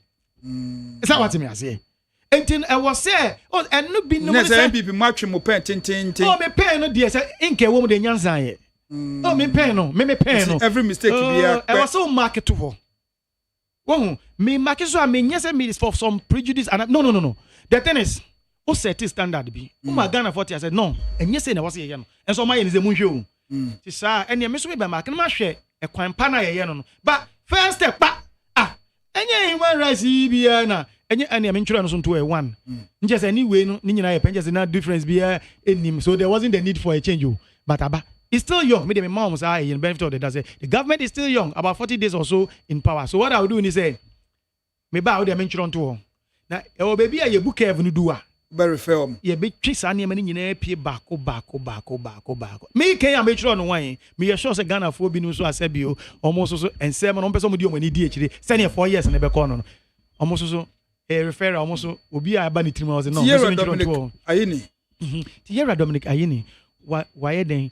Wa clean crofo bebre but osi ono no ono ano ye na president Mahama enyawe osi ono ana ye na president Mahama enyawe yes nye president Mahama the directing say you should do that nye president Mahama the directing say you should do that ono na sem na waka na yesu enim say attorney general tama na yera Godfrey Dami wo hon so tu ana mo bia and this for can say a president so what me I say and they change because anything that you can begin you can OSP ni attorney general department yes executive powers no yes nipa no betimi shall say yes saying ono no appoint wo ho ubo be ka kire ewiase nyina say asimesi na kan say menye enti yera Dominic Ayini o kan say menini ngichim ne kwan so asa so kan say continue me say papa na barely 20 days ago or friend say mesum in this capacity more mine no ono no ka jem say menye so dey bi oni so kan say akra na sebio e kwa yes say eni na ano de na akose on kan say aso so da ye nyina ye friends amanyofo ye te language na bi ba ye te ase yes intino my expect say oba be ka say Yera Muhammad kan so ye but clearing agent ne there within a space of basically 10 days no the number of ya claim case ya clear no there maza untimi ka kire me say between the former clearing agent, that is if they so want us to maintain that tag. Between the so-called former clearing agent and the current clearing agent, say na Obako, yes, Ahimfuchi, ebi di BHD, say na Muhammad or your clearing agent, no, emu general. Within 10 days. 10 days. Look at the number of G. Oh, now sorry, on the G did you know what GO1 be. No, government official one be. Don't the G and general. Clearing agent general. What you say? Yes, but to come to think of it, Yera, your friends Dominic, Ayene, me say ye be hwe ni me bi ni mu ye na or the crata e ba bontin e ma me kan ba I'm trying to locate Sakrata so that I can speak to Sakrata. Yes, I've not gotten it yet. But the way a near man air corner no wo mo ma na akamia koye sen sɛ woyɛ aban na wobɛtena so na sɛ cases bi wɔ hɔ akɔ a sɛ bio ɛkɔtia nkurɔfoɔ bi no ma woba a wowɔ ho kwan sɛ saa cases nyinaa woba no wɛden wobɛtwam na wohwɛ because sɛbi aban mu mpanimfoɔ nyinaa a sɛbi ɛkɔbaa ne sɛ mmara so wo mu a na ɔmowɔ mmara no a ɔmo ne court a sɛbi yɛn court indeterminate asɛm no nwieɛ no ne nyinaa attorney general na okukuru asɛm no de kɔ no attorney general in a different government sɛ daabi asɛm wo yɛ ndɛndi akyi ɔsɛ ɔno saa na ɔno ka me ate aseɛ a ɛno kora bɔ meme sɛ daabi ɛyɛ general nankasa ɛna ɛma no so when we timi a clear saa cases no ɛkyerɛ sɛ me a meyɛ opposition sɛ mbɛyɛ aban a ma ban anama ma nyokuo mu nipa biara ɔwɔ case ɛwɔ aban mu no metime gyina saa NP ni so ɛyɛ nolly prosecute no so ama yɛtimi a clear saa for nature a very bad precedence ɛne yɛsɛtɛsi yo ɛyɛ very bad precedent oh de bia me ka sɛ bi sɛ ɛyɛ ne yɛ ka sɛ ɔman ɛna MPP ne NDC fo nyina yɛ ba constitution na ama saa kwan no me ba wo yɛ ka sɛ bi sɛ yɛ MPP ne NDC nyina yɛ baako ɛna fa nsɛm hwɛ de nti ama yɛ hu amanyɔfoɔ nyina yɛ baako no sɛ ɛyɛ me ɛne wo ayɛ ti ɔman no yɛ ti man mu fo no yeso ya na yɛ mboa situation ni bio sɛ ne senti wo hu sɛ asɛm ba ne sɛ wo sɛ wobɛka ya na emri bi atwam ne yɛ sɛ fango ne yɛ de yɛ politics pa yɛ so we ni wo so ntina fango no kɔsoro ebeto me say no me I will never sit on any set and say fango we ni mumre so because kai pa 92 93 ba na rolling time that time me akra koloko wo hosa no ye beto anamo aba Galloway akwa school no na share filling station bi wo obedu na taxi driver to at to line just a whole week na fuel no gallon ni at to line kerosene enye easy and the kerosene that's all me TV ache the way kerosene crab man boy ache and the manu abo kerosene na yenya enti no say edu time na betu aba 96 I remember I was using those things say oh na we aba we owoso na fango crab hwe trotro for crab yenya eni the afaka ko school na fine fango sin but ultimo say aban sesa na say MPP ba 2000 no emu o baby no so sa na your friend is saying the same fuel you know na ewo ho later me am trans analysis ade emu no crab na ye de amanyosem no ade no ye koto no wo ewia sama no ne o edwa so na ukoto akoye say ukoto ekutuo wo dome market ukoto ye si eye 100 makutu makuma ho ene wo boto ni mu ye de ma 50 cedis enewu what am odi akọ based on say 50 cedis wo sisin out mi so e be ba ko be betumi aton 50 pesos enti uton 50 pesos and no just ba ko be cost ni 50 pesos tumpa wo beton e bia ba ko 1 cedi wo be wie no na che wanya times 2 nyesa now the next time wo be ko no na akutu no 100 same 100 enye 50 cedis biom this time round I jump ko 80 cedis and oba beton the same say no ton kan no on say 30 pesos bia ba beton so 30 cedis bia ba beton so yeah it is 80 cedis na de na jump ko e ma untimi ton say na wo beton 50 no say na wo ton no wo be ka so kwa ton sa enti say ye dictate prices is being dictated on the world market there and definitely no at every point in time it does over banner swati kakra and over banner kosoro kakra depending on the way we as amano no dwa no so no say na tie e wo ho enti say dia me fasa your friend is a fan we enye amanyosem so me amanyosem concerning fan o ba masa I tell you just I narrate this scenario to you say we meet me fanye amanyosem ani nye because e betumi aduse wo time wo be ba no na say na ekoso amano no dwa so say na tie say na also be di hu dwuma eton no e wo ha because so ton na wo sima nya sika na sima akofa ebiem de aba say na tie the same thing ene ya ba be tena ho the same thing na yaba betina ho se aye ka say enti ni mani buru aye mfa nye amanyenti American say enra amanyoku bi adane aban na oye nieme bi na se nya na se ne amanyoku kuo fufura ba o se yen estimate for America say me ne wo yen so na yen mboa situation o se yetimi ehwe nieme ni yi ni analyze obi wa na oye ni analysis blind design here on share the other side so because I think they all ha no what to any ahwe na we so say ni factors we anka we wo ho anka te sen on why but they be and no say manyoku nti say yo na yo do na edi ekiri but anka me ne wo na e wo man ni ye dum pempen so bia na edum mri bia be ka say okay either say eye ma manyoko and adani aban no anas enye manyoko and adani aban at the time as asem ne sina ye kan yen hwe ne yen kan squarely ni yen say no ade we no objectively no say na ade e ko no eno no sa no yes na che say obu ama oman no enya ne puma sibre o obu ama oman na afa ne ntuma pa bi afra unlike say udi amanyoko nti no wasem no nyina eye se wa manyoko ubeka ma manyoko no enya nonya bi se enyo na wage ginum dede na woka da bi eti say yes start say ye take this direction as a mind on my ma me ye sure say sebi se me MPP ni na se MPP ay bibi na se enya na se aban fro ba na se ba na se ye bo sa ade na ye na enya ne ye kan ho asema I have to say yes. To say the papa idea by can miss you. Say bana se sebio emra so no munia say and there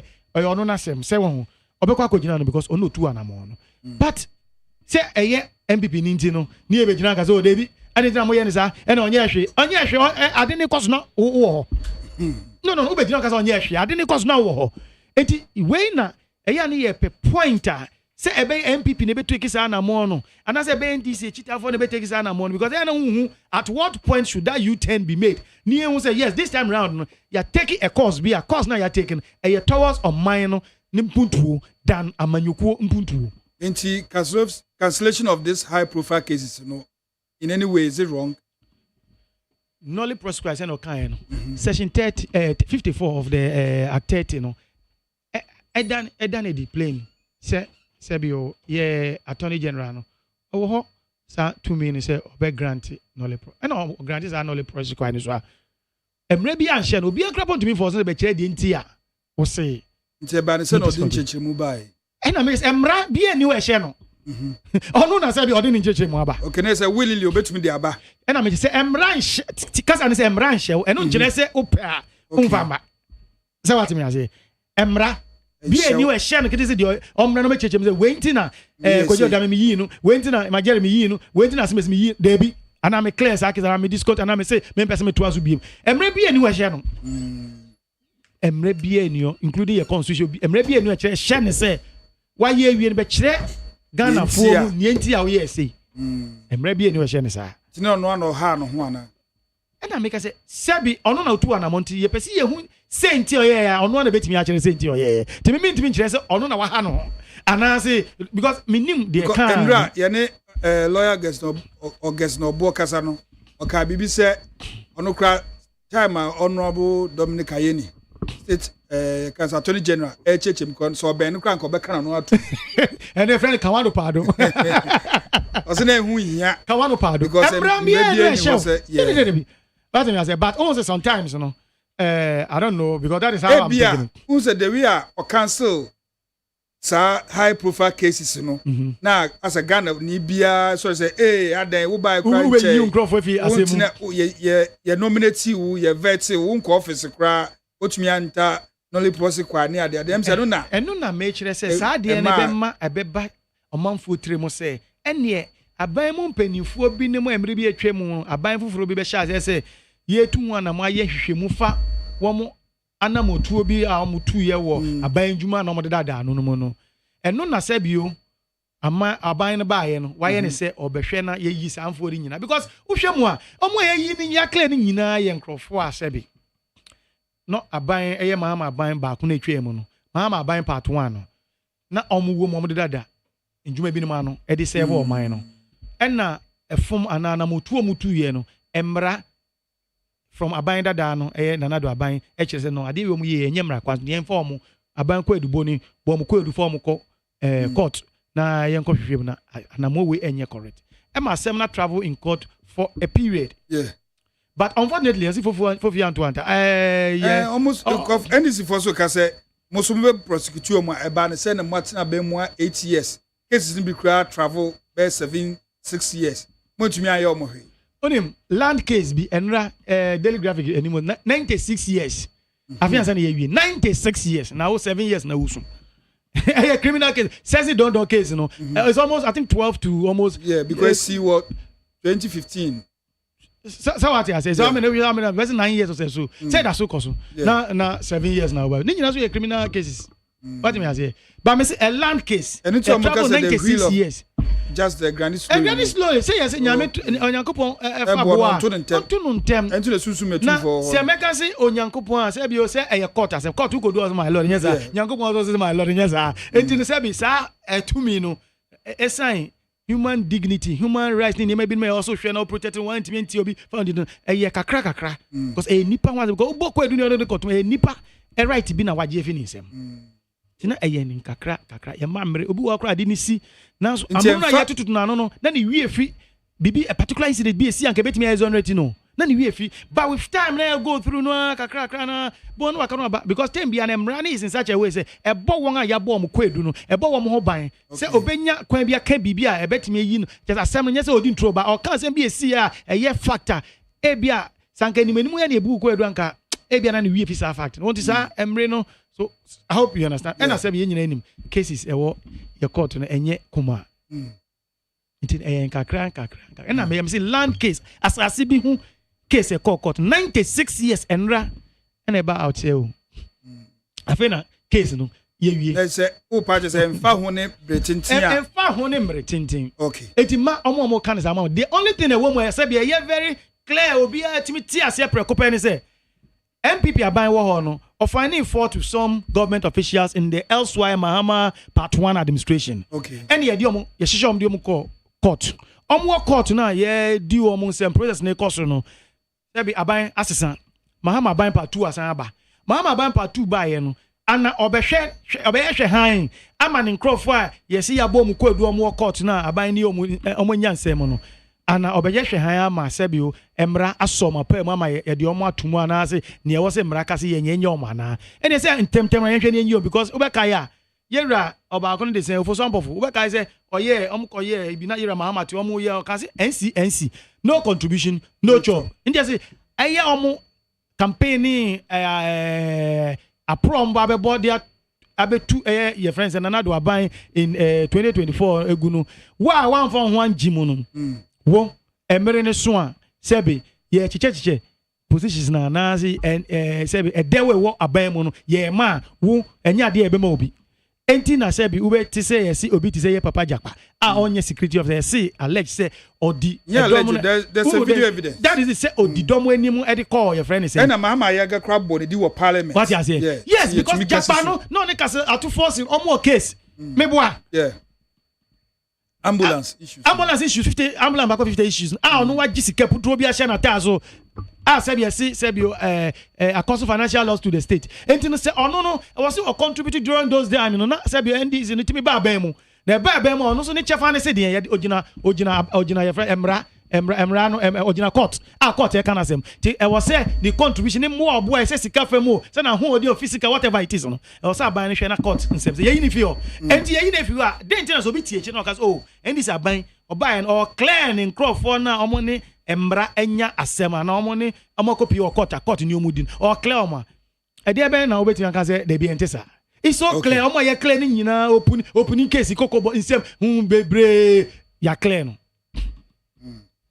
ya clear if you and no to me I see it clearly say that agenda is underneath even if he has so genuine reasons as to why he wishes to discontinue those cases now I see that the underlying factor and say and one na ye papa of example for kind no contribution to chop in opposition more praban safo we nyina say onim the contribution ye papa kasala to force ye ansa na mo de ba power ye be ye no your friend is minority leader those that ye papa we feel obey one so contribution say during campaign time ni sem ni ye ni mo so mo nyina mo ye o ma fa mu de say ya ba o still ayema embrani fa mu ni ye bi ezi ye yo mi fu until say clearing agent ama order na say na ye ne be ka say nye clearing agent man order in fact clearing agent general nye no man order no ani ni trimu na chere nso onyeza in fact we don't need any explanation from him because embrani share so my explanation bia we don't need order we know is under clearing agent general no some cases or some your friends say NDs in 24 omo ne mbra no wasem no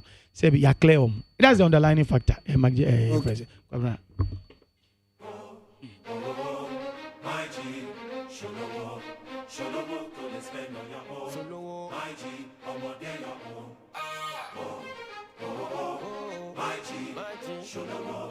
Show the work on the spend on your own. My G, I'm on your own.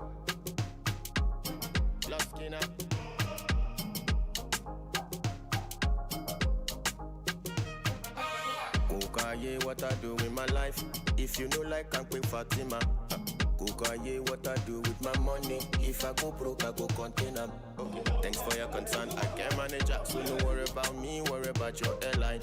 Underrated, but I'm still cashing out. You go shock, you say I get money, pass your flip. Oh, my G, Shuluwo, to spend on your own.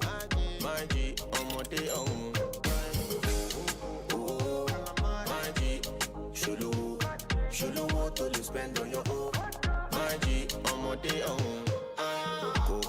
if you rubbish my talent, no be you I sing for, no be your apartment. I can't dare say you stay with your mommy and daddy at 35. What's right? Muntie, Ghana, Muntie, na mansanya son. Adawro Kofi Agyemang homene so ejiji tonton sansan ewo neat 100.9 FM. Yes, Ghana Muntie na Masugue.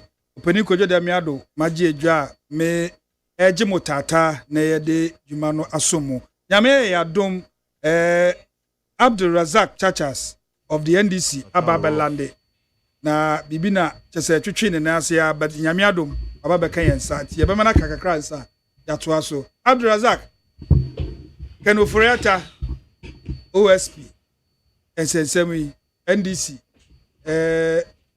wo de ne se yansa yakọ parliament ne si ho ndra me Kenoforiata de oye fugitive is in the right order. You can offer shall say fugitive Kruma. Time na pensioners bond holders no more no no. Omo kokra de omo de omo judge koye. I the former chief justice. Amom kwata omo hwehwe can offer omo hu no. Gloria Kufu. Nti ono shall say fugitive Ghana for hwehwe na che. Oye fugitive awo Kruma. Time na food suppliers. Na odi omo ka. Omo call or the buffer stock wa omo say on the BTS no more share now among Kenoforiata. The Kenoforiata there, he has been a fugitive in this country. Kenoforiata was a fugitive. Tama 99 gallant MPP MPs. Eka se wa bon wanyadi enti omo penore the second letter mano. So he was a fugitive. Kenoforiata metise omo se afenyo can say or say he was traumatized. Really? Sir, you are ready in fear until Kenoforiata was traumatized.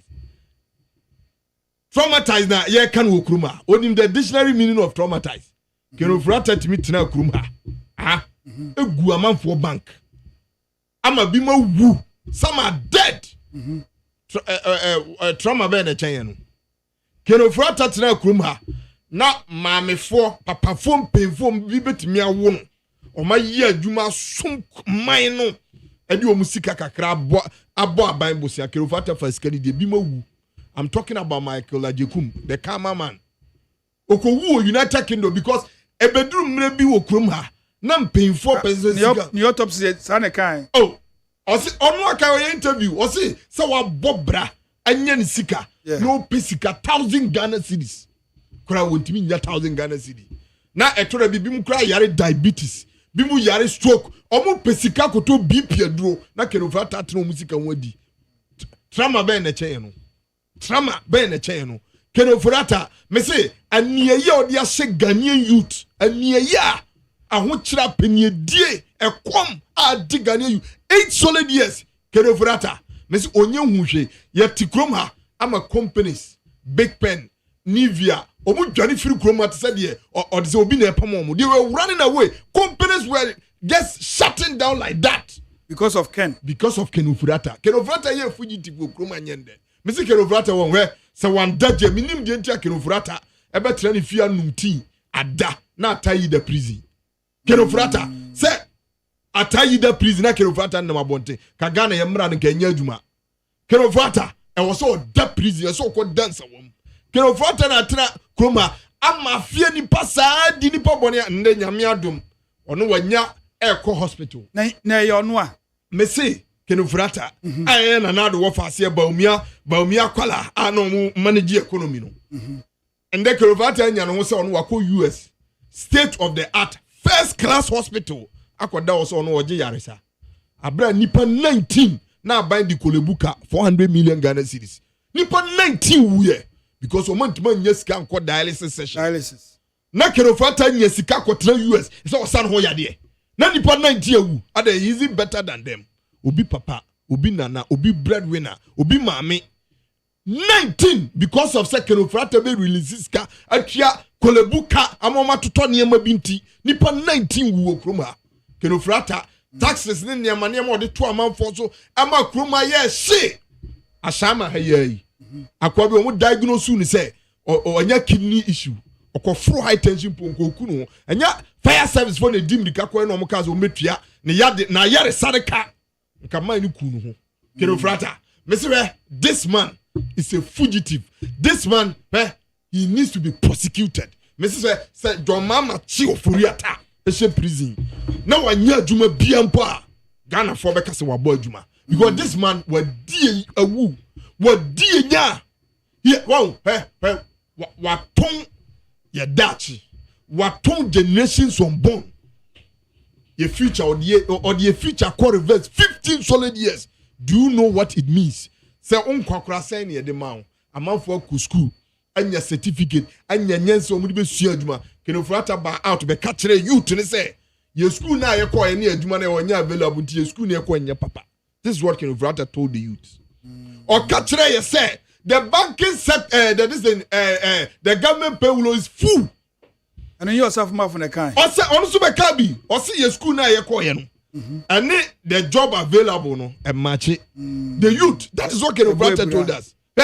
Me say this man Kenofrata, me nishi di jano.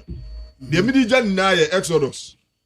The midija Kenofrata na. Honestly, do a quotation. Oh yes. Me the quotation e jano kwan. Exodus 22. Me pese minya baby out try na ya for. Me pese minya quotation right. Exodus 22:2. Nkrata no do so etiefo oyigu baako egusu twen. Oh dear, I think I'll get it. No, John 10:30.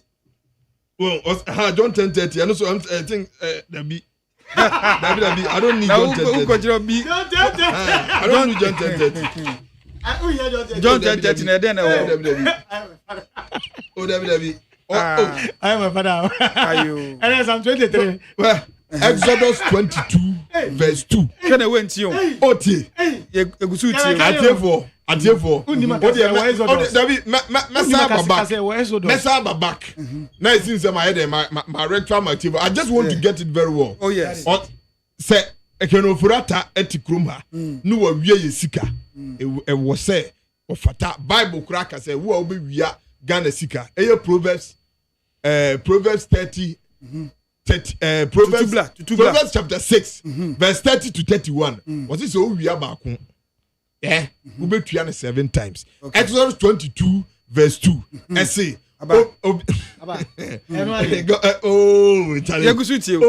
I'm just trying to recall the days. Exodus 22 verse 2. Or say obia yadi ajapadie bejaw ane yadi sika bejaw na oniaba du sika bejaw na wo ba fa akire na wo wie sika no na se ye chiwa o se mra ne wo ye den edi se Ghana fo se we de MPP fo ina e ka se wadi boni bia omo fa no fa mra kwan so na mom kwan ya approach na speak OSP e de ne fa so se ne a ase papa na adwane ana bibi sa no na MPP for so omo support rather no se bibi wo ho no a waya omo ntwene ngina mbra Kenofrata free crew matambe ofia 2nd January yes na satam na ban na that's what power onimunti na odwane ye 2nd January ana o try letter ba say yare the hospital entino or they say the medical way no continue ntimi nya den emba yati krom haye MPP for me good o yati krom haye ba be pass e-levy no bi yare at the structure so ya the ambulance ko fa ne ba parliament mebo a nyana na do na se the anas principle e na be chi katasehye pro ne kro no bia no enti katasehye pro if you want to make money go to the private sector dina na do say na ni asia bre aw katasehye pro yo adenta Kenofrata so yare emfa ambulance ko fa ne ba ya for private jet ko fa ne bra because o ma ye bi okrom ha yet kroma because of e-levy passing omo the Ghana sika 1 billion titiska 100,000 Ghana cedi ne ade maslo or or the Domi Kwabanya Bino. Adjusafo. So I'm from free US and Metwaba. And do be a digan escape DNA. You are telling us what you're into that. Or that Amufa or the say ambulance ambulance in Ibi. I'm finding free US one. That's emergency one. Emergency one number and only and Samanoha. And don't know when yare. People have died. People have suffered. People's business have collapsed. People's business have collapsed. And then to come out because Kerufrata. He said, where? The saying, what is the word that I want to use? And just a word in the I just want to make sure say word that may use to be or the say a little bit. Quick one on revocation of appointment and recruitment by Julius Debra, Chief of Staff. Onye Shasi, yes, you are actually above you. On a day once and above you. Okay, Apollo 568. Apollo 568. Buzia. 1969, 1972. Omuna this idea and buy. Nyam before. And the Omo Sanko for 568 for no. 2016, 2017. Omo ya pamnipa 13,000. Ya wasafuma for the senior minister means on the penini. Anadwimu do. Assembly no kai was say any employment after December 7th will be secretly and quietly removed from the payroll. Ya wasafuma for some kind. Did you odi ahwe de ba fie no. On a dim kwan bae. Enti ya ti krom ha. Ya bre na Ghana for etie yasem. Ya bro. Ene year 2024 election ni win here. Sebi. Ya ntenase. Emma sebi prako bi free baller so. Emfa ne ho fi. Embe hu fi. Embe sei amambu aye ba bebu. Ya ma MPP for infiltrate. Ya si sebi esie hu ba kwan a. Na abo bi nya kwan ye den ewuram. Say see there Ghana for GD say about the reset of this country. Na MPP for sheda. Abo ma dwimu po. So mo be sisa nipa boniphobia wura government we mama atwi government rajas. Abaya wo ko. O se nda wo ye recruitment. Anye ya safu ma Africa say pay wuro na e mantie timi for be employment. After ofa ne mba mienu, o ma ne mba mienu employment. Me ka kwado osafu ma fo eni kofi bu so osafu ma fo. Ma fo manuzi. Ya osafu ma fo say pay wuro na ye ma on timi for be adwuma nti na ye ko IMF no. E bra ne say na na de o matimanya kwanya a o no mo fa bi quickly the American men ka oye statement say me clear no feel. Oh bisa say ana churches ye kasi obi a fugitive onim obi o fugitive. Because osi oye fugitive. Also oye fugitive. But oye mistaken and the men kasa on people are listening to you. Obi e hwe na we duan yem friend yem emremu yem friend is fugitive. And no so nye fugitive. Mama nchira so onim fugitive mama nchira. Now I reframe yourself. But osanso to na say e was say you prosecute no. And second that's first one was say a prosecutor no. And second one and I'm just na oye fugitive. And there was here prosecutor no. Emu dey when dey kan ba. What declare nipan oye fugitive? And say na about prosecuting no prosecution must go on. Let me tell you, because be a fugitive. Listen to me. You can't be a fugitive. Only obia what committee a crime. And now he is suspected of committing a crime. Suspected of committing a crime. Oh, that's something people West, no. OSP, no. Yes, Branebe boy and any shame. I was saying, one uncommitted crime. You can't just walk committed crime. Also, are you suspect? No.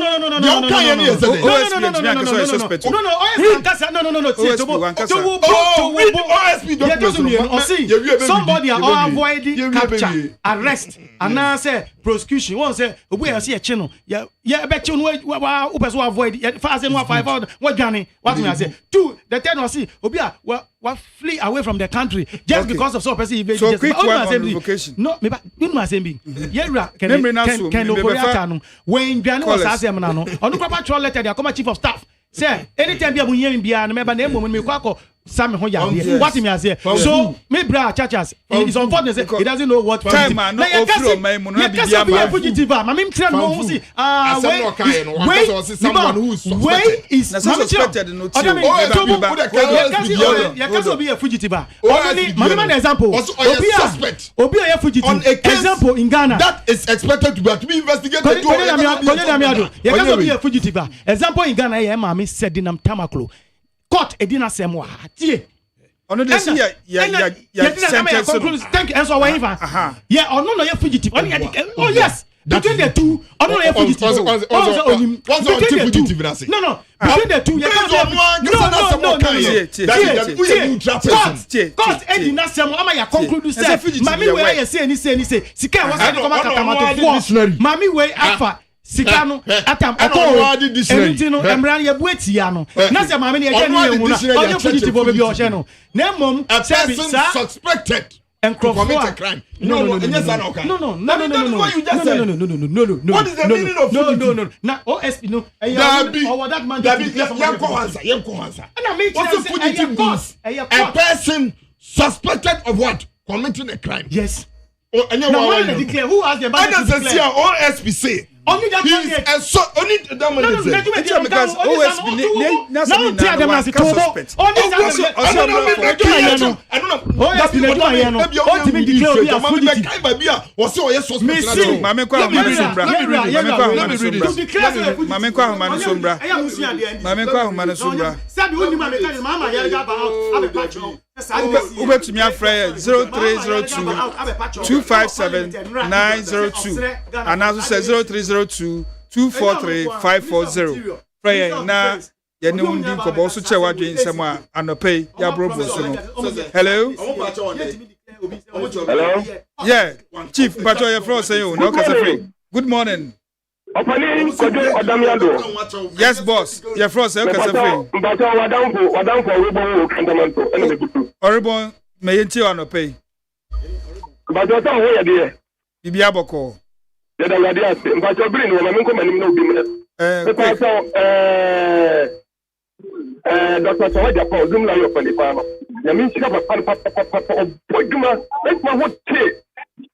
Ana how committee ba ma organizer. How fa okobra mazumo me kan say.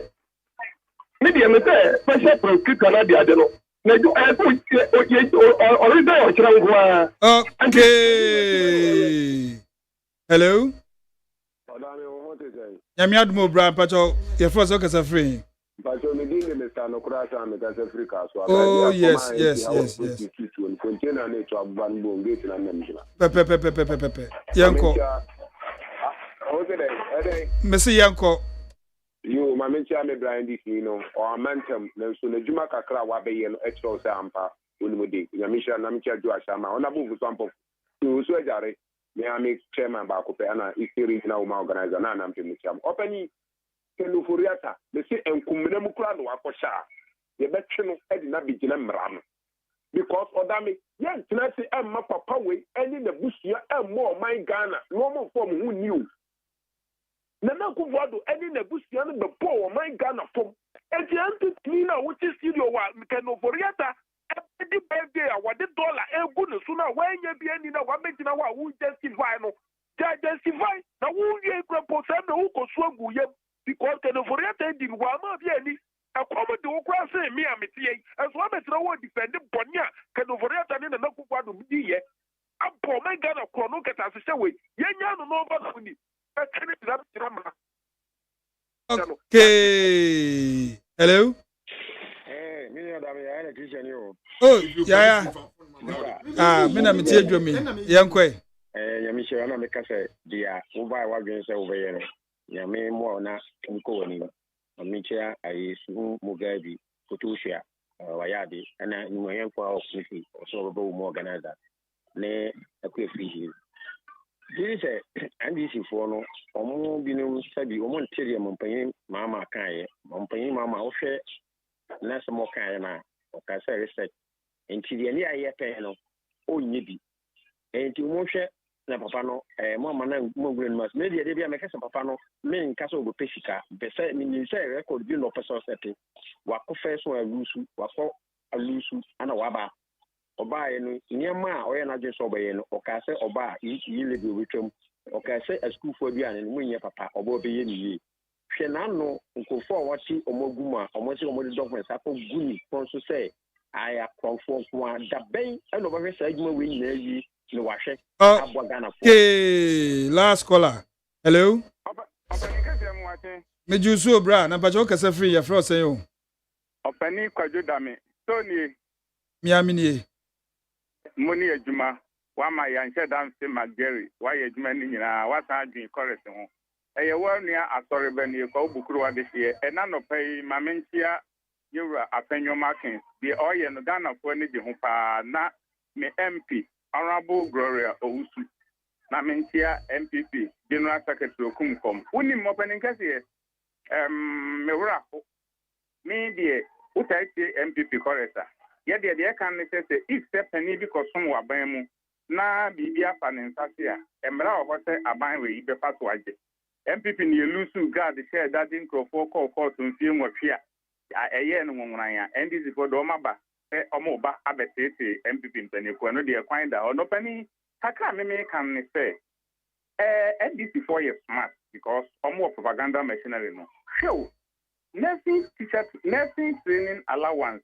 teacher training allowance enkwala ɛkɔ government school a ɛbɛtwerɛ exams a 7-8 years ni na nado danko akufuado ɛde wɔ man sika aha ɛna yɛde kɔla ni na esie na mepatwo the time na dey twam nti just your last words solo yanko said American na wie no the case will be a fugitive between your papa Oforiata and your mommy said in Tamaklo. Omo mienu no the described as fugitive. E obi a court edina sem ewie ni actually say na why your mind e was see safe in nsem na 50 time court anu see ye be sin onye no available anytime bia mrabe like ni sabek aban omani sabek kanim no ye betwe na ba ma na ba yi sansema ono no fugitive ono na say ye hwehwe no okay na e papa we ni de ono ye say be ma ewiase nyina te so yare owie osa no yare a obeba omani churches onye fugitive your last words City News Room OSP declares Ken Oforiatta wanted in multiple corruption cases and I make sorry the office of the special prosecutor has officially declared former finance minister Ken Oforiatta a suspect in 4 high-profile corruption investigations, including cases related to National Cathedral, Strategic Mobilization Limited, and 2 other cases. Suspect. And yes, don't worry. And yes, City for story of Matro. For my jaw online, I'm bringing you my jaw online. He is a suspect in those cases. What is the meaning of fugitive? Let me just give him the meaning of fugitive. So, fugitive, understanding now. Fugitive. When we say someone is fugitive, a fugitive will be a maybe fugitive. So you will be a how say fugitive? Me call dictionary. A person who has escaped from captivity or is hiding. Maybe. Oh, Charlie, time no. So a person who has escaped from captivity or is in hiding. And to say a trailer, bro. You try you trailer, bro. Me see here no to me, but you know hiding. No. Okay. Aha, and I did Germany na esie Ghana Montie yade beso mu. Anopa bia adwada ebesi fiada de asom mu. Nti obi kan ye ko weekend na ye sorry sui Ola Oku Michael. Also all the entertainment show no eba beso mu. Ye from openi kojo de miado. Mitremu Emma McJerry on the ball first half and number ball second half. Into Cobramafo, Yamisha. Bibia in the interview, so yeah, there was Chachas Abdul Razak from the NDC, there was Sana Solomon Asante from the MP. Also, yeah, there was Akramo, the one that's in there.